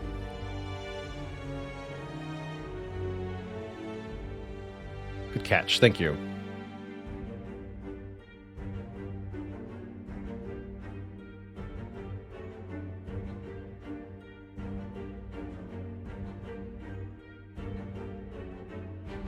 How many cards are we up to now?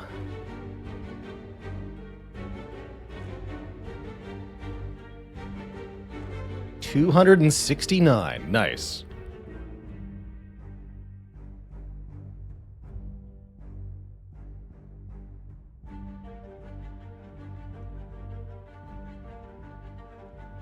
Okay, category should be updated now. Do I have an overview over how my audience is split? Yes. I think we're about 30 to 35% US viewership. Which means, quite frankly, that there's no excuse for me not to have sold 300 mouse pads right now. Literally right now. No, I'm just kidding. Yeah, not everybody needs such a ridiculous item, of course. the epitome of frivolous, quite frankly. But for those who want something delightfully frivolous, that's what it is. It's delightfully frivolous. And I understand that here in the year of our Lord 2023, as one of my friends would put it, that frivolous items are not exactly on everybody's affordability list. Totally get that. Totally get it. Which is why I'm not trying to, I suppose, aggressively hawk my merchandise. That's not what it's about. How do you wash these desk mats? I would recommend not getting them dirty in the first place. How would you wash something like this? By wiping it down with a cleaning solution of some kind. I'm not sure it... Actually, I'm going to have to try this.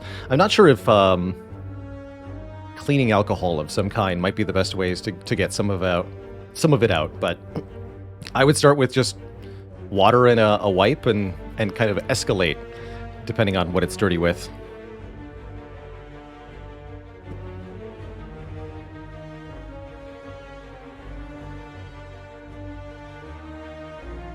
Actually, Epic Desk might have an FAQ on this, actually. Let me just double check their site, because I'm curious now.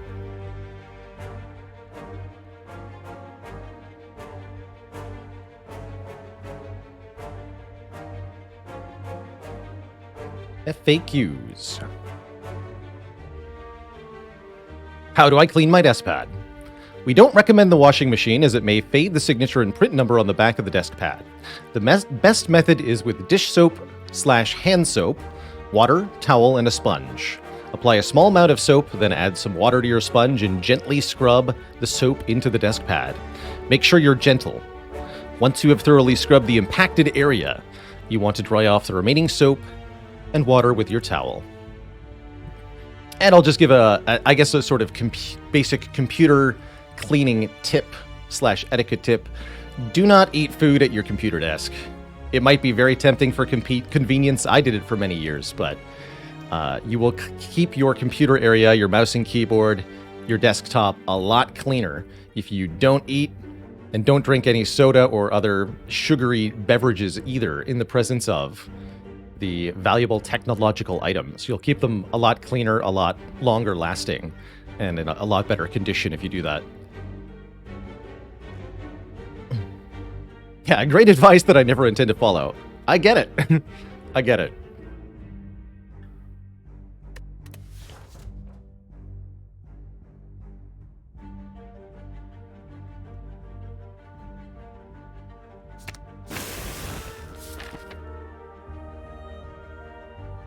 Joke's on you, I crunch on baguettes. Directly above my keyboard.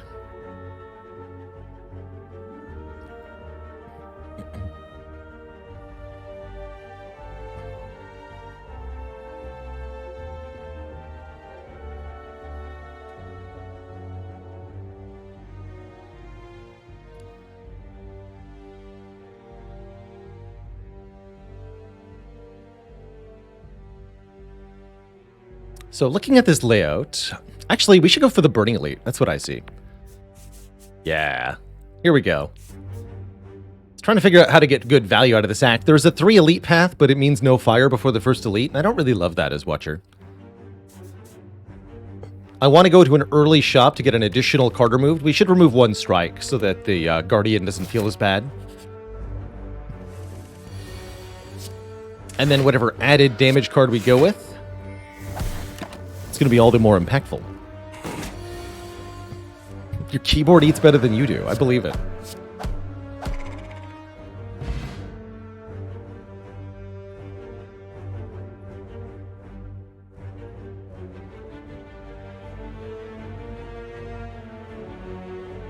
Norkit says, I once sneezed while drinking milk at my computer. I no longer drink milk at my computer. The right choice. Can you believe we mastered pressure points?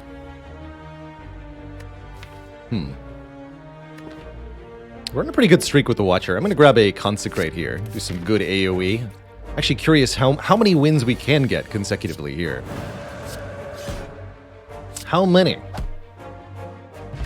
How many will it be? Ooh. Simmering Fury. Actually, one of my favorite options for a first additional Wrath card. Simmering Fury is next turn Wrath and bonus card draw. Pretty cool. And as an uncommon that we haven't mastered, I'm just going to click on it here. I like it. I like it quite a lot. Also, card draw combos with 0 cost cards very well. So this Consecrate is going to feel a little bit better.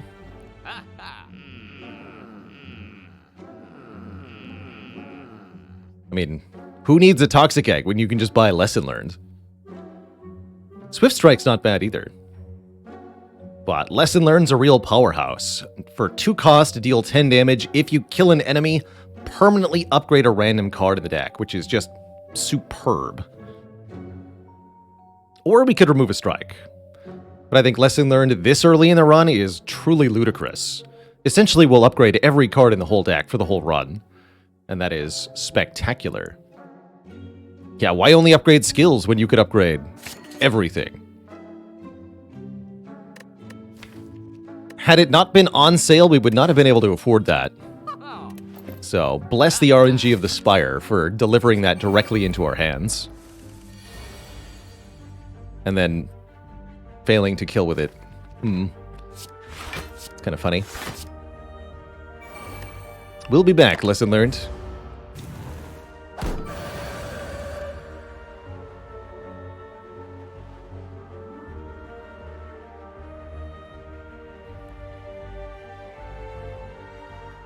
Strike kills this one. We can block with Vigilance. So I don't want to kill them both here. Could also just go Eruption. Let's do it this way. Eruption, Miracle, Vigilance, and Consecrate last.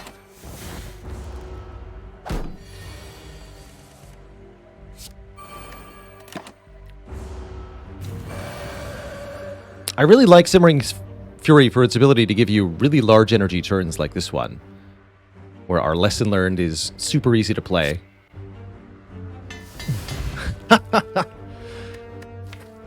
All right, we can clearly see where this deck's priorities are. Excellent. Yeah, Musa, thanks for 25 months of support. The 2 years plus 1. Thanks for the quarter century. Heck yeah. Yeah, insert the Obama putting a medal on himself meme here. I like it. Hard to go wrong with Empty Fist, but I'm also kind of intrigued by an early Prostrate.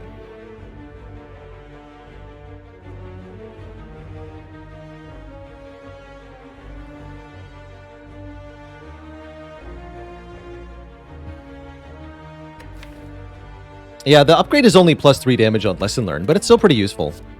Makes it a lot easier to get the kill with it.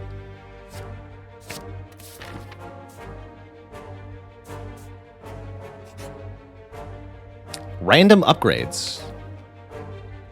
I guess? That's just going to get us 1 upgrade ahead, and it's going to make the elite fight easier, so sure.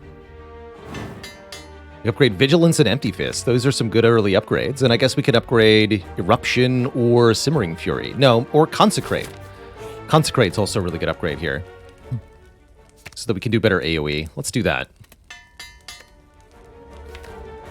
That means we have 4 upgraded cards going into this floor 7 Burning Elite. That's pretty cool.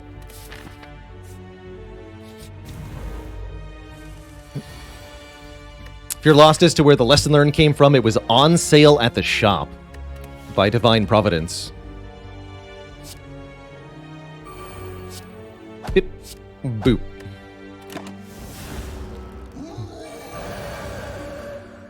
Ooh, and I think we might just have a turn 2 kill here.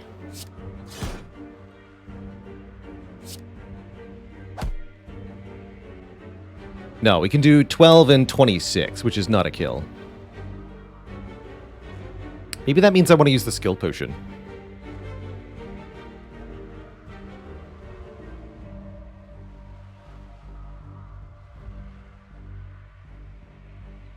And that's counting the miracle already. Right. This is 38 damage. Gremlinob has 42. But there's a number of skills that could change that. Anything that puts us in calm, so that we could play Eruption Strike, Lesson Learned. Blasphemy would do it. Scrawl would do it. Scrawl would do it. Wreath of Flame would do it. There we go. Inner Peace. So we go Inner Peace, Eruption, Strike, Lesson Learned. And potions galore. Our first relic this run is White Beast Statue, meaning we always get a potion after each and every fight. That's pretty good. Do we want an alpha? Alpha is kind of interesting. Don't think this run wants an alpha, but maybe. Be a fun way to beat the Guardian, actually.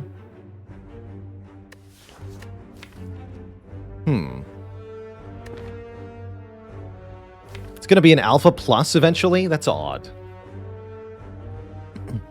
Cosmic Order says, is it possible to lose the run at this point? You still have to execute and pilot the deck well for the whole run.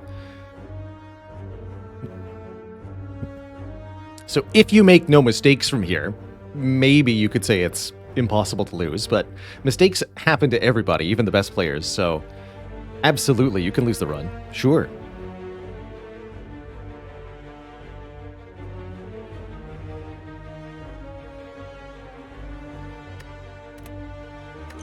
Let's try it.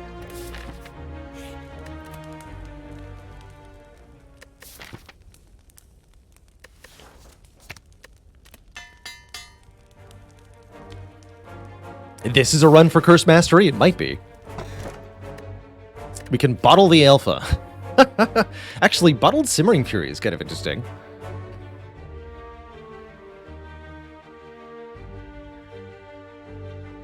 But what about Blue Key? I think Blue Key is probably the best. When the deck's really small, the value of having a card in your opening hand is a lot lower, I tend to find. Blue Key? Hey, we've got health to spare. Click. Ow. Sundial. Every 3 times we shuffle the deck, gain 2 energy. Interesting. Did you know Alpha, Beta, Omega works really well on this enemy?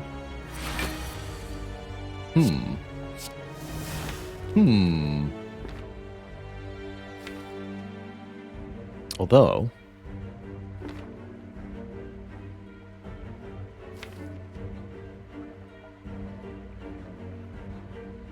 Oh yeah, they're still asleep next turn, yes? So we can just Simmering Fury and play Omega without waking them up immediately. Perfect.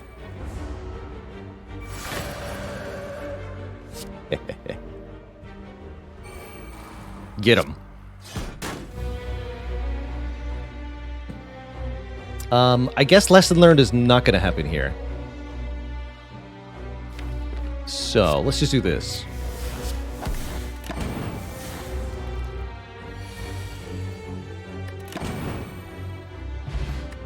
Ice Cream. Energy is conserved between turns. Makes it even easier to play Alpha.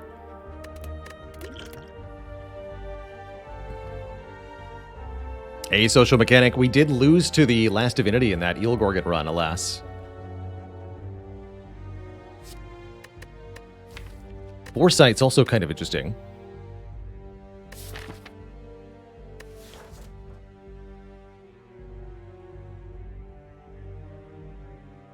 Foresight makes it easier both to find the lesson learned and to get the alpha down. A really good power overall, in my opinion? Sure. We'll take a Foresight.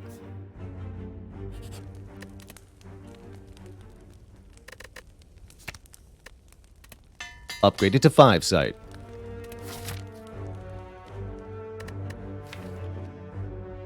Card rewards are actually pretty good. We don't really care if cards are upgraded or not. Maybe we should be taking more combats rather than an event here. Guaranteed potion every combat's kind of nice too. And we can use the combats to get upgrades. Actually, yes. Let's take fights.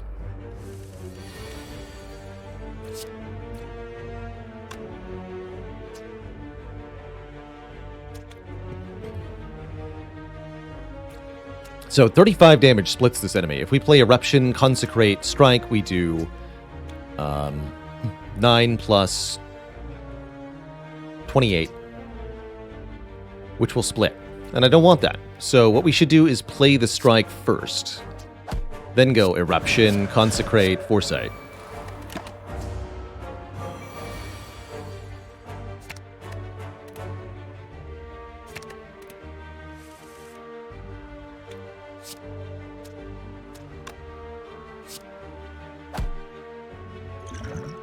Yeah. Since we're getting potions anyway, why not?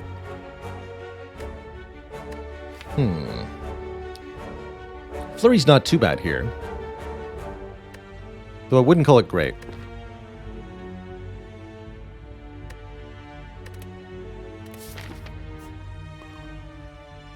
We'll skip all these.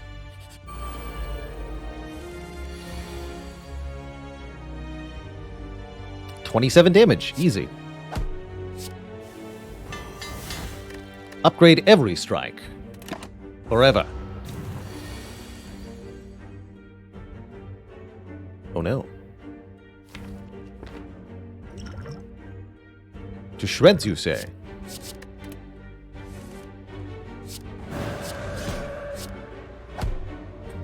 General rule of thumb is about 5 cards in Act 1. With Lesson Learned, you can take more cards if you want to. There's a good block card for Guardian. Deceive Reality. Blocks and provides a retaining safety. I like that. Nirvana is also not terrible when we have the Foresight, but I wouldn't call it good either. Just not terrible. I think 31 health ought to be enough for Guardian. We could also easily rest here, considering that we're going to have every card in the deck upgraded very soon anyway. It really doesn't matter that much. We could even recall, honestly.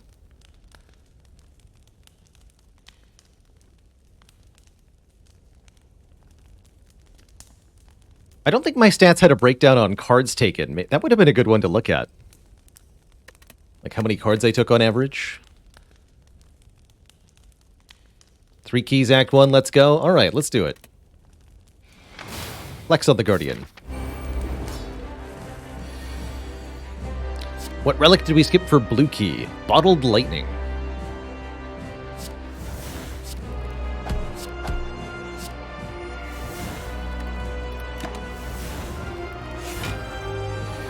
We always have block potion here if we don't have enough damage. Let's see. Might have to use Lesson Learned. No, Lesson Learned won't be enough. Alright, block potion it is then. Take a bit of a hit, but that's fine. Once we have Omega in play, this should be really easy.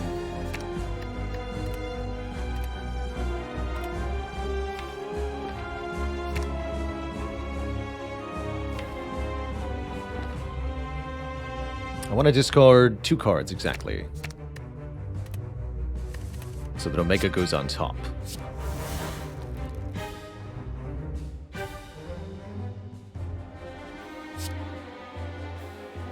Next turn we play Omega.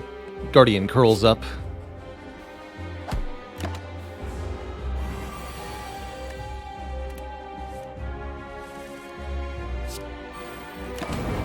We have a couple difficult turns coming up.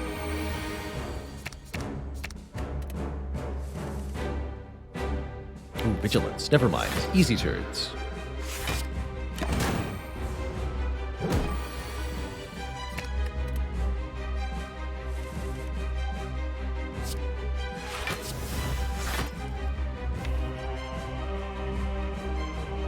Oh, the block.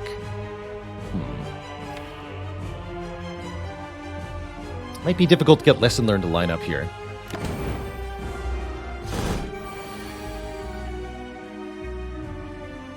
Just discard it. We need to draw it next turn. Should have discarded 3.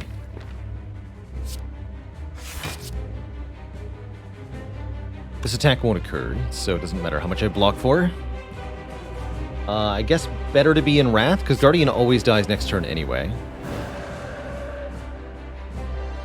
Just want to make sure we can kill with the Lesson Learned if we draw it.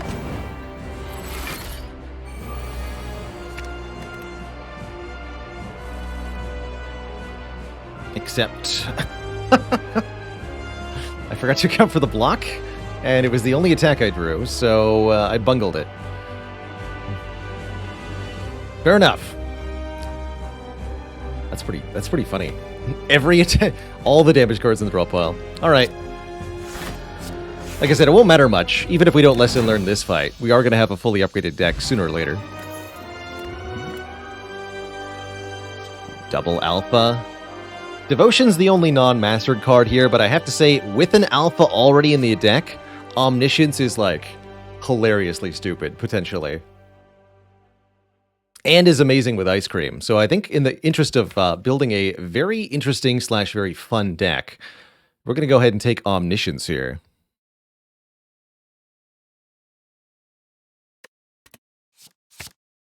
To let us double a card in the draw pile. And I can take Ecto or Dome for energy, or we can transform and upgrade 3 cards to further improve the upgrade density of this deck. Astrolabe mostly useful for getting rid of strikes here. I would get rid of the unupgraded strike, one of these defends, probably not both. And maybe one of our upgraded strikes. I think Runic Dome's not that bad, quite frankly. The extra energy would definitely go a long way. I'm feeling Astrolabe today. What do you got, Astro? Deceive Reality, Swivel, and a Meditate. I'm actually really happy with that. That's an excellent set of defensive cards for the deck, so we can block a lot easier now, which will make it easier to use the Alpha, Beta, Omega sequence to deal with opponents. That's kind of cool. Cheese Demon, thanks for 22 months of cheesing it. Really like taking elites late in this act. We don't need rest sites that much. Even removals seem like they're not that big a deal. Hey, grats on getting to a 20 rotated to light with both the Watcher and the Silent. There's always room to learn and improve at this game. That's what I keep learning from playing it over and over and over again. There is always something more you can learn.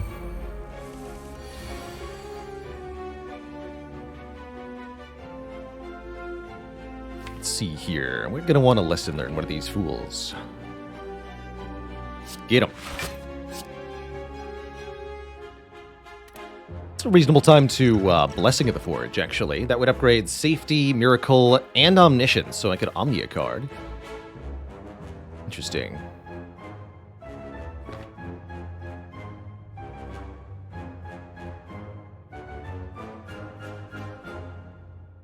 Or I could upgrade the Simmering Fury and play it.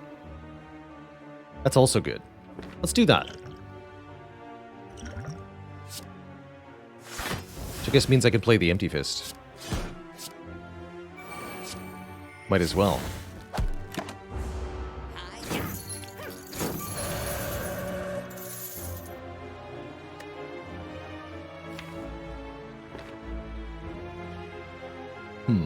How do we want to play this? How do we want to do this?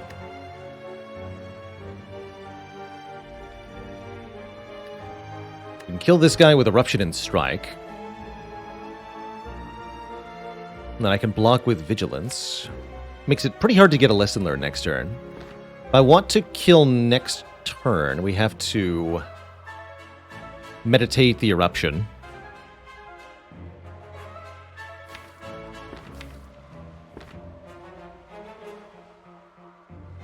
Which would mean going Eruption, Strike, Defend, Meditate, taking 6. I don't love that, but it works out okay.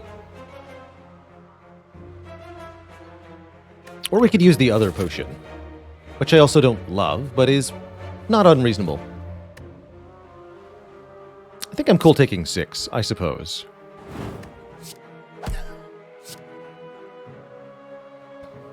Unfortunately, if we Vigilance, Eruption, Strike, we don't kill the back guy. Although maybe that's ultimately still a better line. We would have taken 1 less damage.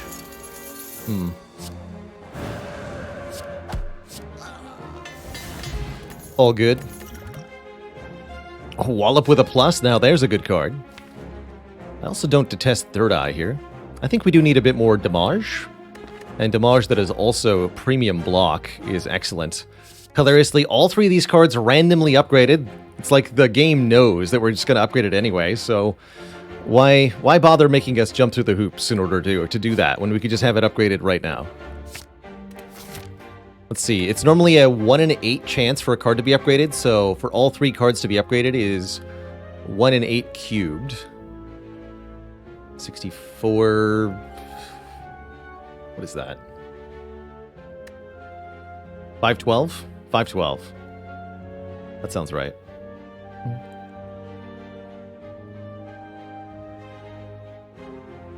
Yeah, 512. 1 in 500 to see 3 upgraded cards there. That's pretty cool.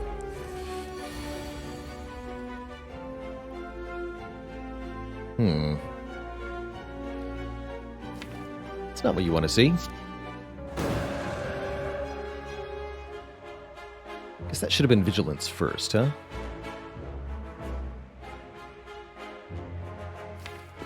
Yeah, let's just do it this way.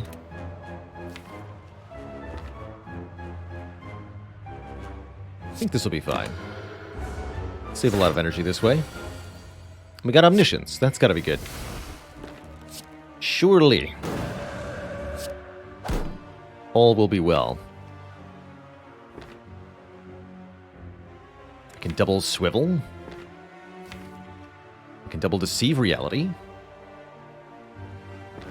Double Wallop might be enough damage. Double Wallop would be 24 twice. Yeah, that'll be enough damage.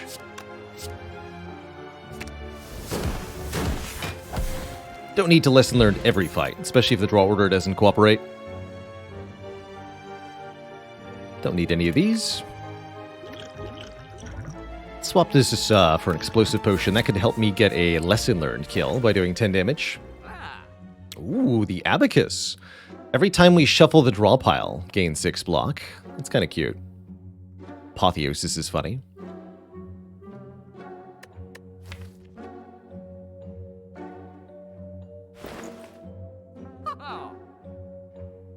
We could also buy the Whetstone for, you guessed it, more upgrades. It'll get upgraded for free with Lesson Learned. No, the Gigabrain play Merle is buy Study and buy Apotheosis, get the Apotheosis upgraded, play the Study, wait patiently for like 10 turns, and then upgrade all of the insights with your Apotheosis for plus 10 card draw. On turn 10.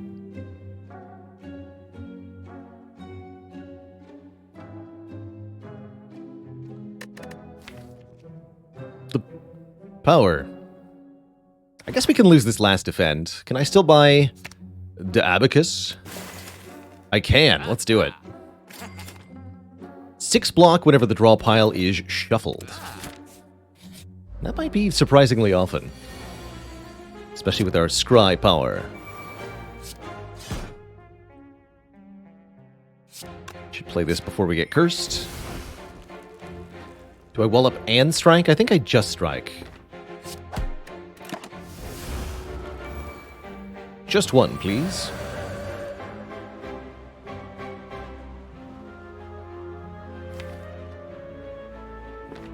Okay.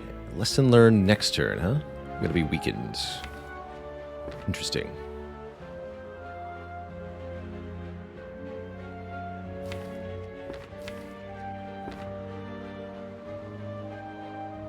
Seems like a good turn to not kill the bird then. So I can lesson learn it next turn. Let's go Foresight, Deceive, Eruption, Empty Fist, Meditate.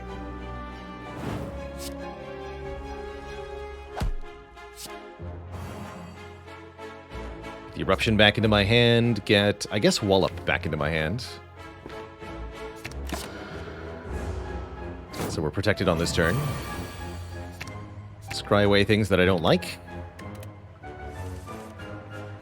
Perfect. Okay, 4 energy to work with. 6 if we need it. We can swivel. Swivel Wallop is a full block? No, it's not. I think that means it's Swivel Lesson Learned Vigilance. Questionable, but sure.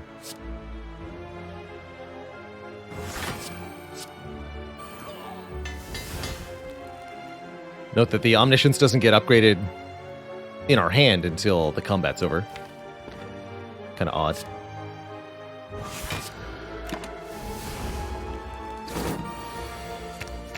Give me block and energy, please.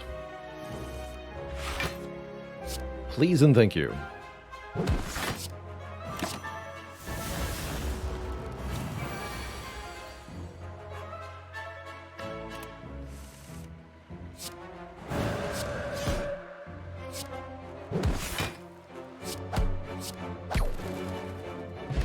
Good fight. Prostrate is back. As a way to gain mantra. I like it a lot more with meditate now. And with wallop. Sure, let's add some mantra to this. I'm a mantra lover. Do we take an event or a combat? Don't want bites or apparitions, really. There's a few other good events in Act 2. We need curses. LSG MTG, thank you so much for the Prime sub. Welcome to the Cozy Sub Club.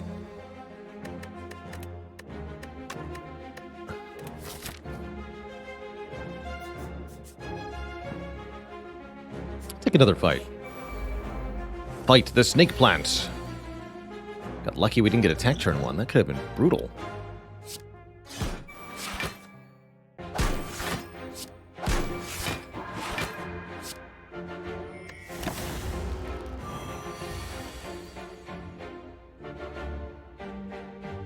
This isn't too bad. Going to energy potion now.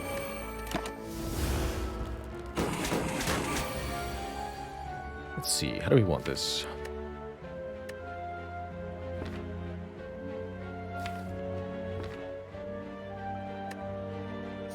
We just discard the alpha. Alright, that leaves nothing in the draw pile, though. I guess that's fine.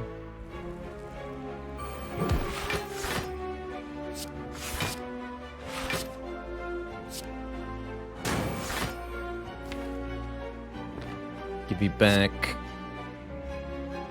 Simmering Fury and Deceive again, I guess.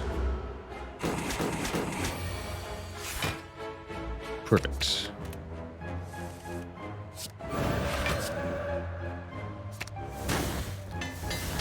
Alpha's upgraded. One could argue whether that's an improvement. I don't completely detest a card like Protect here.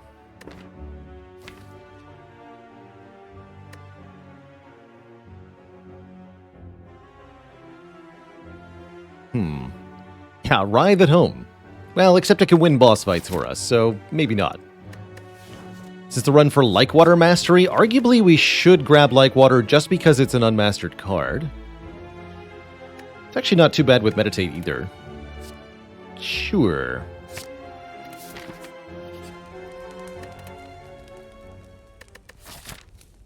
There are only 3 unupgraded cards in the deck. I'm just going to rest here.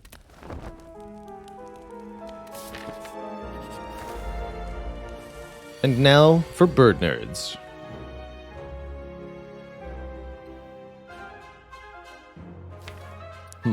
Okay. Tricky here. Let's do this.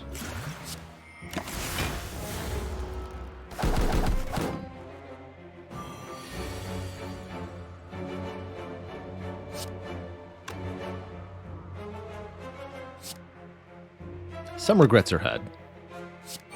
Only some.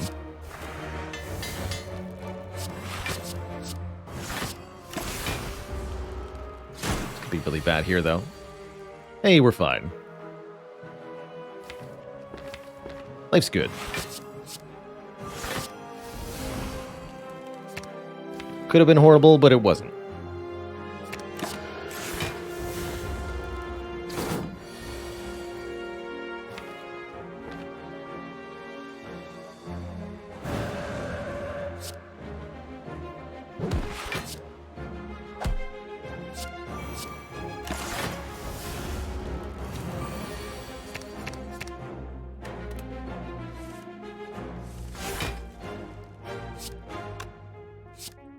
Can't even get a kill with the explosive potion. We're 1 off. Bummer. Didn't play the Like-Water either. Tragic.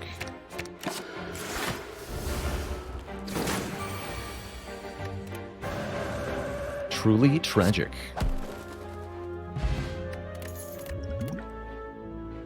Rushdown. When we enter Wrath, draw 2. A classic for the Watcher and pretty reasonable. We do have 2 Wrath cards and enter it often enough. Another Foresight ain't bad either. And of course, the Rushdown has a free upgrade on it, so that helps too. Sure. The funny card. Also, card drawing makes it easier to abacus and sundial harder.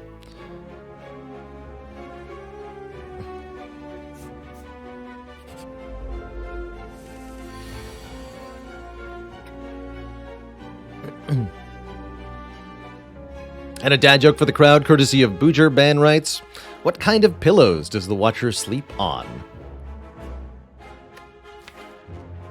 Rushdown pillows.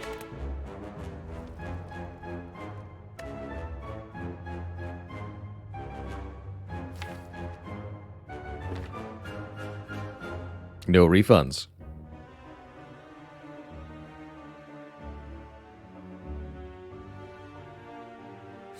Should be another easy lesson learned fight. Let's just give him a bit of a bonk here.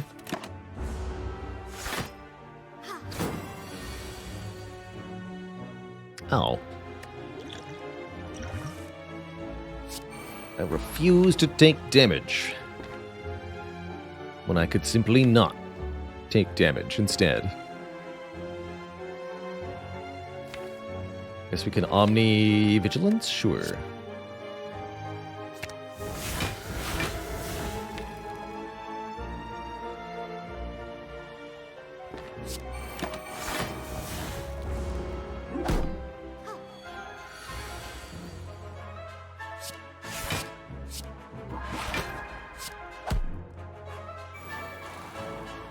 And then take back this.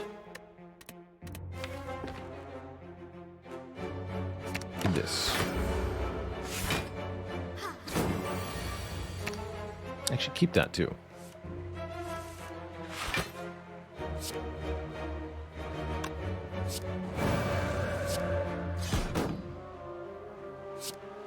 Thank you, Rushdown, for making my life comparatively easy.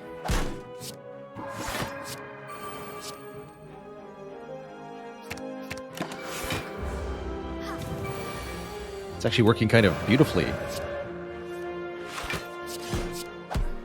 The deck, that is. We really don't want a whole lot else, although I do kind of dig a Crescendo. A one-time zero-cost Wrath entry. Yeah, I'm going to take that. Also happily going to take an Akabeko, making our first attack each combat do bonus damage. And we should be fully upgraded by the time we reach that first elite, yes? Probably. Baby cow. Snake Plant the rematch. Did you know that Akabeko Wallop is awesome? Because it is.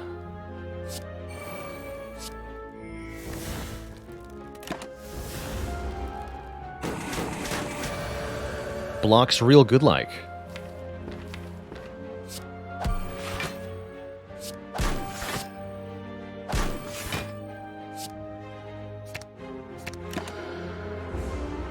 Drunk Akuma, thanks for the 3 months. Woo! And Farron Ferrite went away from 3 heckin' years. Thank you so much for 35 months. Does this deck want a Blasphemy? I don't think so. Tantrum? Also, perhaps not. Tantrum's nice with Akabeko, though. But ultimately, I can do without any of these. Skip them. Skip them all. Alright, Snecko. You and me. Here's a question for you, Snecko. How much does it cost to play an Omega? No wrong answers now.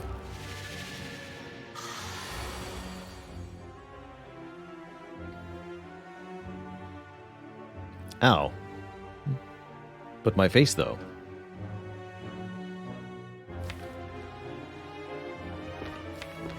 Alright, you asked for it.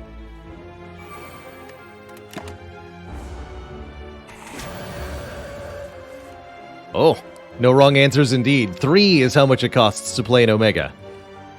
Snecko knows this. Snecko understands. You know what? I dig it. I dig it. But you know what else I dig? I dig just playing Omega anyway. Bye-bye.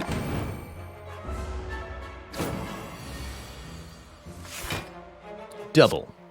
Omega. You win death.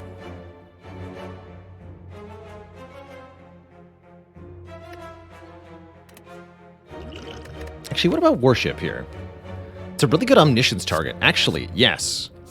I'll take a Warship. It's also not bad with Ice Cream. I'll go Fire Potion, Energy Potion, as we go into our Book of Stabbing fight. Oh boy. Oh boy. That's a spooky turn 1. Playing Rushdown seems like a bad idea. Playing Eruption after Rushdown seems like a bad idea. There's definitely ways that could break and leave us at just 1 hit point. I don't really want to be at 1 hit point. But we're going to be at 15 hit points if I don't play Eruption, and that's also not very good. Spooky. Very spooky.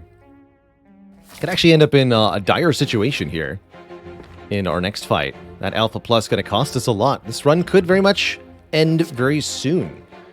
We're not careful here. Do I play the Alpha? That's my question. I think we shouldn't.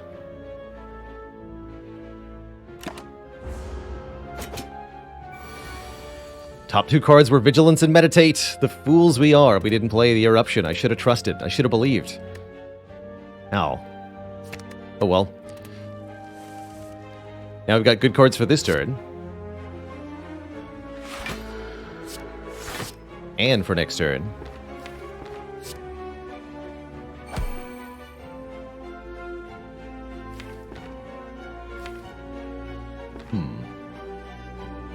I should have kept Double Deceive. This is kind of bad.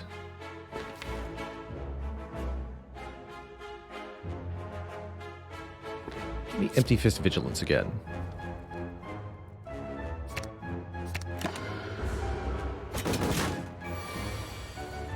Good. Good. Perfect. Double. Warship.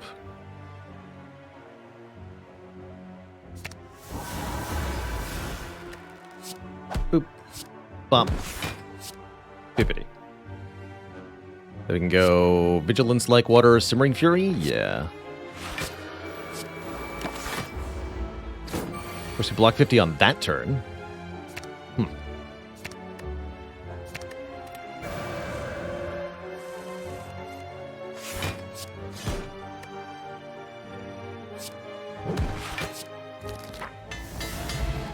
Stance Potion and a Lantern. Those are both very useful. Lantern in particular is incredible here. Which makes me think we need the Energy Potion less. I'm going to go Stance Potion, Fire Potion into the next Elite. 13 hit points, that said, might just straight up not be enough. We'll see. Our turn 1 is going to determine everything. Hopefully it's Gremlin Leader. Remove a card from the deck. Do we get rid of Alpha right now? Actually, I think that has a pretty good odds of keeping us alive if I delete it right now.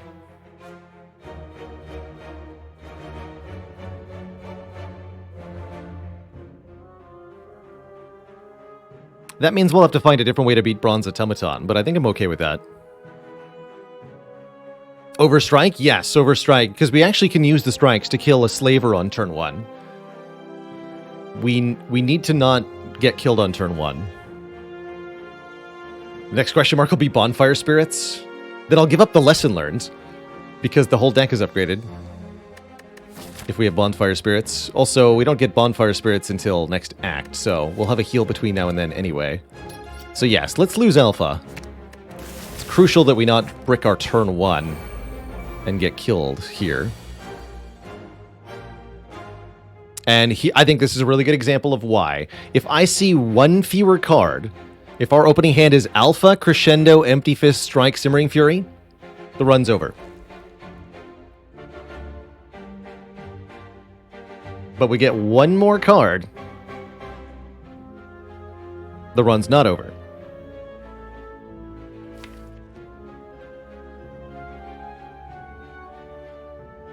Double Rushdown. I'm thinking maybe double Wallop. Could remove that strike, though, but which strike is it? Could you have correctly clicked on the right one? There's two, and there's no way to know which one of the two this strike is.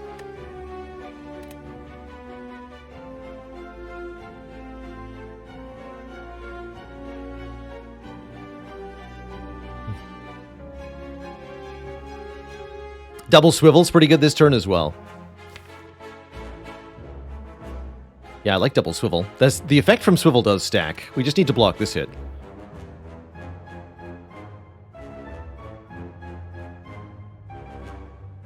Schrodinger's Strike.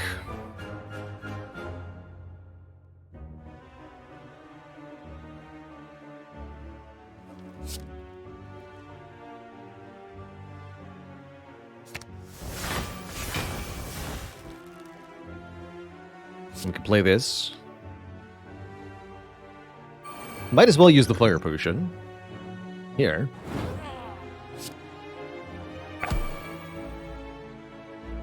And we should probably KO the wizard, too.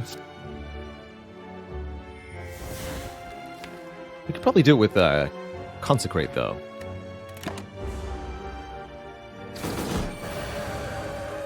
Yeah. Oh, right. You waste your discount if you do that. That's fine. We can worship and then meditate the worship with the Consecrate to wipe out these new minions coming in. And that's going to be so much energy, I might as well play Deceive Reality, too.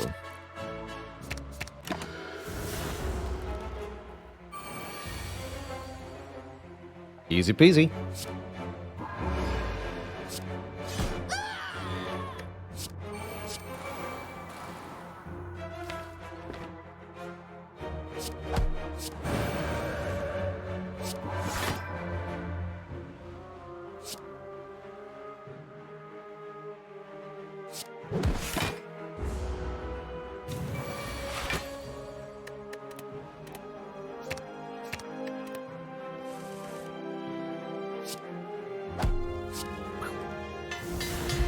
Brilliant.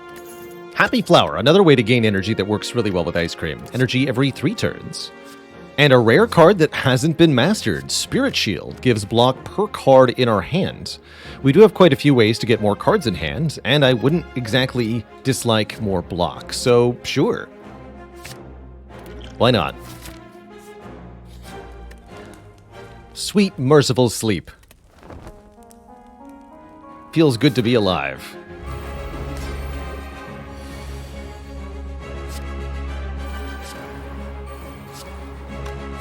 Draw 10 cards after scrying 4 next turn. We're going to have a really good turn.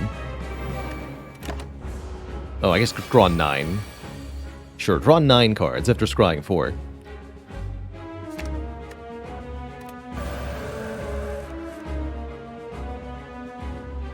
"27 block off Spirit Shields. Nothing particularly good to Omniscience here.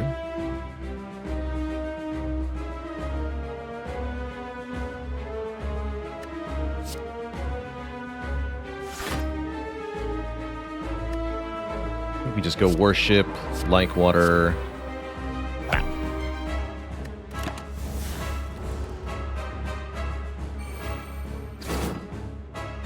Hey. Why Consecrate?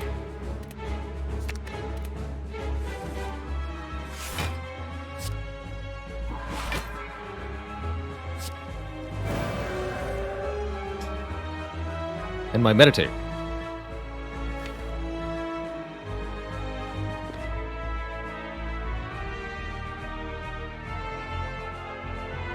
Like an Omni Worship. Strike, Consecrate. Get back Prostrate, go back into Divinity next turn. That seems really good.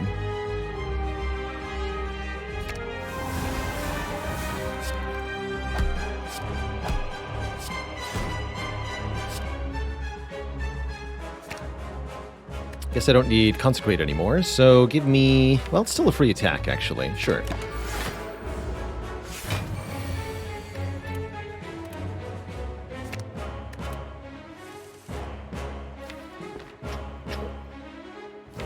Soaring Fury would be good. Could Crescendo to draw it.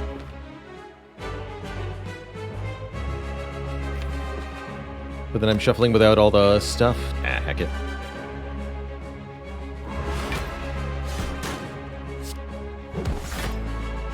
I guess we can play the Lesson Learned, right? Yeah, there's no unupgraded cards. I guess the Spirit Shield isn't upgraded. Alright, we'll upgrade that. Seems fine.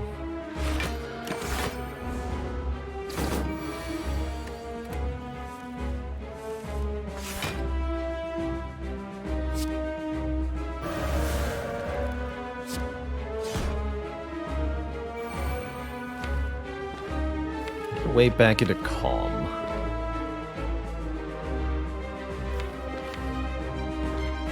Vigilance.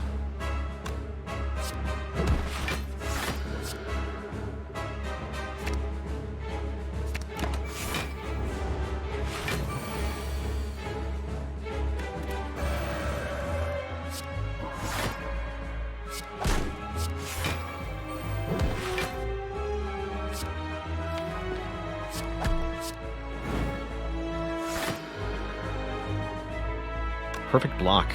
Kind of cool.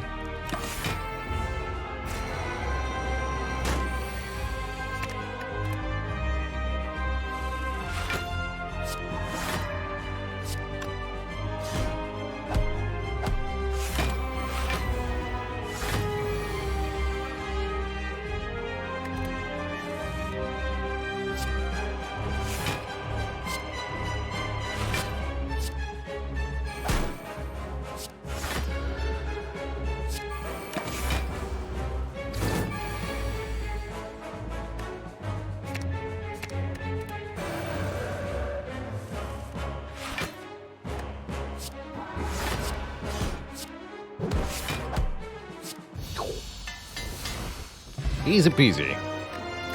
We can get one more mantra generating card. It's going to work out a lot better. Or an establishment. Whenever a card is retained, reduce its cost by 1 for the rest of the fights. Note that we have safeties that retain with Deceive Reality. Meditate retains cards. Worship automatically retains. That's a pretty good energy generating card here. Judgment is the card that says not mastered on it, but I don't think I want to take the Judgment here. We've already got plenty of ways to deal with low health enemies like the Consecrate. We don't need a Judgment. Let's grab Establishment. Really fun things we can do here. I'm going to keep this Ancient Potion for now. Coffee Dripper. That's not usually what you want to see here. Violet Lotus is quite nice. Gives us extra energy when we leave the calm stance, which we get into a lot with this deck.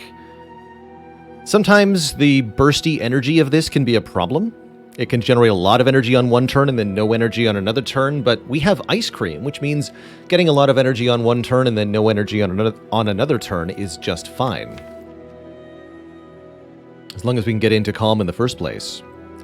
Do we need more energy? I think so.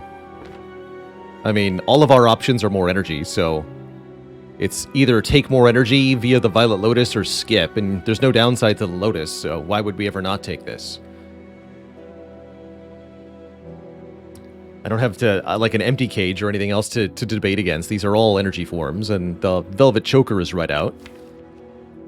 And I think the Coffee Dripper is also right out, so yeah, I'll take a Lotus.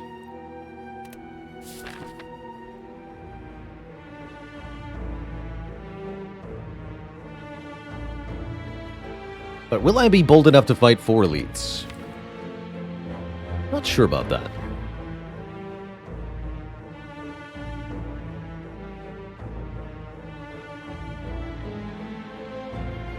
We'll start on the path and see what happens. First up, Dorklings, who can already put the hurt on sometimes. Looks like we got a lucky turn, though.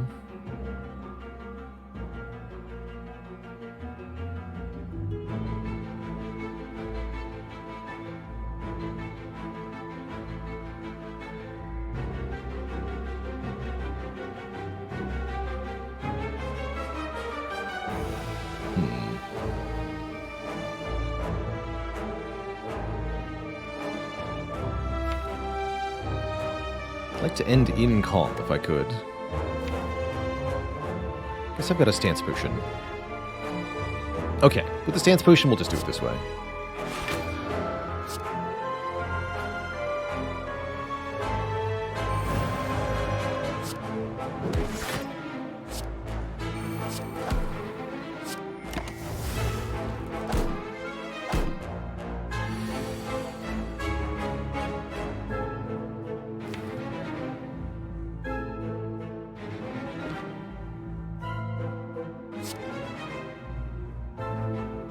I'll need to see reality. Play this establishment.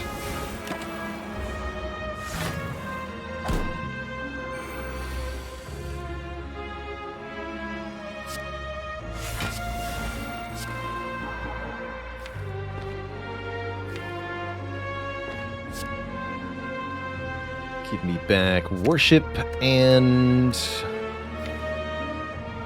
something damaging.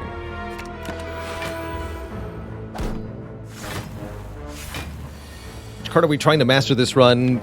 Any of the unmastered cards that we can find another copy of. Spirit Shield, Like Water, or Simmering Fury. If we can find another copy, we'll take another copy.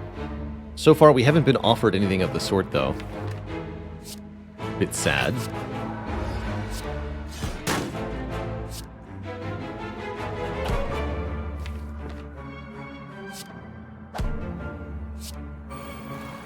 No need to swivel here.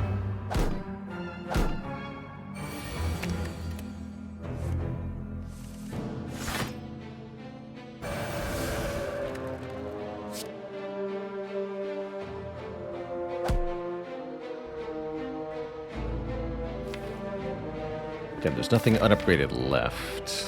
The establishment is unupgraded, technically. Alright, sure, whatever.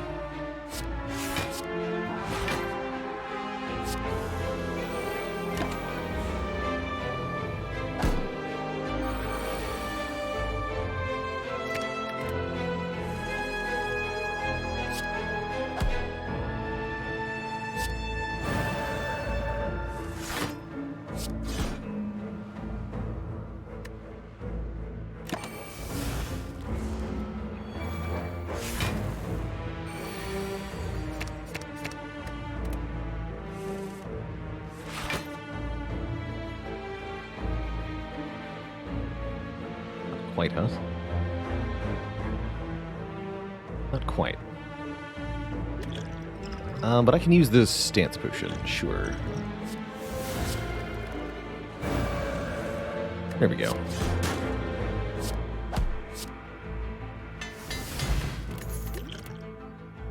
Crush Joints can allow us to apply Vulnerable, or Tranquility could be a one-time get into Calm. Both of those have some use.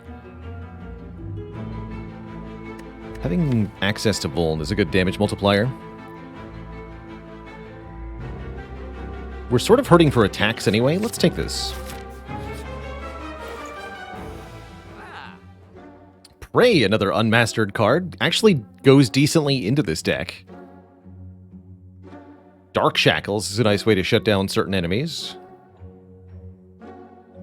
Nothing here that's hugely important. Also wouldn't mind just removing another strike now that we have Crush Joints.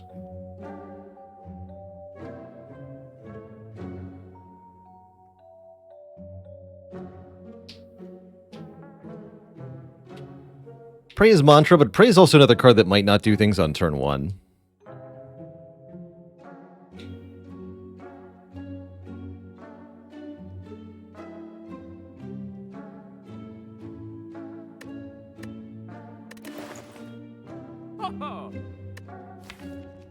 I think I'm just gonna dunk a strike.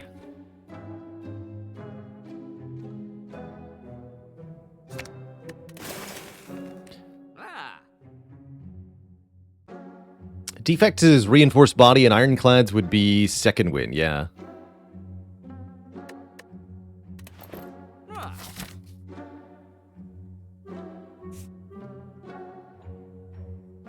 More card rewards likely leads to mastery, but we might get relics from the events. Rare relics. Rare relics could be very important. Or we could get madnesses. Or our first ride. Or we could get nothing. I'm cool with nothing. Just straight nothing. Alright, well I should have taken the fights. That's okay.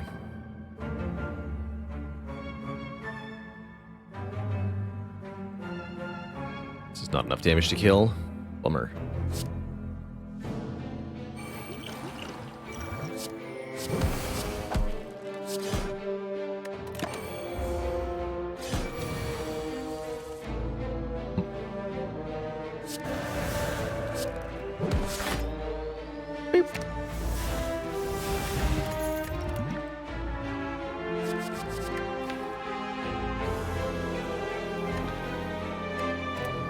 Nah. Bandem GG, thanks for 10 months. Best time to go to bed is always when the run is over. Or never. Have you considered never? It's my favorite option, personally. So turn ones like this are going to get us killed over time. We can't sort this deck out.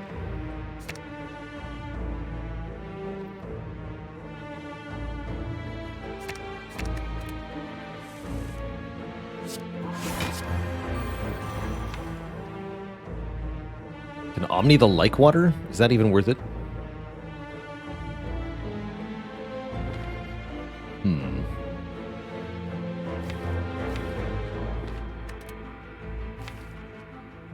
Sure.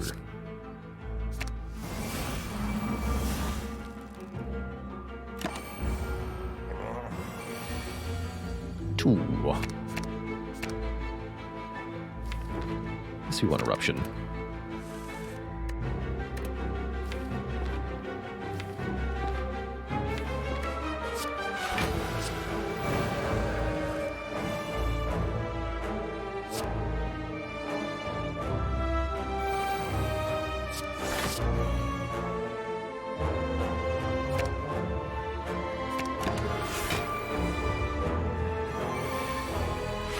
Prepare for ultimate power. Attack power.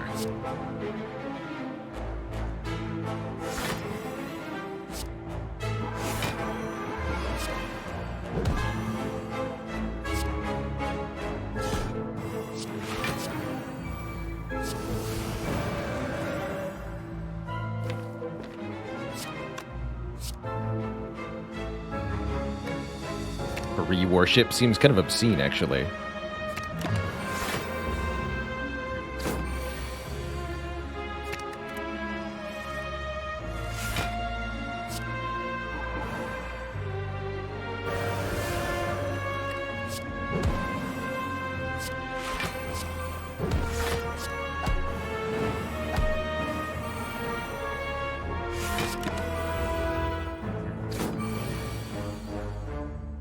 Seems like once we have a couple turns down, we're fine, though.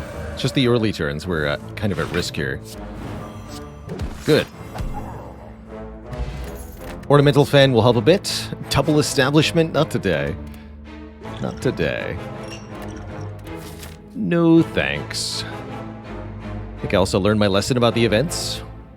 Arguably, the events have gotten better, now that we've seen some of the bad ones. Alright, well then I haven't learned my lesson. It's a merchant with the second copy of Like Water. Let's go. All right, that was worth it. If we win this run, we will master a card. Although, is it a good card? That is TBD. Maybe a good reason to buy a second copy of Meditate, actually.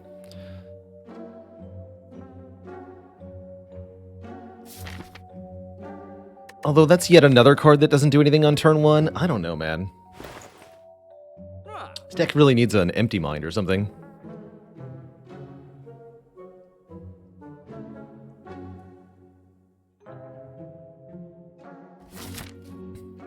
We're inevitably going to need a block potion? That's not untrue.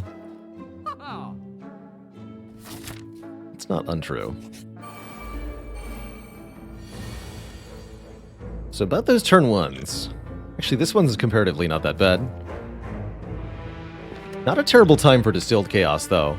I think we should use the potion in this fight, and I think it would be unwise to use it later. So yeah, let's do it. So we never really know what's going to happen here.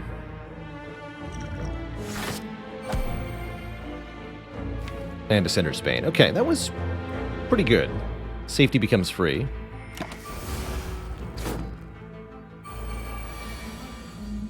We don't need lesson learned here. Like water, meditate are not bad, I guess. We can use Wallop to kill one of these daggers. Seems kind of spooky, though. Does Ethereal Override retain? Yes, it should.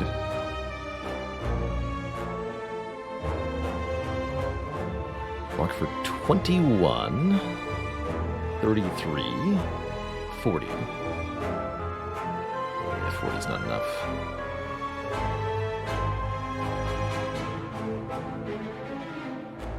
Don't have any more energy than that.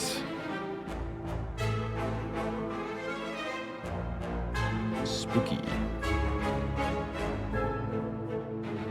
Alright, I'm okay with this. We can go rest. It's fine.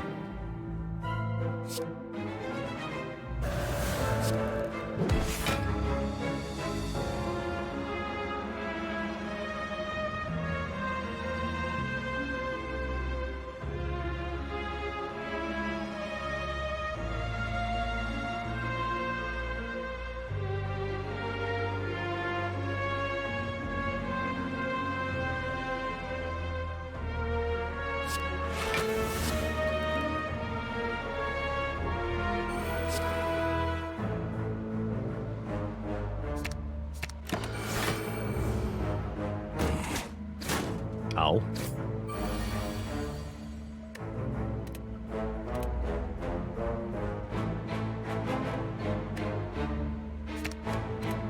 Okay, so to kill one and block the other.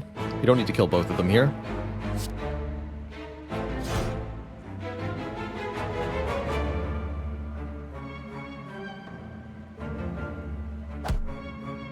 Although I should have walloped first. That was foolish. Well, whatever. We don't need to play Swivel, so I can just go Shimmering Fury here. Not much point in swiveling. Okay. I think we have control of the fight now. We should be okay. We survived the initial phase, where everything is horrible. And we made it to the part where everything is great. Probably. Do we crush joints here? I think we should have maybe Spirit Shielded before Rush Down, but that's okay. We can play almost every card in our hand. That's the other good news. Something like Omniscience Wallop could be a good idea. Could Omniscience Prostrate to get into Divinity here? That would make this do 24 AoE. That's actually pretty good. Let's do that.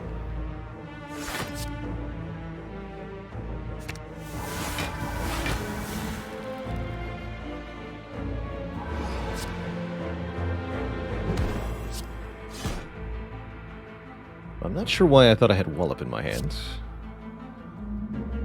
Clearly do not.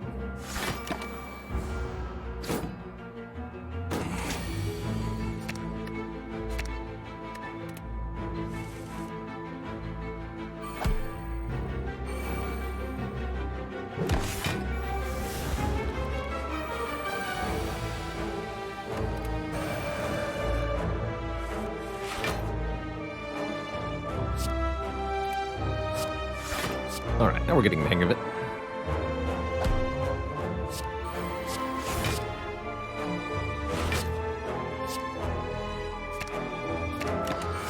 There we go.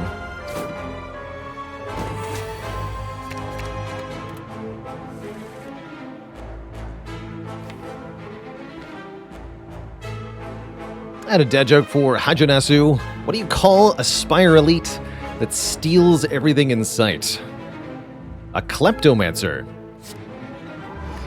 Now get bonked. That's right, we have a card to level up, yes? Too late now. Just leave. Trendy Kendi, thanks for 4 metric months. Your second longest relationship. Incredible. Look at the hand is okay. Empty body seems maybe more stable. Talk to the hand is shockingly not good at all here. Guess we'll take a wave.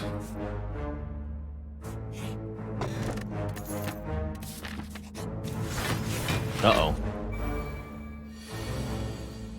Death by jawworms. Question mark? I think we're okay for the moment. Yeah, we're okay.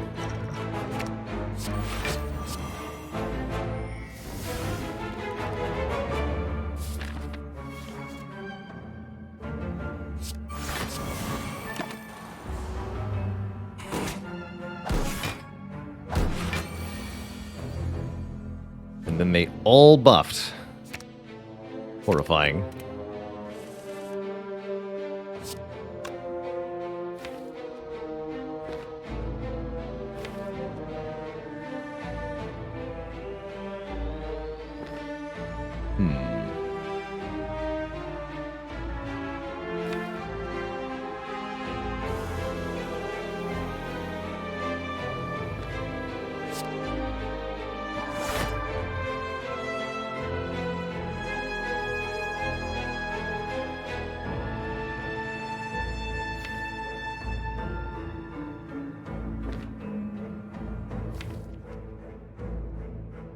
I don't think I want to omniscience anything at the moment. Let's just go Vigilance Ring Fury here.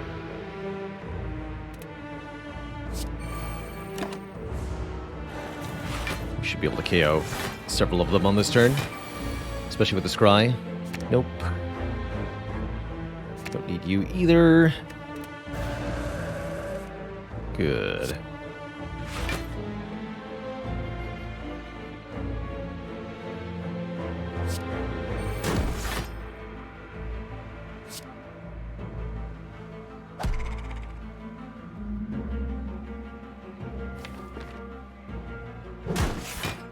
I can actually just stay in Wrath here. Curious.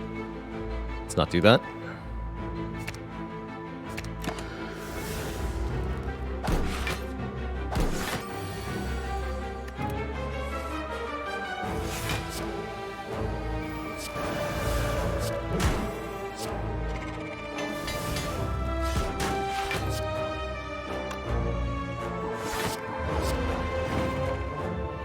Easy peasy.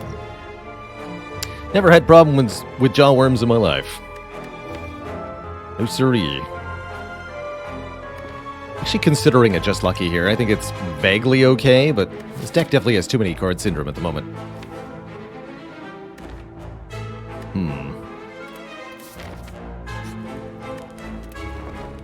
Somewhat regretting not taking that cut-through fate we saw a while ago.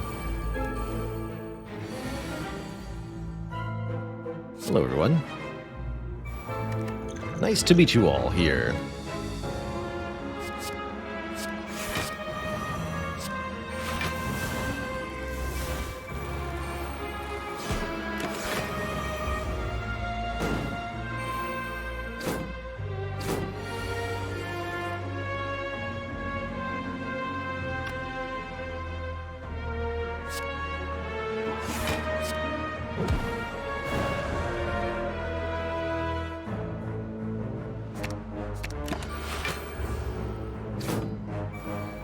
"20-minute nap. Sounds good stuff, Dragon Wingo.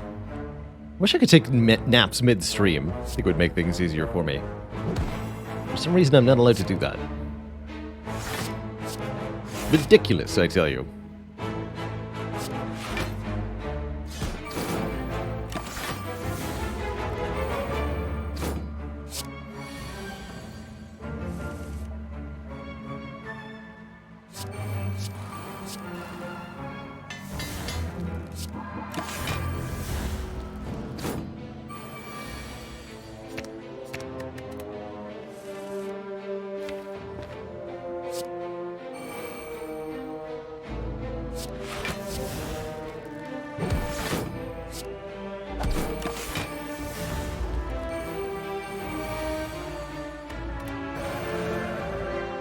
There is a sleeping category? What?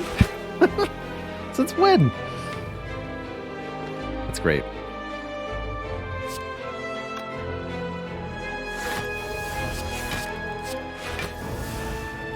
It's just really the best news, I guess. We can all take a nap on stream.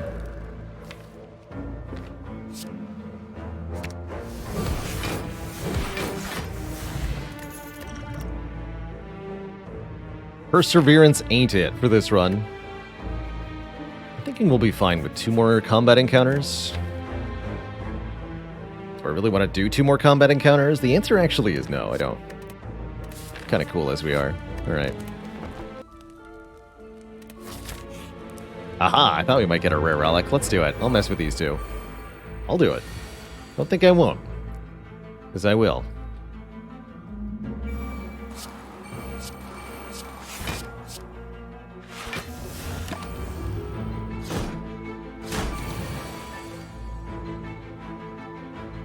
Even if it's really, really bad.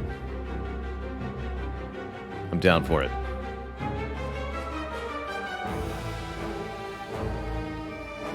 This looks like it might be a Vigilance Crescendo kind of turn. Yeah, wave of the hand, Vigilance Crescendo.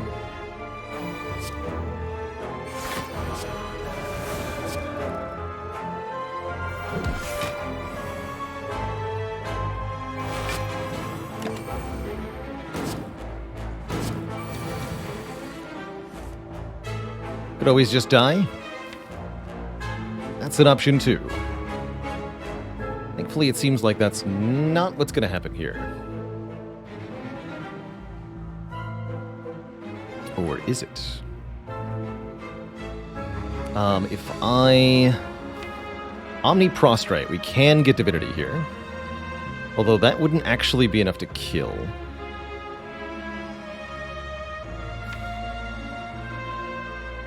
Spooky.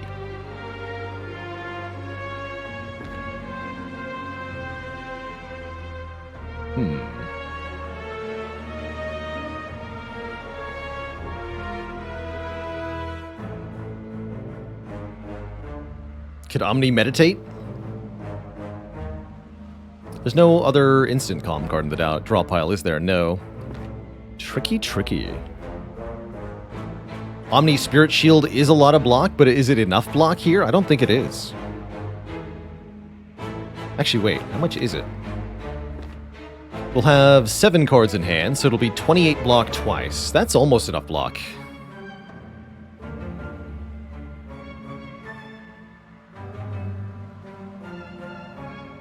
I don't like it, though. Other options. Omni Empty Fist. Pretty weak. Yeah, that and the safety should be enough. But, like, what are we actually getting done next turn? We really need to kill one of these. Strongly prefer to go for the kill.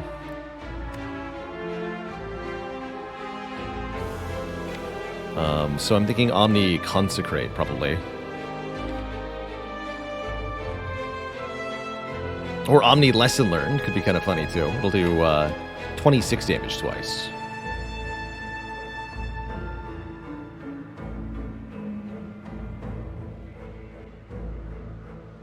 We already talked about the double prostrate line. You don't have enough damage left in hand. It's only 27-27, which cannot kill this Orb Walker. We don't have enough attacks in hand for Divinity to be worth it here.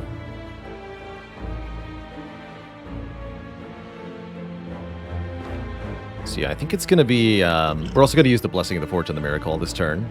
Buffs the safety too. Might as well.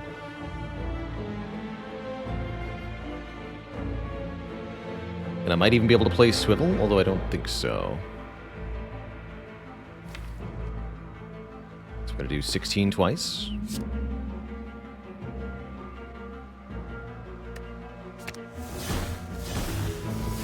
Yeah, we can play both of these attacks. That's relatively painful then. It's a bit unfortunate.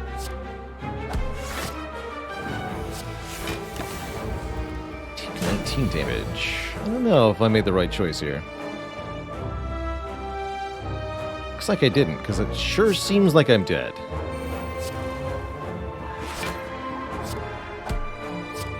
No, I'm not. I have 1 hit point. Excellent. All's well that ends well, then. Get an unceasing top for all that effort. Was it worth it? Hell no. At least we get to sleep.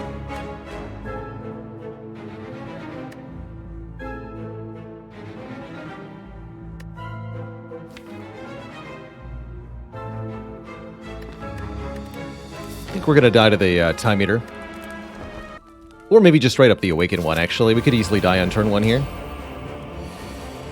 We didn't. Convenience.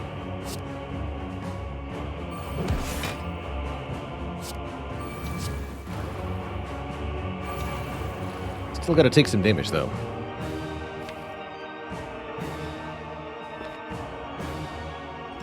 We just gotta get a head start here. Good luck to us.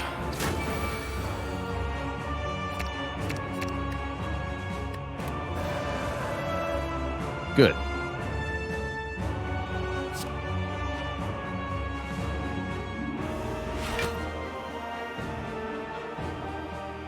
See, meditate enough. This is 26 plus 6 plus 6.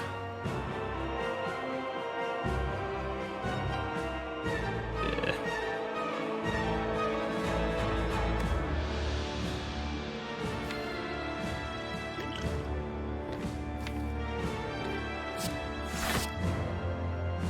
Prefer not to use the potion if I don't have to. But I think I probably should.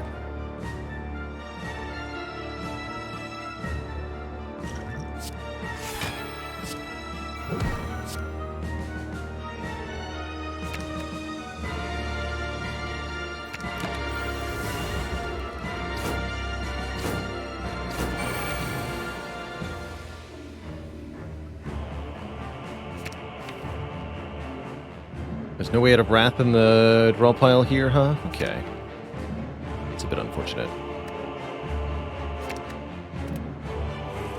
Discard all of that, then.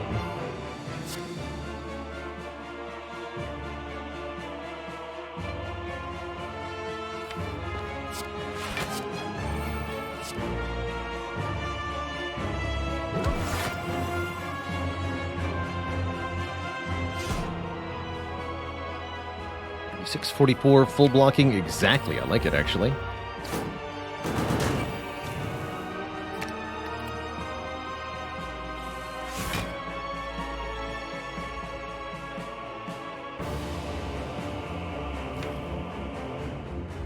Nothing to Omni yet.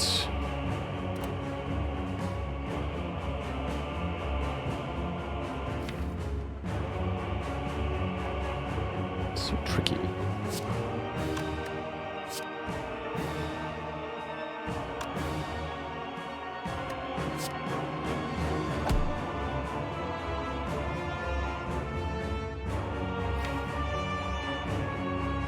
Now we can Omni if you want to. Let's do it.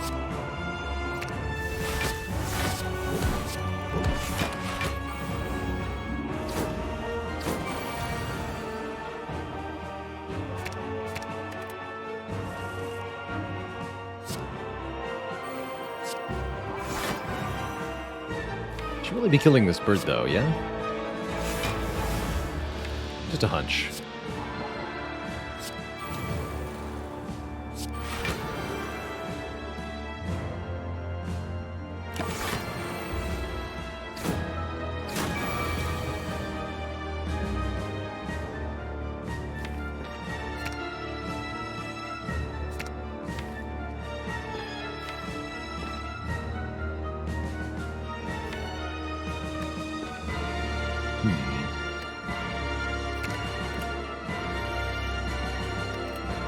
Okay, here we go.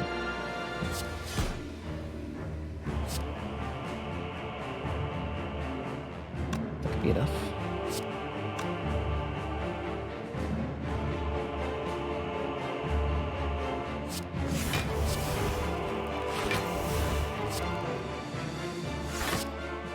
Take 2 more? Oof. And I don't get to play the meditate. Alright. You say so.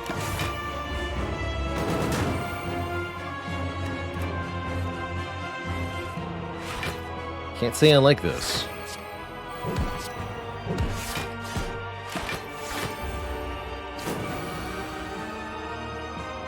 Okay, more important stuff. Got him right where we want him. That's right. Pink. Probably. Surely. Surely this is it.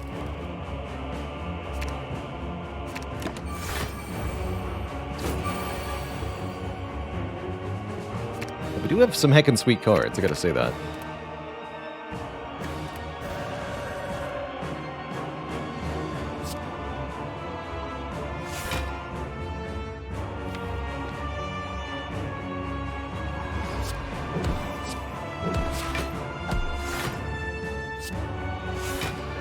We'll skip these powers for the moment.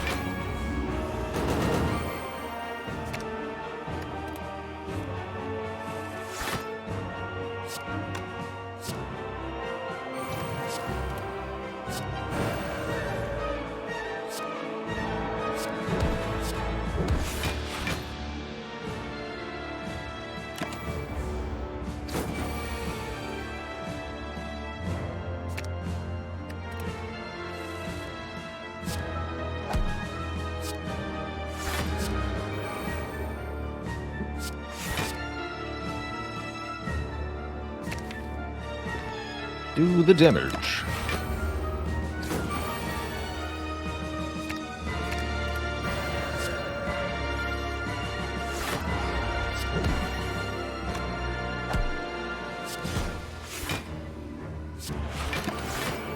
When do we start leaning into Unceasing Top?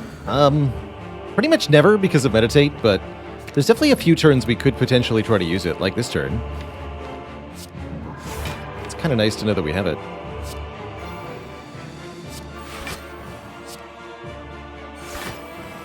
Yeah, my general answer would be never, really. Let's try it here. What's the worst that could happen? Smiley face.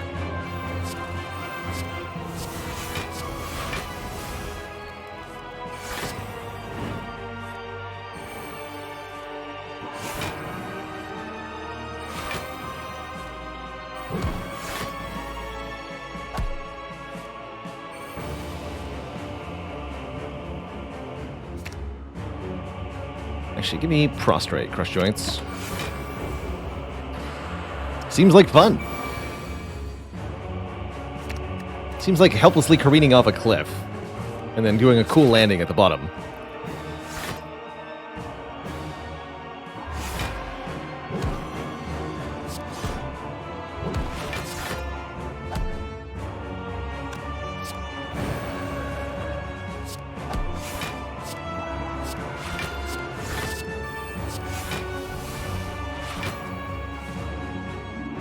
Any relics we want to set up for the next boss fight? Setting up the Happy Flower would be appreciated, probably.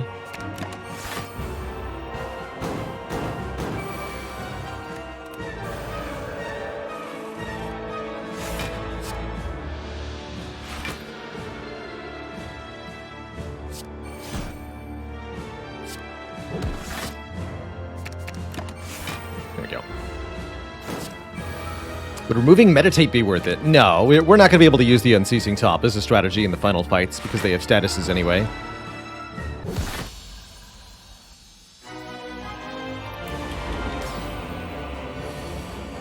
Hey, we didn't die to Time Eater on turn 1. How exciting.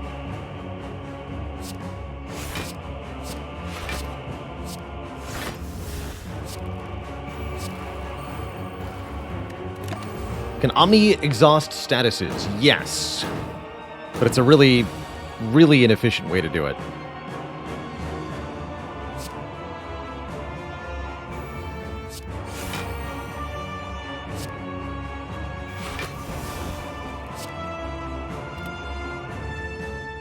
Yeah, let's play 4 more cards this turn. 1, 2, 3, 4.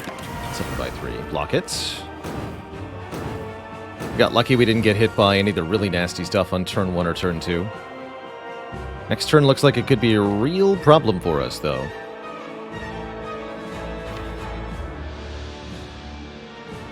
I have no idea how we survive. I'm going to use the Ancient Potion right now. It's the only thing I can think of that might even help a little bit here. We might as well play this. Good luck. We also make room in hand by playing this. Cool. So we should draw all 10 cards in the draw pile. There's nothing to Omniscience, that means. That's a bit awkward. Definitely going to need to use Wallop to block. I could, however, do Vigilance Crescendo, and then we can Omniscience something.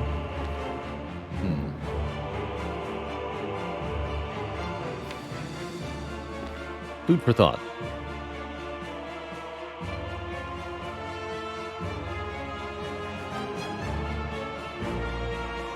We're actually not in that dire a circumstance.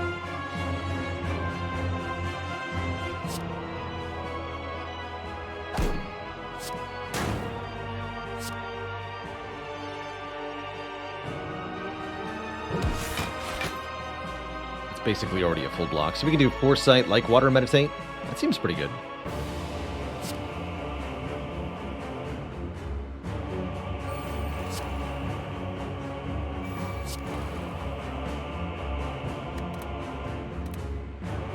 Take back Wave of the Hand and Deceive Reality.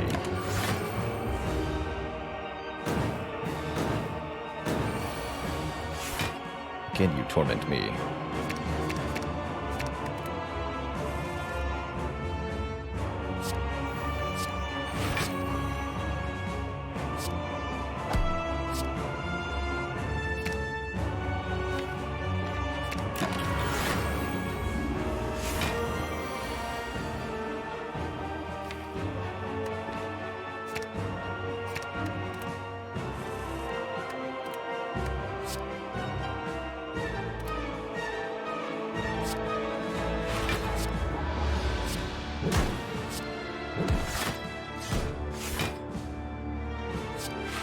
Good blocks.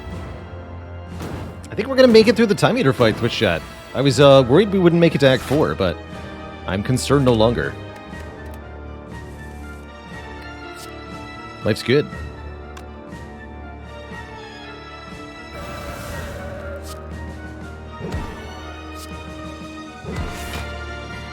Chalance.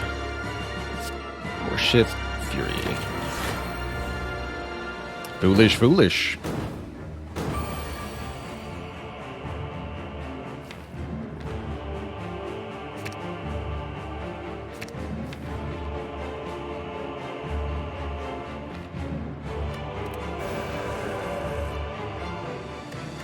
Alright, don't have that many cards in hand. That's fine.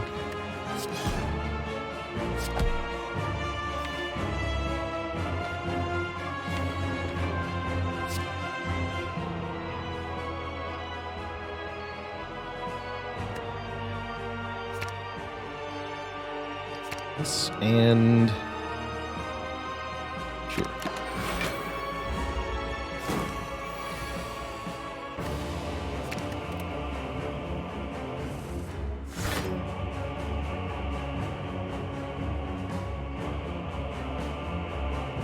I want to play anything here. I don't think so.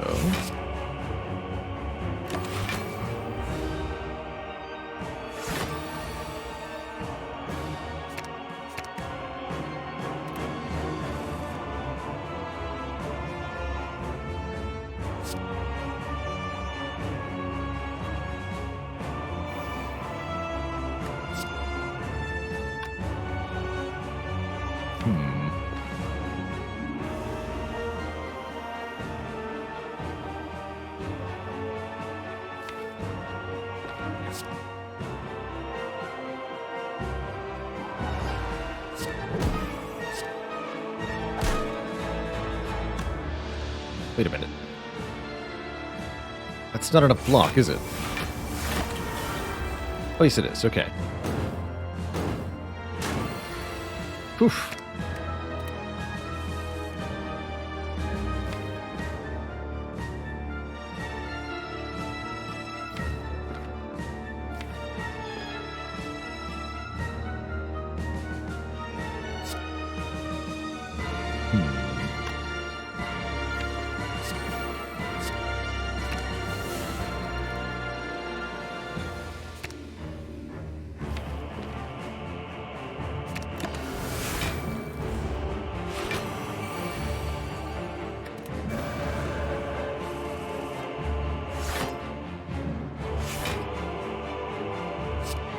Blockination.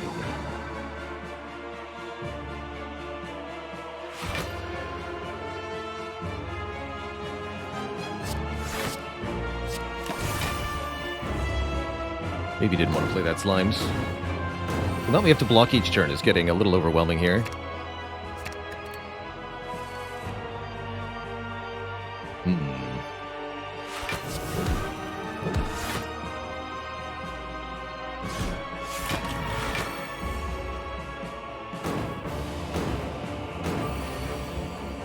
Find a way to seal the deal. Land the killing blow.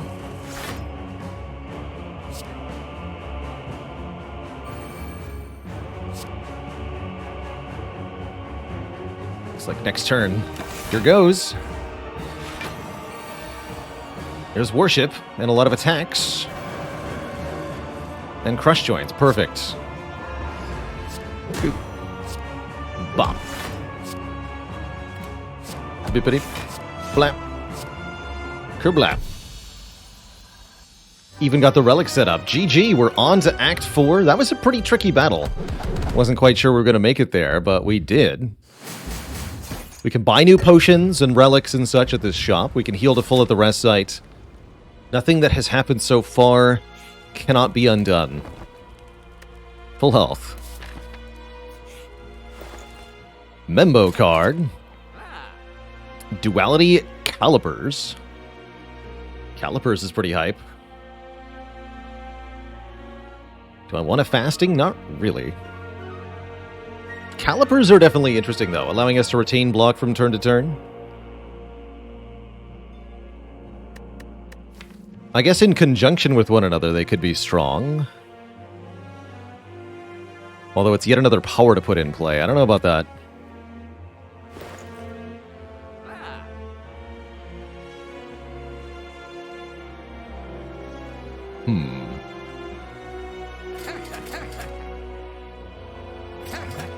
Okay. Well, it's either fasting or nothing. Sure. Screw it. Let's see what happens. Liquid bronze fruit juice. Alright. Not the potions I was hoping for.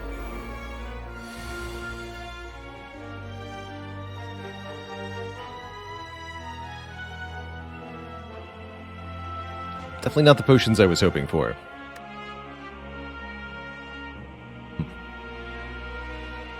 I think we just keep the energy here. Although I could use the unceasing top, right? Okay, let's do that.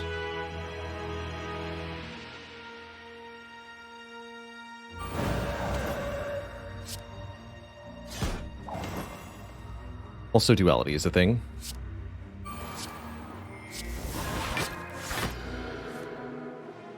Sure.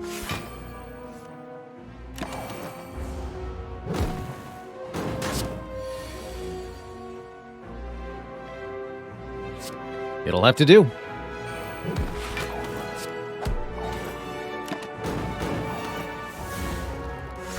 think we're pretty hosed here, though, ultimately. Looks like a pretty tough turn. What could I possibly do to protect myself? Double rush down, maybe? So that this becomes a draw 4? Otherwise, I really don't see what I could possibly do. Double Spirit Shield won't keep me alive. So it's got to be double rush down. It's simple. We killed the Batman. Sure looks like a brick to me. I've got no block in my hand. Ultimately, this deck was too power dense, and not front-loady enough to ever really succeed here. Though I'm quite curious what you would... I guess just a simple Rushdown Infinite would have done it. For succeeding lines here. But in terms of a larger deck that you could have built with the cards we saw, I'm kind of curious how you would have made it done. There's no Mental Fortresses. I guess Halt could have worked really well with the duality. Now, we could have built a winning deck out of this, I'm sure. Oh well. We got pretty far with a very unusual set of cards, and I can't say I regret it too much. Not enough card draw. Yes, I agree 100%. You'll note I took every wheel kick I saw. We skipped one Cut Through Fate, which I regret not taking. I also took every Sanctity I saw. I took every Scroll I saw.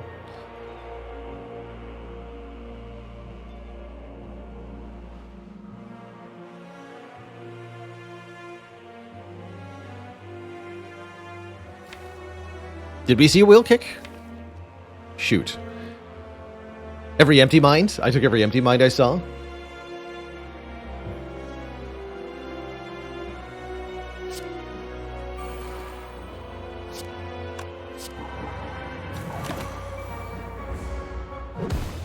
GG.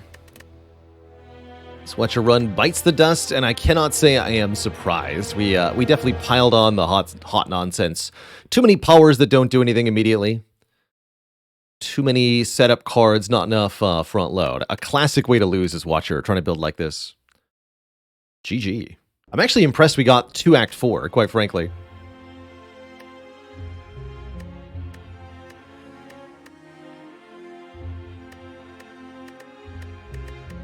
GG. Oh well. Best thing about losing a run is you get to start a new one. And we're going to be going Ironclad next, my Twitch chat. But that'll have to wait a couple of minutes. First, I am going to take a break, refill the legs, and stretch the water. Back in a few minutes, everybody. Don't go nowhere.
Alrighty, Twitch chat, we're back.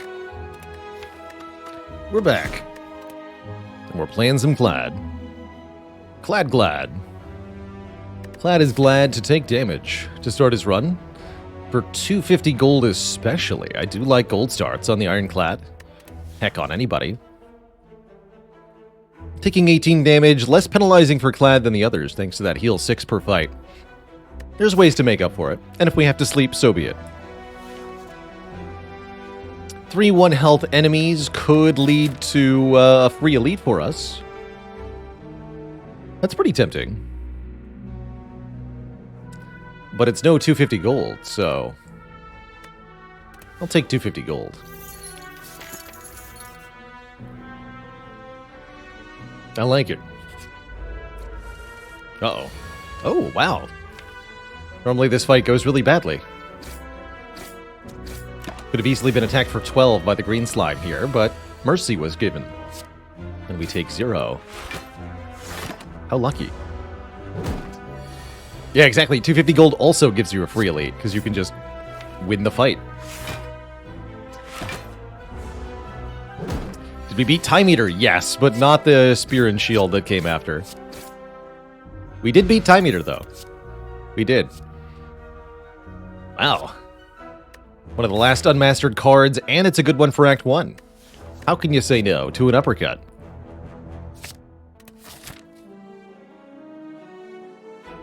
Don't forget, you can always check the run history of our last run on the website, which keeps essentially a full running tally of our Spire runs and can give you all sorts of information. Such as, what was our starting bonus? What boss relics did we not pick? How did the last run go? Did we master any cards? All this and more. Extra money, we'll have over 400 gold for that early shop, although that means even less HP. I think I am going to take 2 combats from here. We'd like to fill up perhaps one of the potion slots. We can buy the other one. But we'd like to find some cards to maybe upgrade, too. Just some decent stuff. Ouch. My hit points.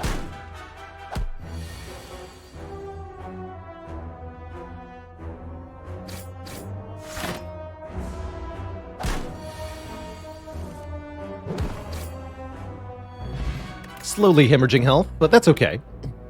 You know, an Act 1 Metallicize really isn't that bad.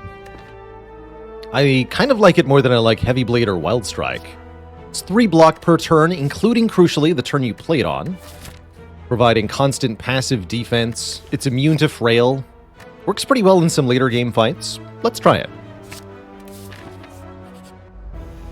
Let's try it.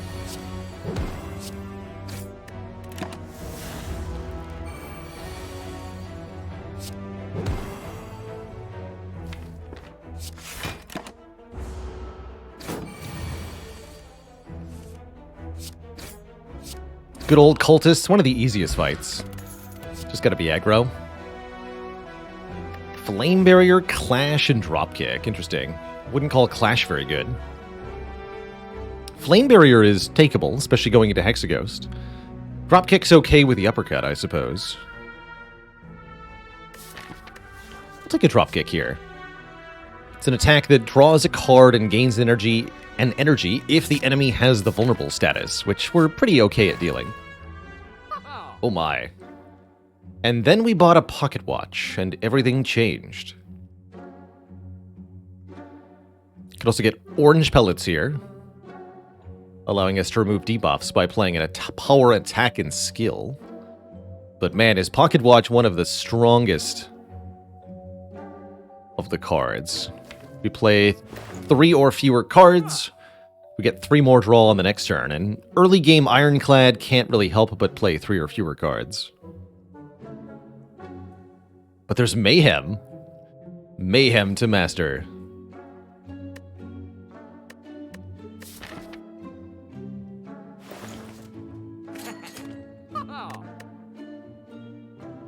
And I can buy Dark Embrace and a card removal? I could buy Dark Embrace and Body Slam. I mean, I am going to buy this Dark Embrace. I'm a certified degenerate. Could lose a strike, though.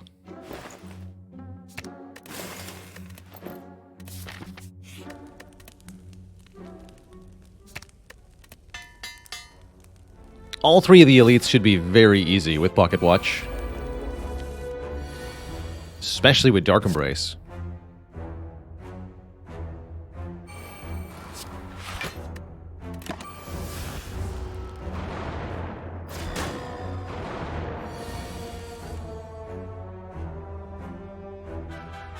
Although we might struggle to kill one initially here.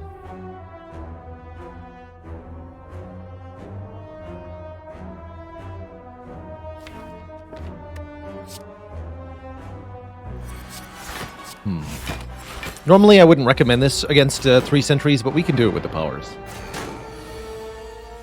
The days are not going to be a huge problem. Or are they?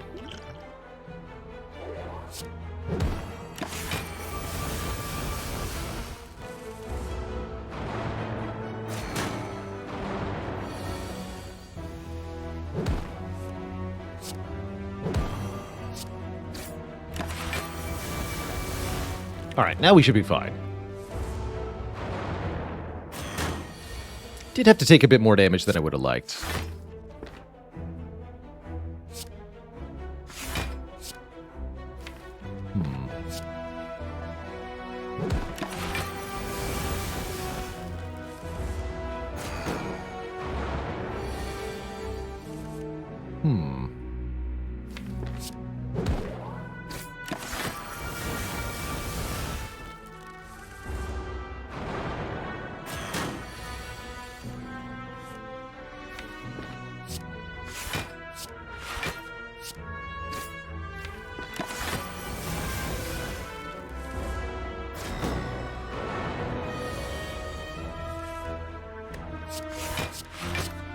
There we go.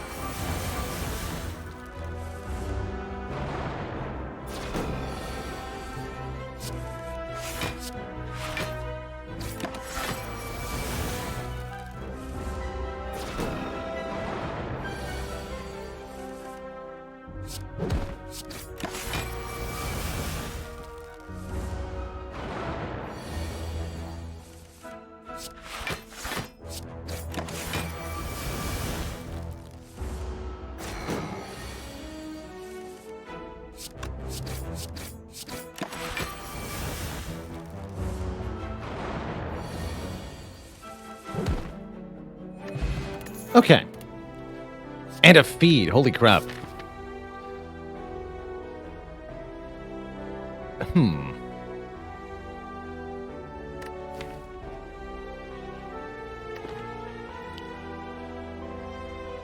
Anger's also quite good with this sort of deck.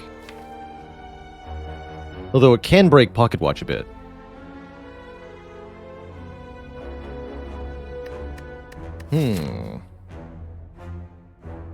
If I go feed, I don't think we go for another elite immediately. We have no potion? Sure. Let's just bank left here.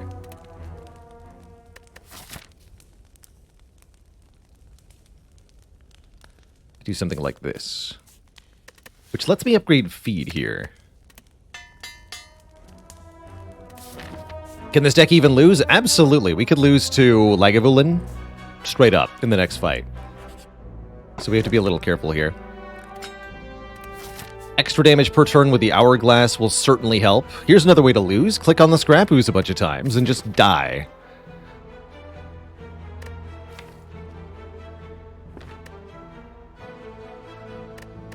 I'm gonna rest. I'll click twice here. Alright, I'm out.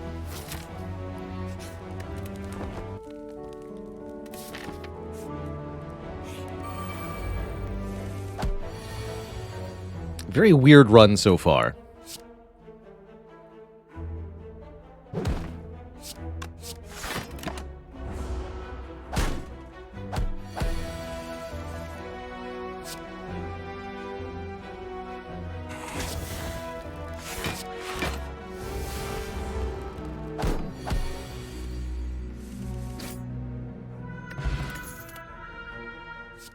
Why did I buy it? I could just have one for free. I don't need two, I don't think. Pommel Strike's okay. Iron Wave isn't even terrible. You know what? Let's take an Iron Wave. 5 block, 5 damage. I like it with Metallicize, kind of. Seems like it might be a bit of a multi-turn Gremlin Knob fight, so let's play a Metallicize rather than one strike here. We can go uppercut, drop kick, Iron Wave this turn. Oof, drew feed, but maybe we'll redraw it next turn. And we can score the kill. Heck yeah, look at that. Drop kick, uppercut, feed. Perfect Gremlin Knob fight. Tasty. We get a preserved insect to make elites have less health, and we're offered second uppercut, but also we're offered Juggernaut. In a deck that has Metallicize and Iron Wave, Juggernaut is surprisingly good. And we have Dark Embrace. I might be taking this Juggernaut Twitch chat.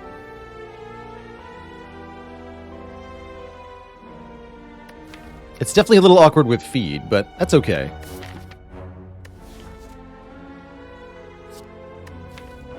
That uppercut, though. Wait for the upgraded uppercut. I'm taking this Juggernaut. I am a certified Juggernaut enjoyer. A Juggernaut, if you will. And I'm thinking about using a skill potion here, although we have plenty of health, so probably don't need to. How's it going, Las Bolas? Much love to Chile. Kalka, thanks for 2 months of support. A bonk. Surely Metallicize is better than defending here. Surely.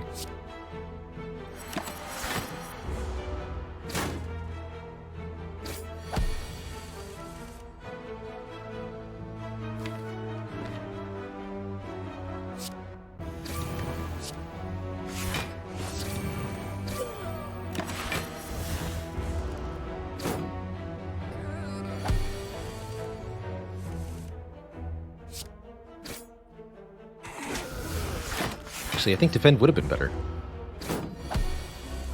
Oh well. Blood for blood. What about blood for Searing Blow? Rage Juggernaut's kind of interesting, actually. Bad with Pocket Watch, though. Good with Pocket Watch is Flame Barrier. Rage is the unmastered card here.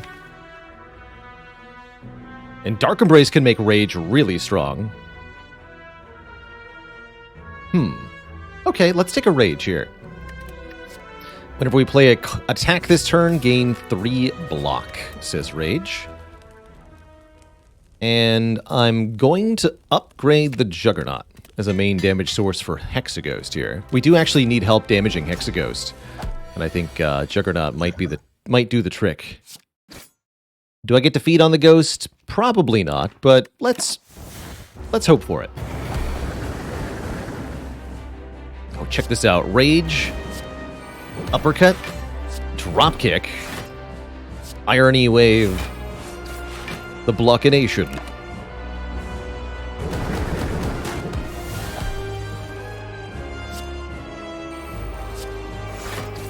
Shame we didn't have Jug down for that turn, but we will next time. Exactly. Although this time I'm not going to play the drop kick because I want to Pocket Watch. Does that actually matter? I guess not. I don't even need to play Dark Embrace, do I? No, I don't. Okay.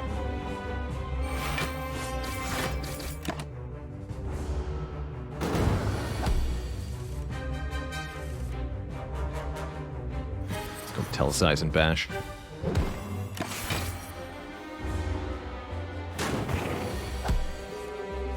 Even with the Juggernaut, you can... And again, it's the power of Pocket Watch right here. Alright, I want the damage this time.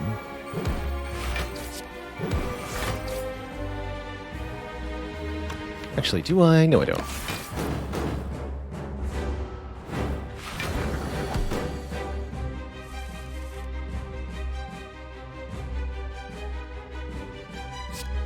Bummer.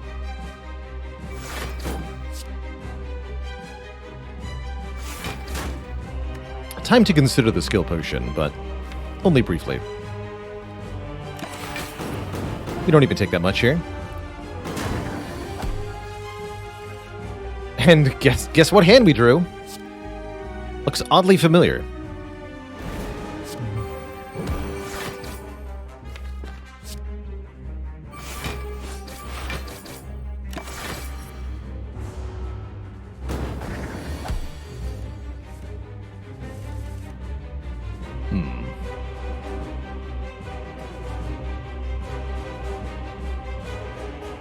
I do want to eat the ghosts, so I'm going to do defend, and stop.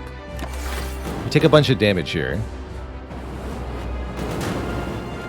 which will cost us some health going into the next act. But if we can get that health back by eating the ghost... Oh, we can't. Bummer. Well, I'll just lose some health for no reason then. And click on Corruption. Easy. Why Corruption? Well, because Corruption says whenever a card is played, exhaust it, which with Dark Embrace turns into also draw a card. One of the most powerful 2-card combos in the game. And,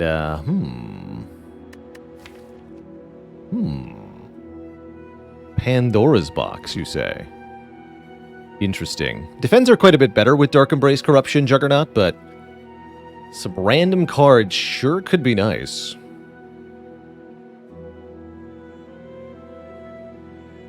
We could instead simply transform and upgrade 3 strikes. Keep the defense for the Dark Embrace Corruption. Although we get less overall transforms. It's actually a pretty good...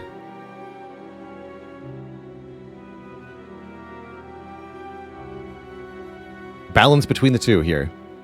I think they're quite similar in their average payout.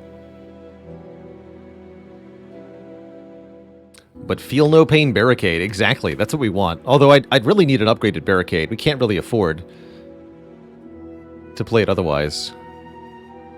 Let's transform with Upgrade. Keep the defense here. Strike, strike, strike. Go to Demon Form Plus, Pummel Strike Plus, Dual Wield Plus.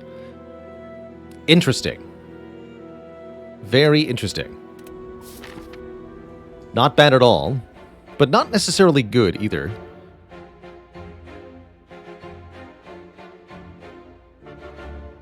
I think hitting a shop might be reasonable here.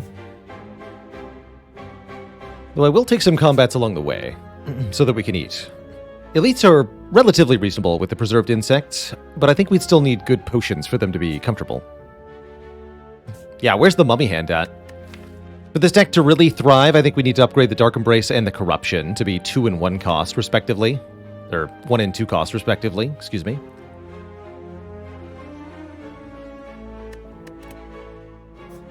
This demon form is never really getting played.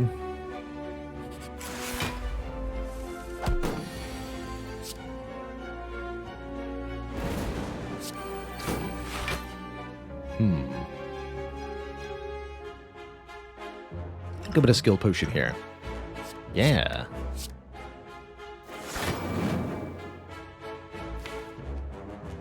Sure.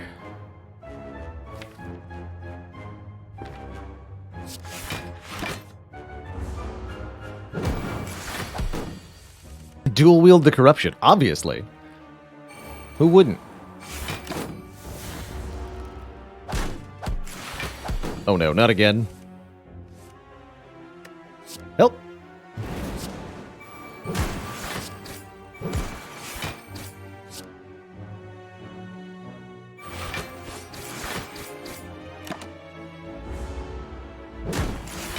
Pretty good turn, actually, all things considered.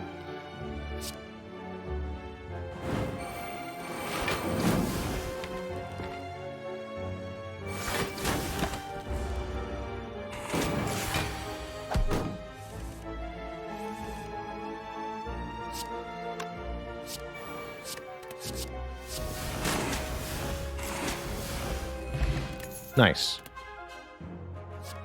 Can't have too many shrugs with Corruption, as I always say. Second wind's pretty good too. Second wind might even be better for letting us delete demon form, and for scaling with a number of cards in hand. Give me that.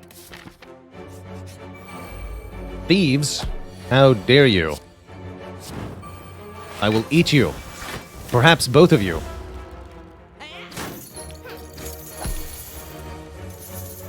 Actually, dual wield's ability to let us get multiple feeds off is pretty sweet.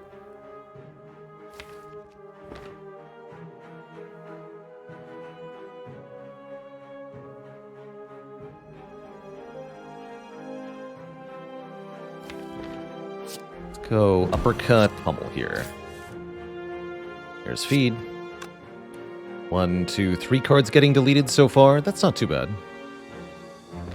If I don't play the dual wield, we get 5 more block and I get more cards next turn. Let's just give up on double feed here. Play the second wind, get rid of all that. Pocket watch second wind is such a nice combination. Beautiful, even.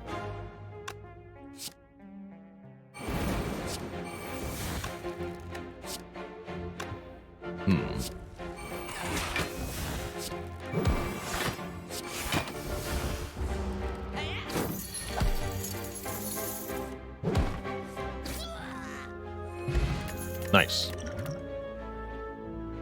Sever Soul is back. Also a way to get rid of non-attack cards in hand. Not necessarily something we want to do. Upgraded Perfected Strike with only 2 strikes in the deck is really terrible. We'll skip these cards. What's the most elite fights I've taken in a single act? I'm sure we've done 6 with Wing Boots at some point. Don't know if I've done any more than that. Oof, this looks tough here. Second wind is 15 block. Iron Wave is 5 more. So we block 20. That's okay. And Pocket Watch happens. This Fungi Beast is not going to last long. Eating them would be probably the best thing to do. Feed, defend, metallicize.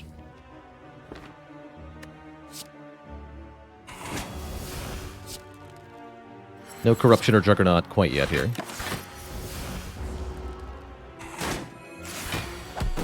Hopefully we can stop this somehow.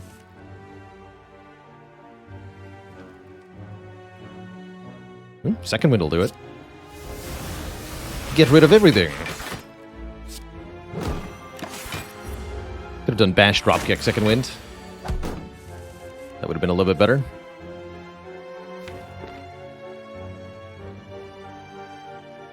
This is almost every card in the deck now. Interesting.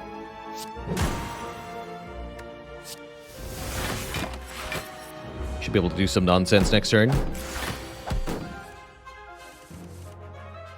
Like Iron Wave, Dropkick,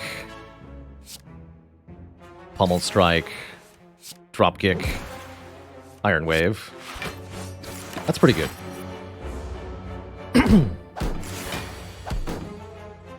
Oh, the Humanity. Thank you so much for the very generous $50 tip. Oh, the Humanity says, just wanted to chuck you a thank you after hundreds of hours of YouTube content. Got an A20 win on all 4 characters. Corruption Clad, Sadistic Envenom Silent, Reprogram Defect, and a Master Reality Dead Branch Watcher. What a set of runs. Congrats, and thank you. Thank you, thank you. Would I take a second dropkick at this point? Yes, definitely. That would give us an infinite combo in situations like this, which I think would be pretty good.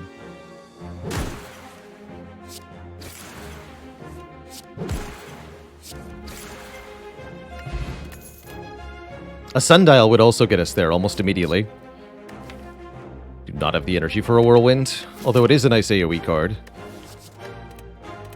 Alright, shop, what do you got? Apotheosis.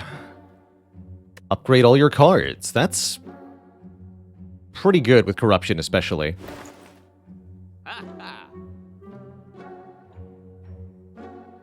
We don't have Strength for Reaper, although we have a potion. We have Demon Form. Actually, we do have Demon Form for Reaper. Hard to play, though. I really like this Apotheosis.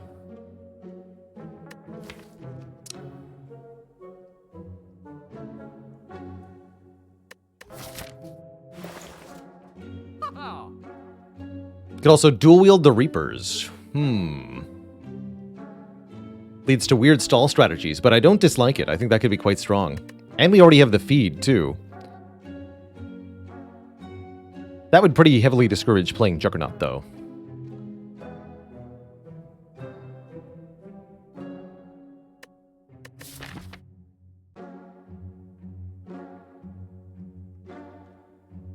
This deck would really like a Snecko Eye.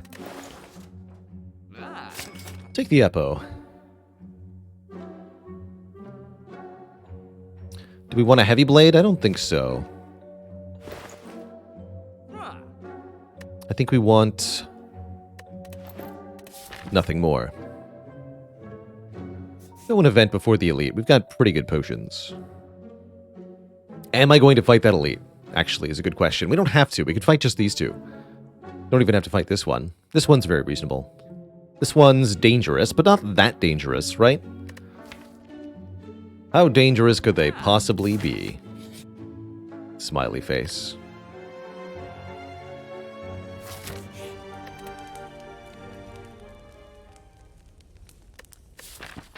Pretty dangerous is the answer. They can be pretty dangerous.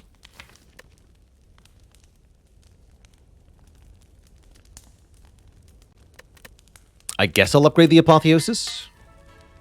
Corruption may be the next upgrade. They don't really matter that much. Once one is played, the other doesn't matter upgrade-wise, but it's okay.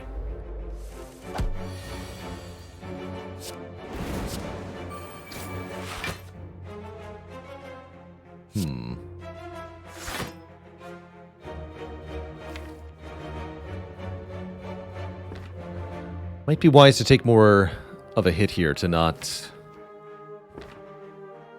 to draw Pocket Watch. I think we should do that.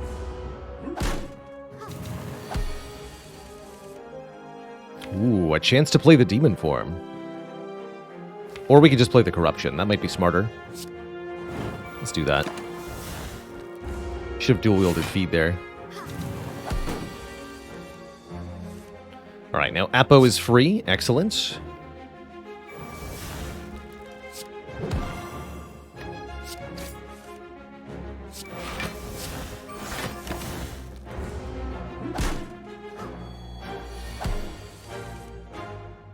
Alright. Dual wield the Feed, here and now.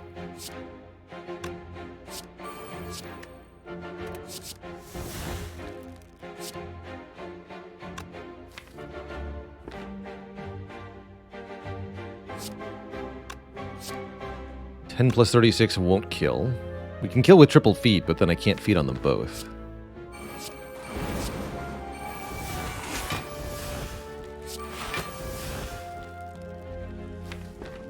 Alright. We wait.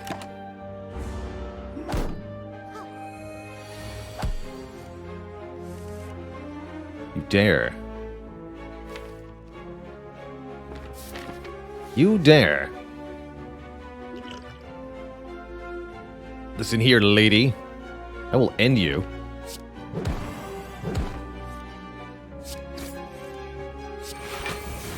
That's right.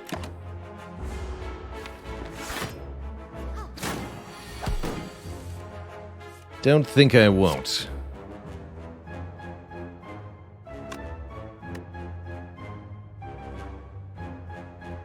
Math time. 13 plus 18. It's 31. We have exactly a kill on the Mystic. No, it's 19 plus 18. Excuse me. Can't math. We have 37. Okay, we can kill the front one. Wait, what? Oh, because... Oh, I see what I did wrong here. That's not how that works. Got it. He wasn't Vuln, so it wasn't 19 plus 17 on the Centurion there. That was a mistake. But I think still the correct line. As we do still kill the Centurion first here.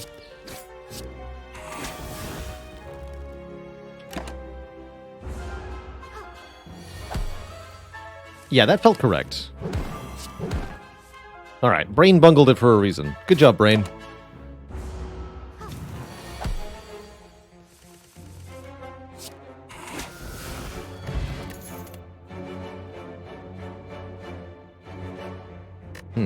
Reckless Charge is actually not terrible here.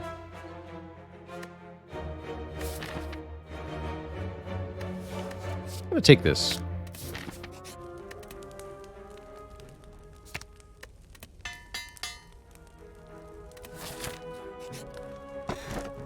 More options? Love it. The question card.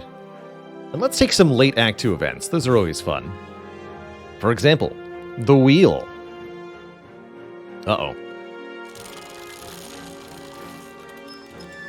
A card remove. How generous. Thank you for sparing me. Let's lose that last strike. And a Snecko. Sure.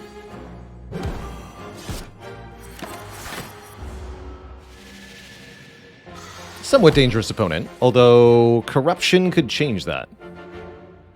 For example, I could make a bunch of zero-cost dropkicks.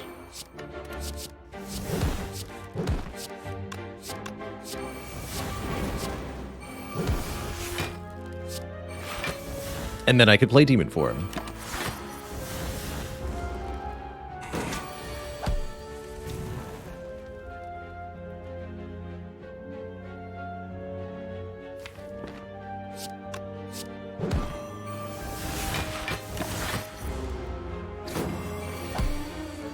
Bring it. Easy.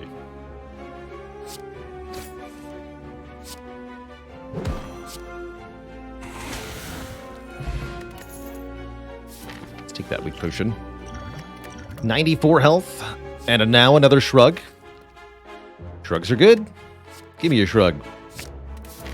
Alright, our first elite this act is going to be Gremlin Leader. The 114 health. Tempting as it is to play Demon Form here, surely it's not correct. So,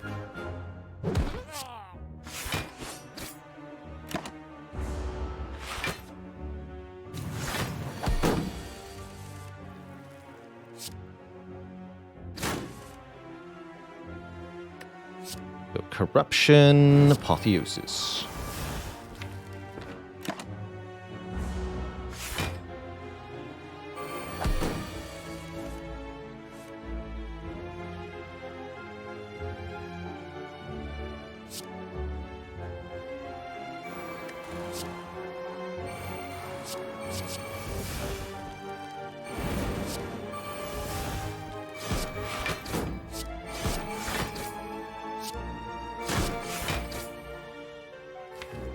Good.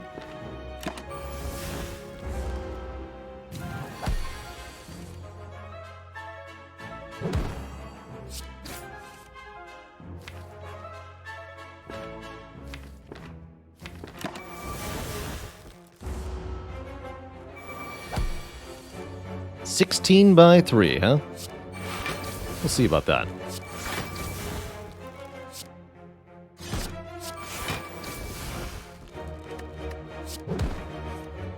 Have some Juggernaut.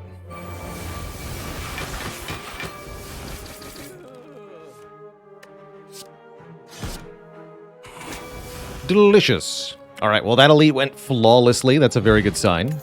The T set will give us bonus energy after visiting a rest site. That could help for this Burning Elite. And the only unmastered card here is a Rampage. Could also take a Bludgeon. I don't think either of those are very good. How about no? Strength Pot's good, though. Take that over a weak pot.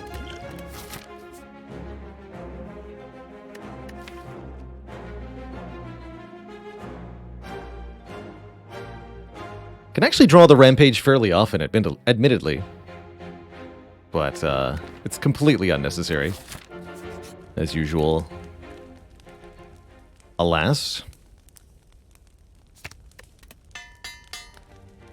What's better, Rampage or Pressure Points? Pressure Points.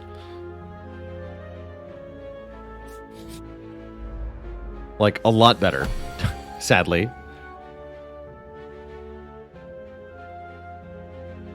You can go Corruption, Juggernaut, Metallicize. That's kind of cool. It's a cool turn. Take a bunch of damage turn 1, but what is 104 health for having, if not for losing, to Slavers on turn 1? We'll be fine.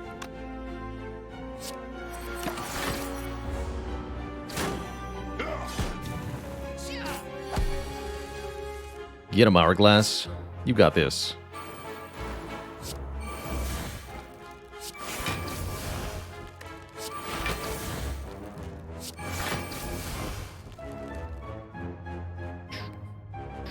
Really rather not be vulnerable.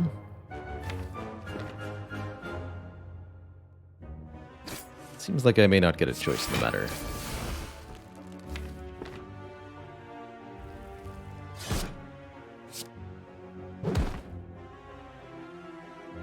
All right. Here goes.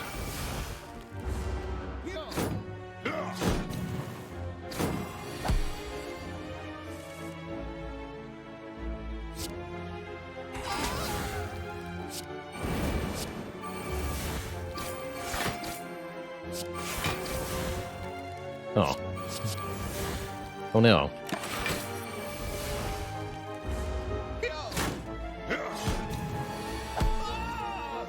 Oh yes. Gurya! We can now gain strength at rest sites. Here we go, Twitch chat. And you know what? I will take another Dark Embrace. Because I'm that badass. I like the idea of Rampage a lot as well, Jackstonian. And ultimately, what Rampage needs to say is, whenever you play this card, double the damage of this card. The fact that it only adds a flat amount each time you play it ultimately leaves it left in the dust by every other method of scaling in the entire game.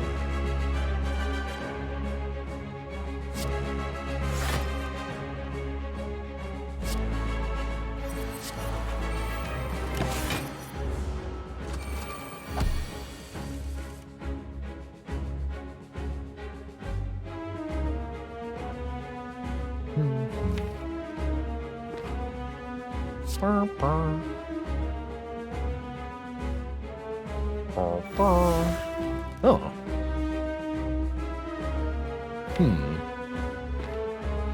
No, I think we need Juggernaut in play first, yes? Be back for you later, Corruption.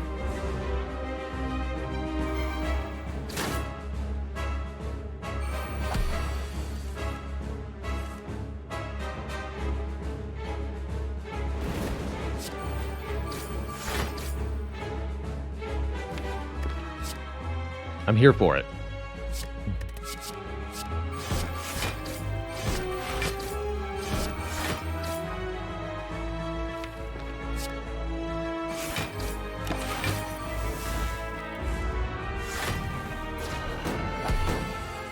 Oh, we can also just dual-wield dropkick. How have I not actually considered that as a win con here? So obvious.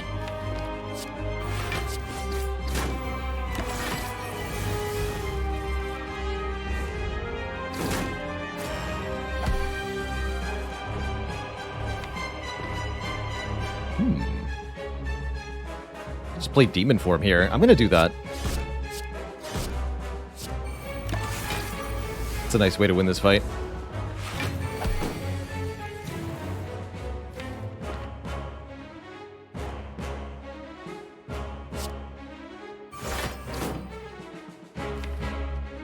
So I do what? Dual wield the dropkick and then play second win? Let's do it.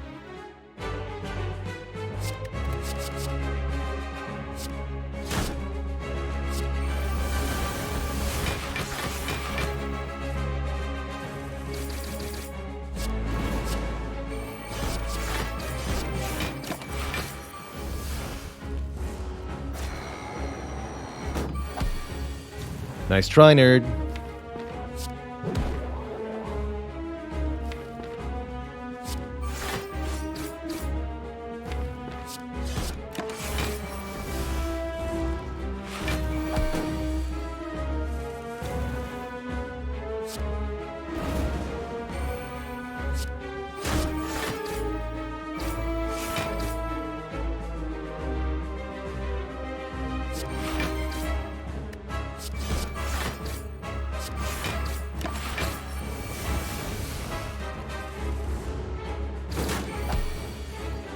delicious. And crunchy. GG. Yeah, Feel No Pain would definitely make this very, very easy, giving us block every time we exhausted a card. What about a second Juggernaut, though? That seems like a hilarious way to get things done. Or we could just go for less cards and truly try to do a dropkick infinite nonsense thing. Kind of mundane. I like the second Juggernaut. Let's do it. Cursed Key gives us more energy. Definitely we would appreciate some more energy. This will require us to get cursed, which maybe even could be a good thing. Otherwise, we're taking double strength potions, which are fine, but it's not helpful in every fight. Or additional health after each fight, which is pretty good. But more energy is definitely what we're craving, so I'll take the Curse Key. If we're lucky, we might even be able to get 2 of the same curse. If we're lucky. I'd like to have the option to go to this shop. I guess we can just second wind it. There's no curse that's that bad. It's fine. Max of 2 elites. Do I see that correctly? I do.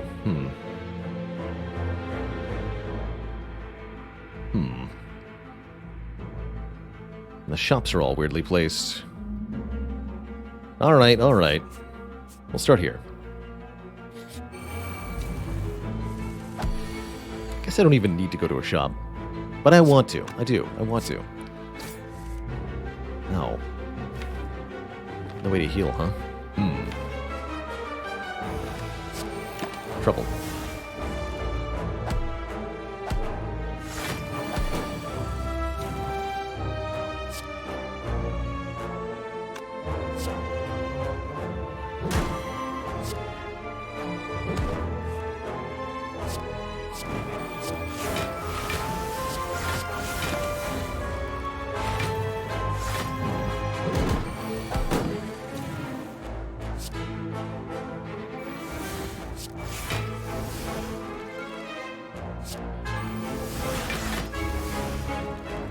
Mistake. Dang.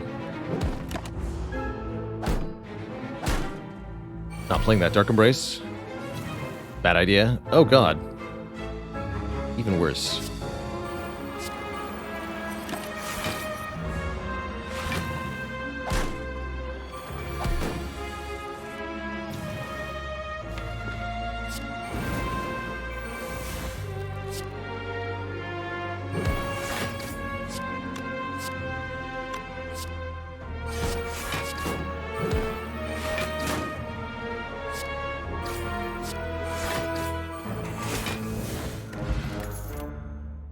Yes, True Grit. Exhaust a card of our choosing. That is absolutely essential here. Very helpful. And of course we get a duplication. We can duplicate the dropkick directly. That would make life ultimately quite a bit easier.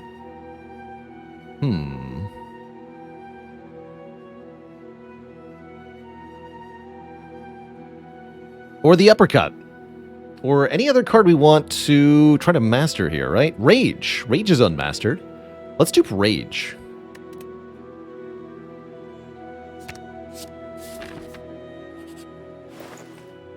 There's the Feel No Pain.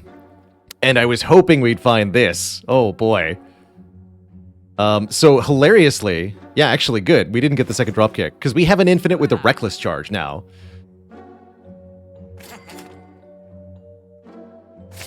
Excellent. Might as well take another shrug, too. Was Ascender's Bane already mastered? Yes. Actually, quite a while ago, we got Ascender's Bane done.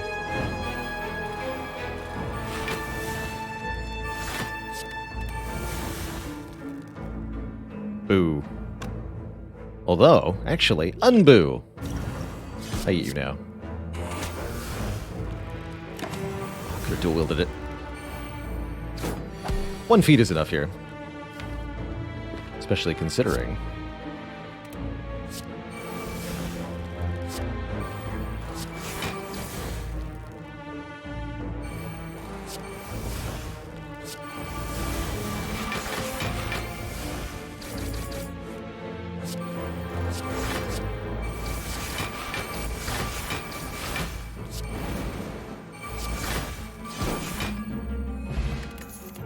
beautiful.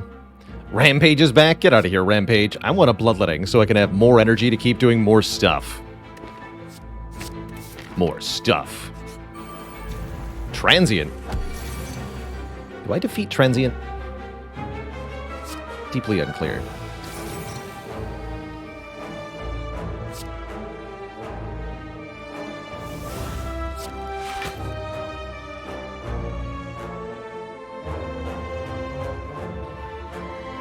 I think we'd better take some upfront damage here. To activate Pocket Watch. This fight's actually quite scary. If we don't get the right cards.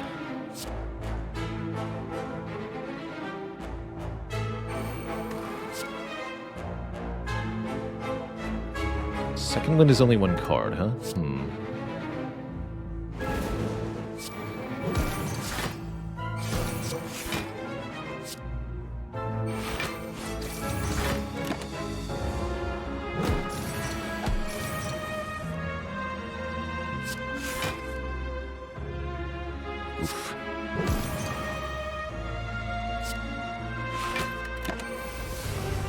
There's corruption. Okay. Now we can do the thing.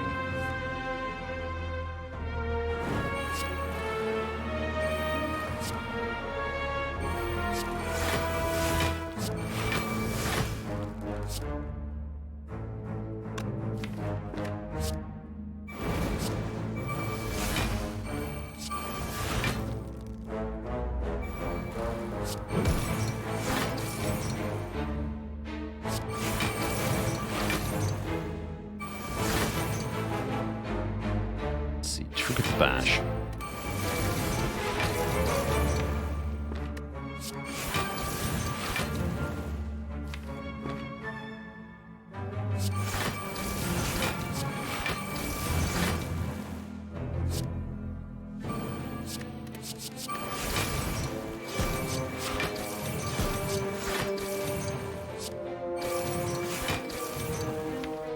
Okay, stop there for the moment.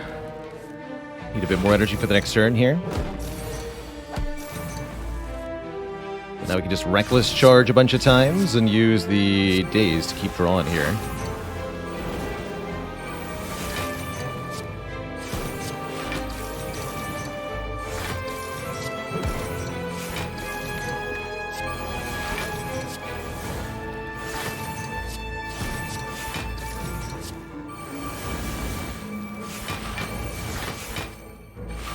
There we go.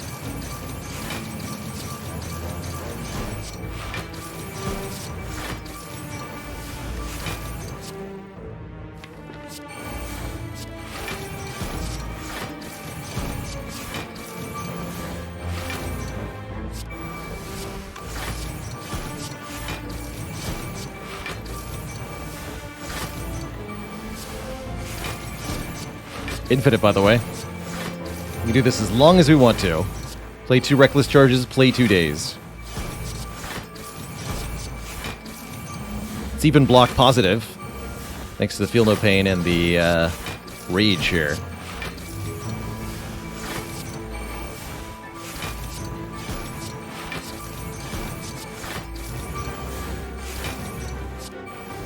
And yes, we are indeed going to chow down on a tasty, tasty transient.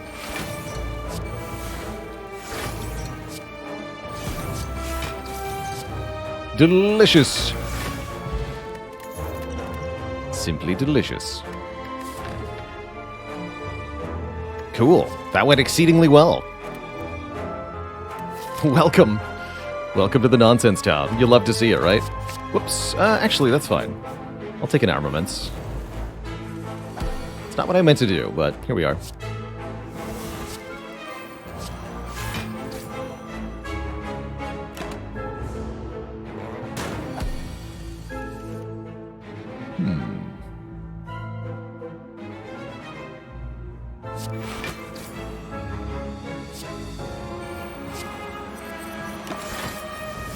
Main goal is just get the powers up most of the time. Once the powers are in play, all is ready.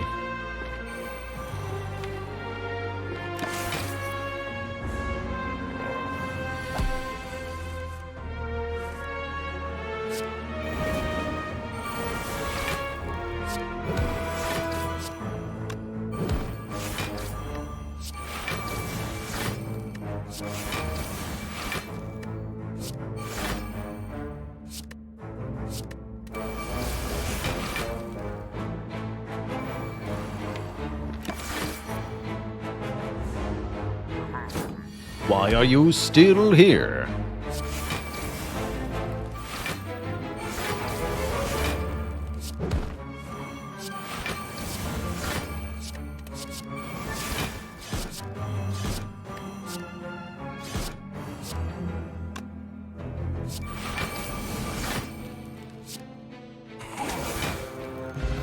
Shovel. We can dig for relics at rest sites. But I'm lifting, right? Third Dark Embrace? Actually, how about a power through? Add 2 wounds to my hand, which are self-exhausting status cards. And block for 15 at the same time. Yes, please. Dig, lift, recall. Actually, I'm going to recall first.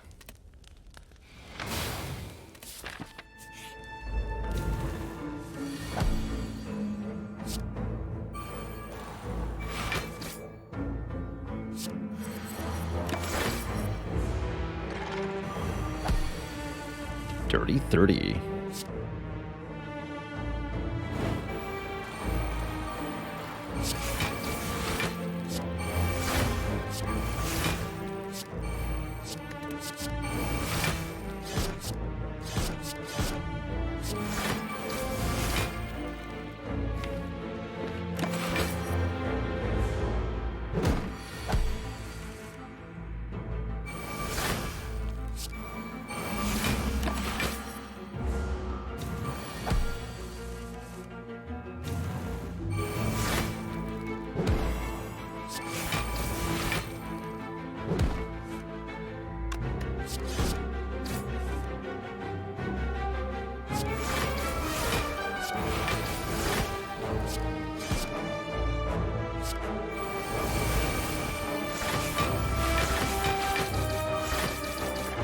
Whoops.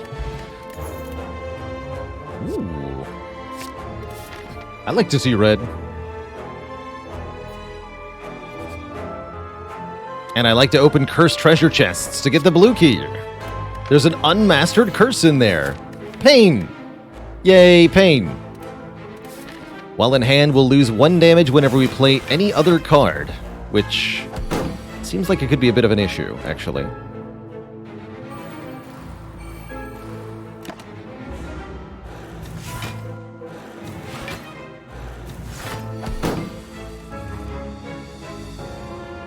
Doesn't seem like that big of a deal to me.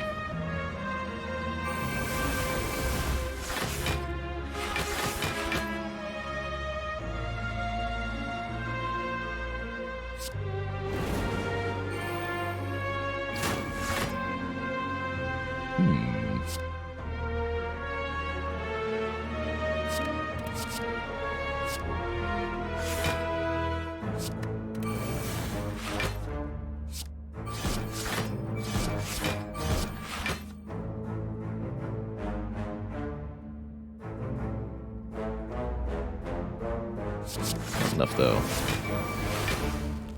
There we go. 80 block. Got our triple feet in this fight to make up for last fight. You know, I don't disagree with that.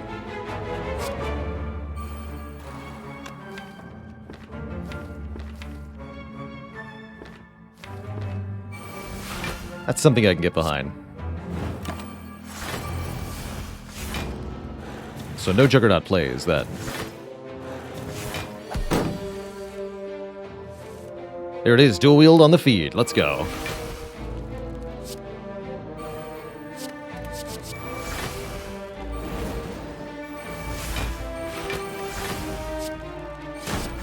One.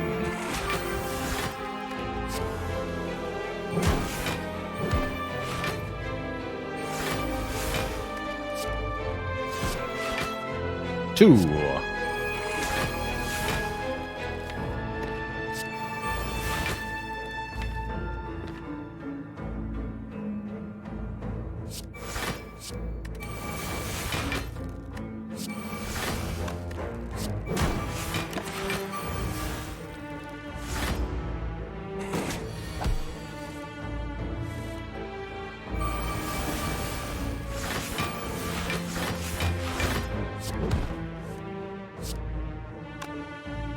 And 3. Delicious. A 3-course meal. Oh, and an offering or a true grit. Second true grit's pretty good here, too. Offering gets us going faster, which is pretty important. Let's take an offering.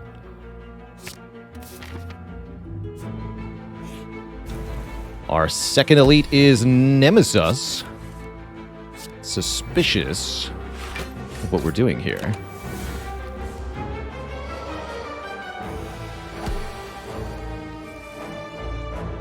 This will not be the highest max health we've ever had. We've had far higher, believe it or not. Way more. What's here?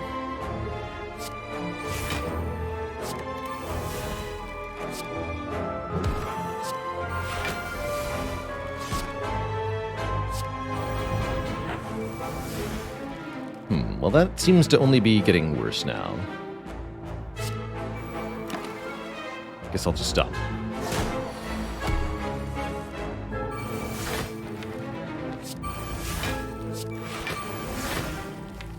Could dual wield Dark Embrace for maximum card draw. Let's do it.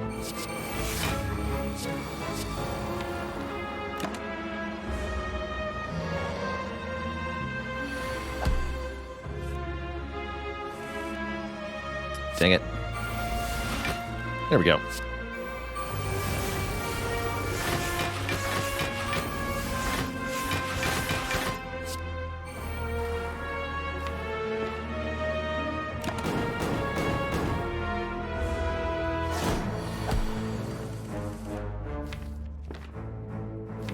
Okay, gotta be careful here.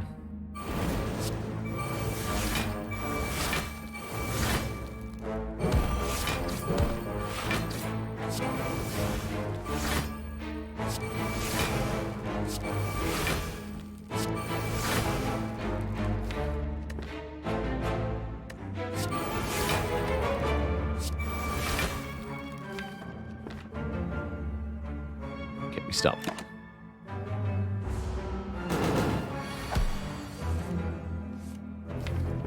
I do damage 15 times? I think I probably can.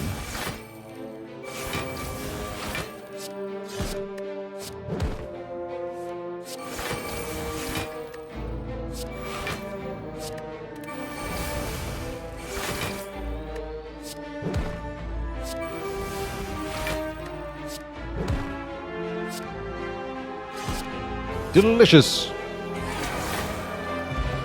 Ice cream. Now we can conserve energy from turn to turn. And there's the Body Slam Plus that can really make this deck pop off. But we've actually already got an essentially infinite combo. So I actually don't feel the need for it. I'm going to skip all of these. And I think it's time to lift. Hooah. Strong. Big strong.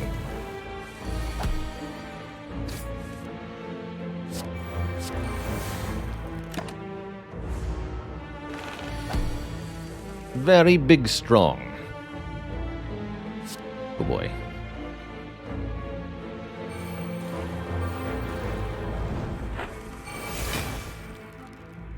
Ouch.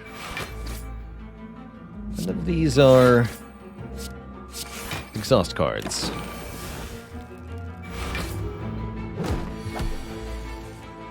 Try to dig up the champ belt. I like where your head's at. That's my belt.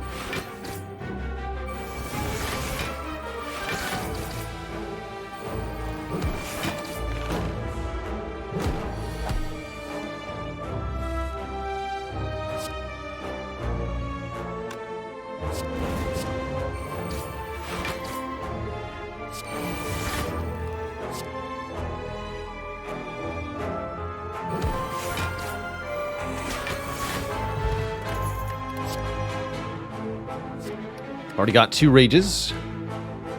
Third wouldn't necessarily hurt. Headbutt could join along. Another True Grit ain't bad. Let's take just one more True Grit, I suppose, with Apotheosis and a Pain. And I'll take an event here at the very end. It's just a fight. 1, a 2. I'll stop there. Why, hello. Giant angry opponent.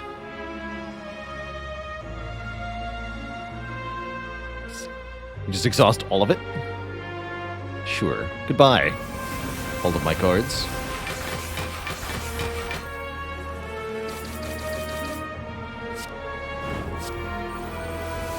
Why not?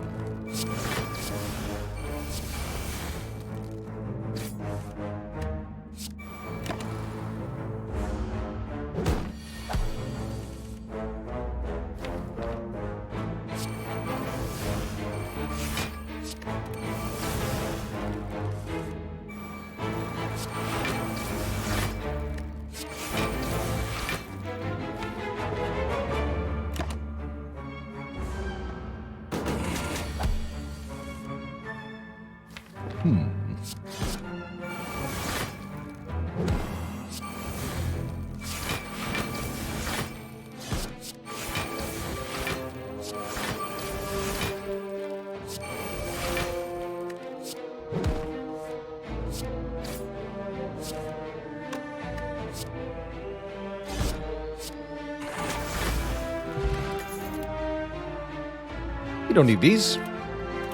We don't need these. Well, this to set up a Dropkick Infinite. Not quite a Sui Kitsune. It's a Reckless Charge Infinite. Essentially, with double Dark Embrace and Medical Kit, we can play the Dazed immediately. The Dazed will draw me 2 cards, because we have 2 Dark Embraces, and it'll also give me block from the Feel No Pain. So I play Reckless Charge, I put a Dazed into the draw pile, I play a Dazed, I draw 2 cards, the Dazed and the Reckless Charge. Random Guy 102, thanks for the Prime sub. Welcome to the Cozy Sub Club. And we can use the dual wield to make multiple Reckless Charges. Let's lift one more time. Maximum Strong. Ultra Strong. Ultra Pain. Ow. Not too worried about Time Eater.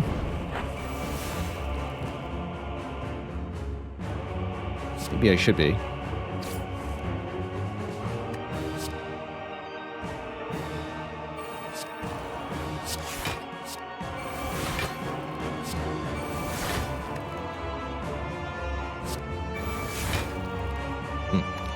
We'll be back for you later, Pain.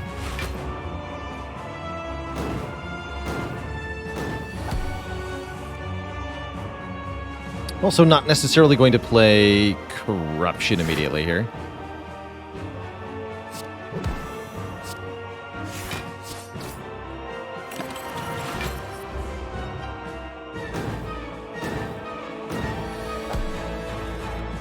Ooh. Demon Form Juggernaut. Or I can multi-Juggernaut, which just sounds hilarious. Just go Demon Form Juggernaut.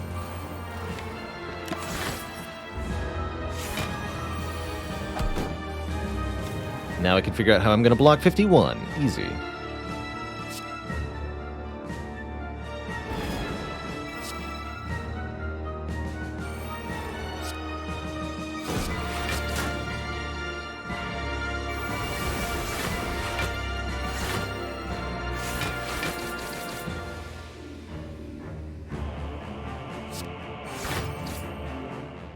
It's freaking Pain, man.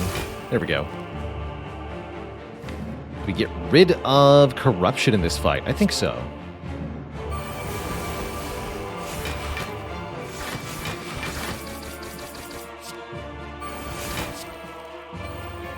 Yeah, I think so.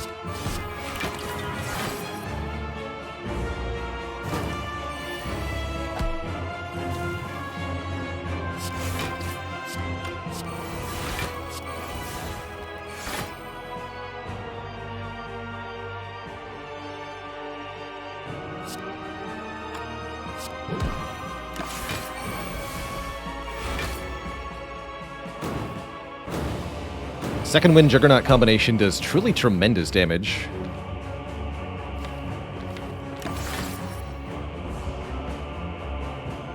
Almost more than we want to deal. Almost.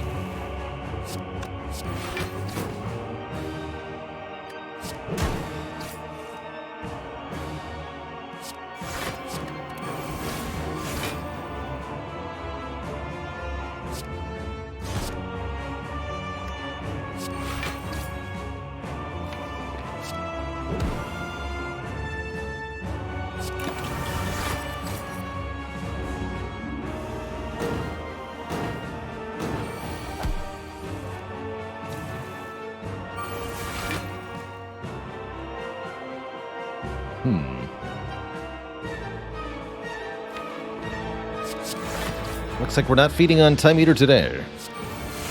GG. Not half. Thank you so much for the 4 months of support, by the way. Heckin' appreciated.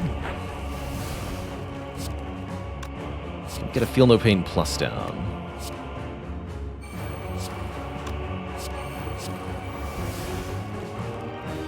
It's looking like a no.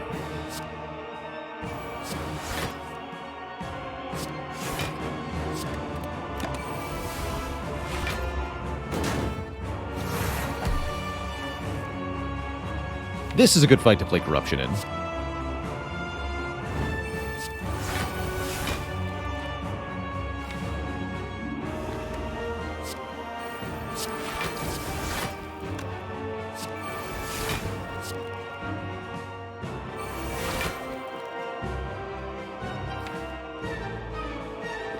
It's fine.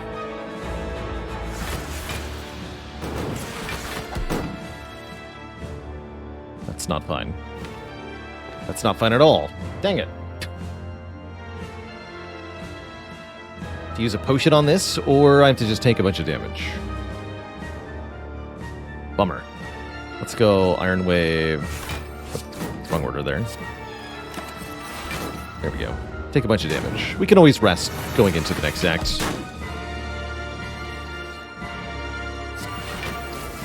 Still, that was not ideal.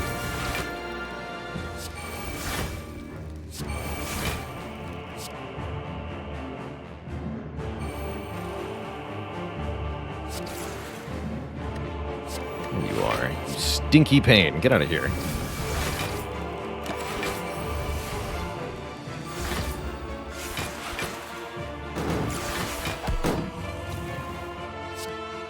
That's right, I want to dual wield feed? Very well.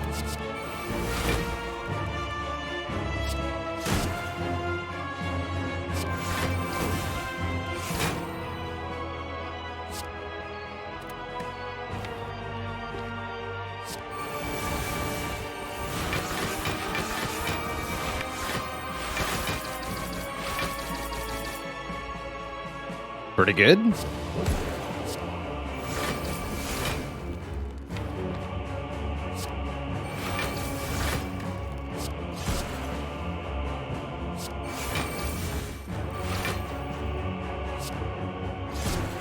Yum.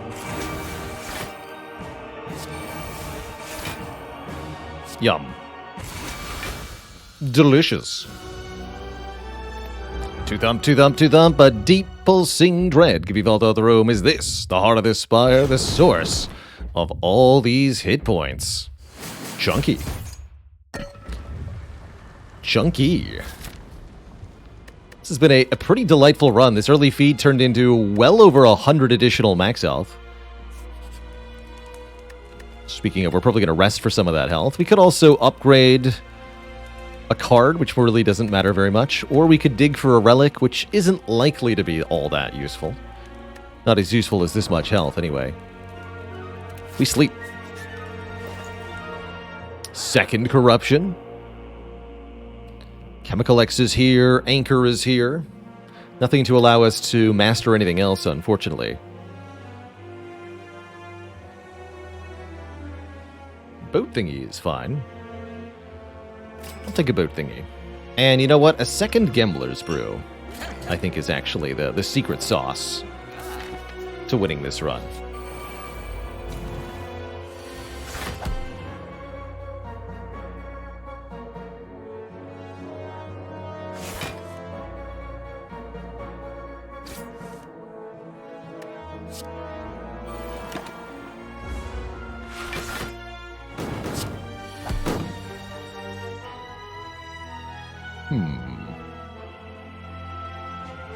Reasonable time to gamble here.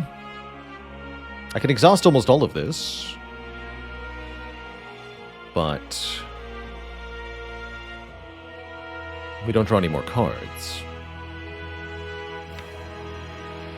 I'm just going to gamba. All of them. That's more like it.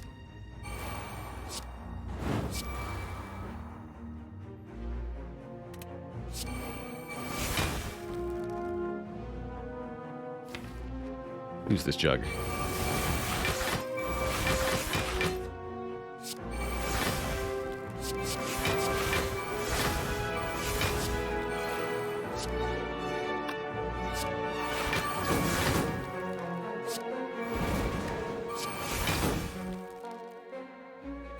Your next kid. Kid.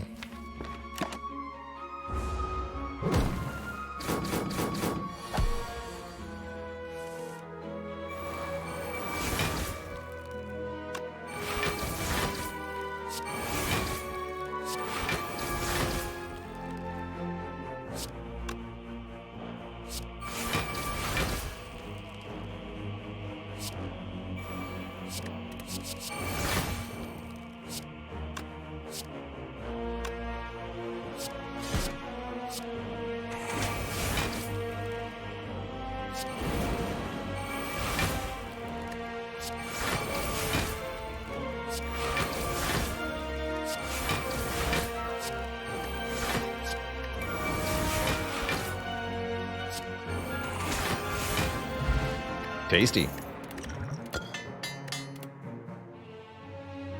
And there it is, Twitch chat. All you had to do was believe in the uppercut. Actually, all three of our mastery candidates that we'd seen throughout this run reappearing here. If only we'd taken the double rampage. But double uppercut, double rage, let's do it. Hell yeah. Now we can actually take the rampage next time. Very happy with this. Crispy. So chunky. Chunky crispy. I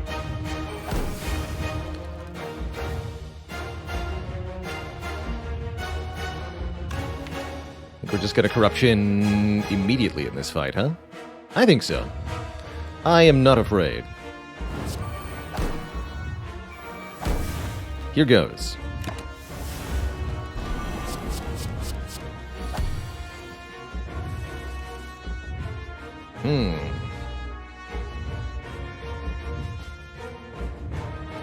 So do we Dark Embrace right away? I don't think so. Or dual wield the Dark Embrace. We're looking to dual wield Reckless Charge, are we not? Is that not actually working here?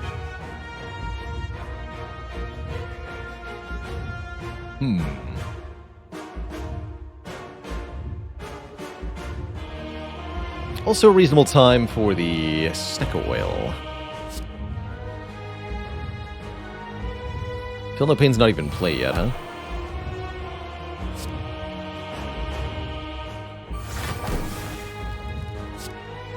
There's Reckless Charge. Okay, I'm just gonna go double rage, dual wield the Reckless Charge. Oof. That's fine for the moment. We might draw into a way to delete that.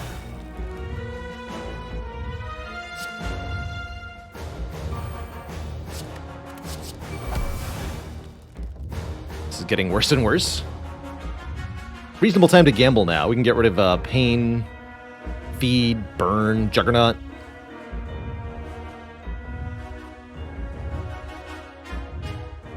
Or I can keep taking Beat of Death and play these statuses to get rid of them. Just do that next time we see them.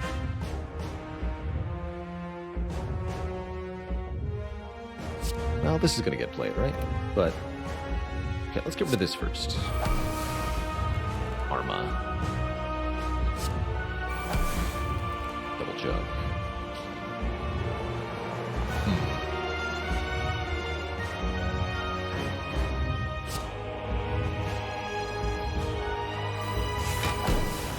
There's Feel No Pain. Here we go.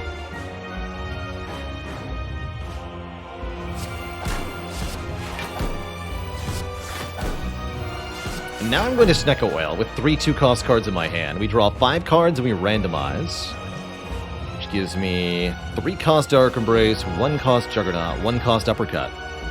I'm relatively okay with this. Still no way to delete this Pain. Oh yeah, the skills are free, by the way, secretly. There we go. Get rid of Pain. And stay down. Okay, that means I think we play the Juggernaut. I know we did a little bit out of order here, but that's fine. Excellent turn overall.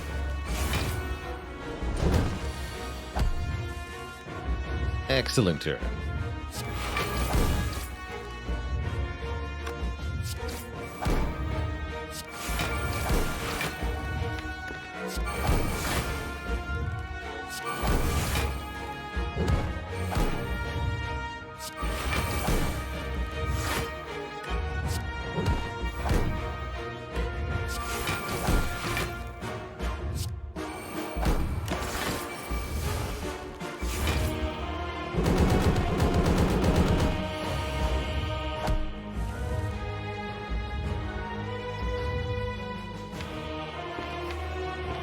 Blocking is gone now.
GG.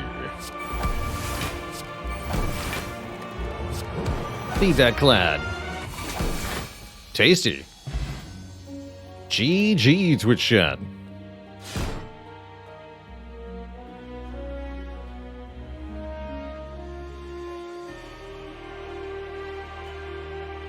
GG.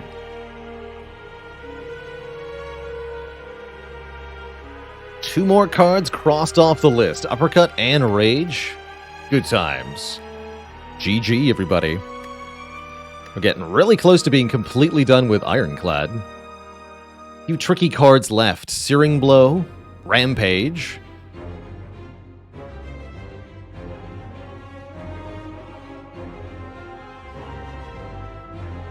Sentinel and Seeing Red.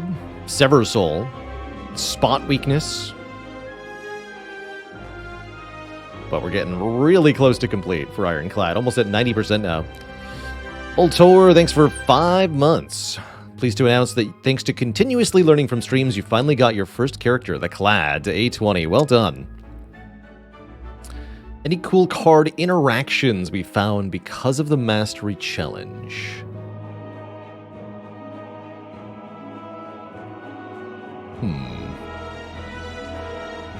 I feel like yes. We found some good ones. But I struggling to come up with a specific here. Huston, what's the best advice I can give for killing the heart? Watch my How to Kill the Heart guides. Is the best advice I can give you. There's some links below the stream for each of the characters, but I think I have a guide command for each. Let's see if I can find them. IC guide? No? Ironclad? Oh, heck. I swear I made a command for this.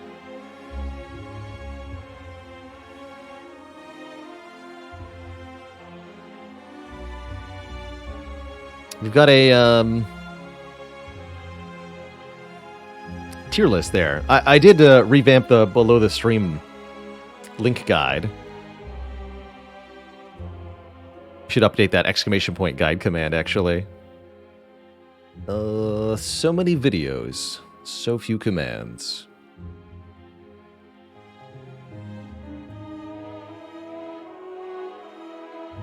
If you look on the main YouTube channel and Google How to Kill the Heart, or search How to Kill the Heart, you'll see 4 videos, one for each character. And that's kind of a per character strat breakdown on what you can do to prepare yourself for that Act 4 Heart and what to do. Heart is really a truly tremendous challenge at the end of a Spire run. You have to play deliberately, right from the get-go, to have a good chance at succeeding a heart run. Really on any Ascension level. So I hope those guides are helpful in doing so.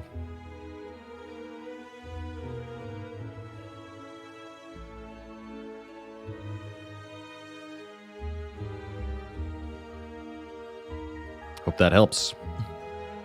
One last shout out to our desk pad courtesy of Epic Desk here as we close down the stream for the day. This gorgeous, full-sized, full-color desk pad featuring art created just for the stream, with the Baylor lurking in the bottom of the fiendish forest there. A Dungeons and Dragons inspired little artwork. I think it's absolutely gorgeous. I love the one that I've got on my desk here, and today's the last day to pre-order this.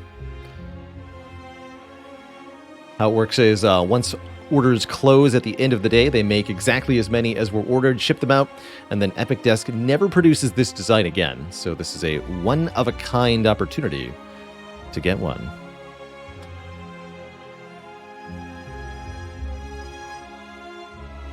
Oh, that's a good question, Dizda. You would have -1 energy per turn, because the fasting says lose energy at the start of your turn, rather than like reduce your income. So you would gain 3 and then lose 4 with the ice cream. See you later, Sparrow. Lemon 1, potatoes. Mr. Molto Map, how's it going? Catching us just at the end here as we sign off. Jeddo Janin, this can't happen. Bailey. The Whittle Wolfie. Abigail's. And everybody else. Thank you so much for watching. Until next time, this is Baylor signing off saying, have a good evening, folks. Toodaloo, and good night.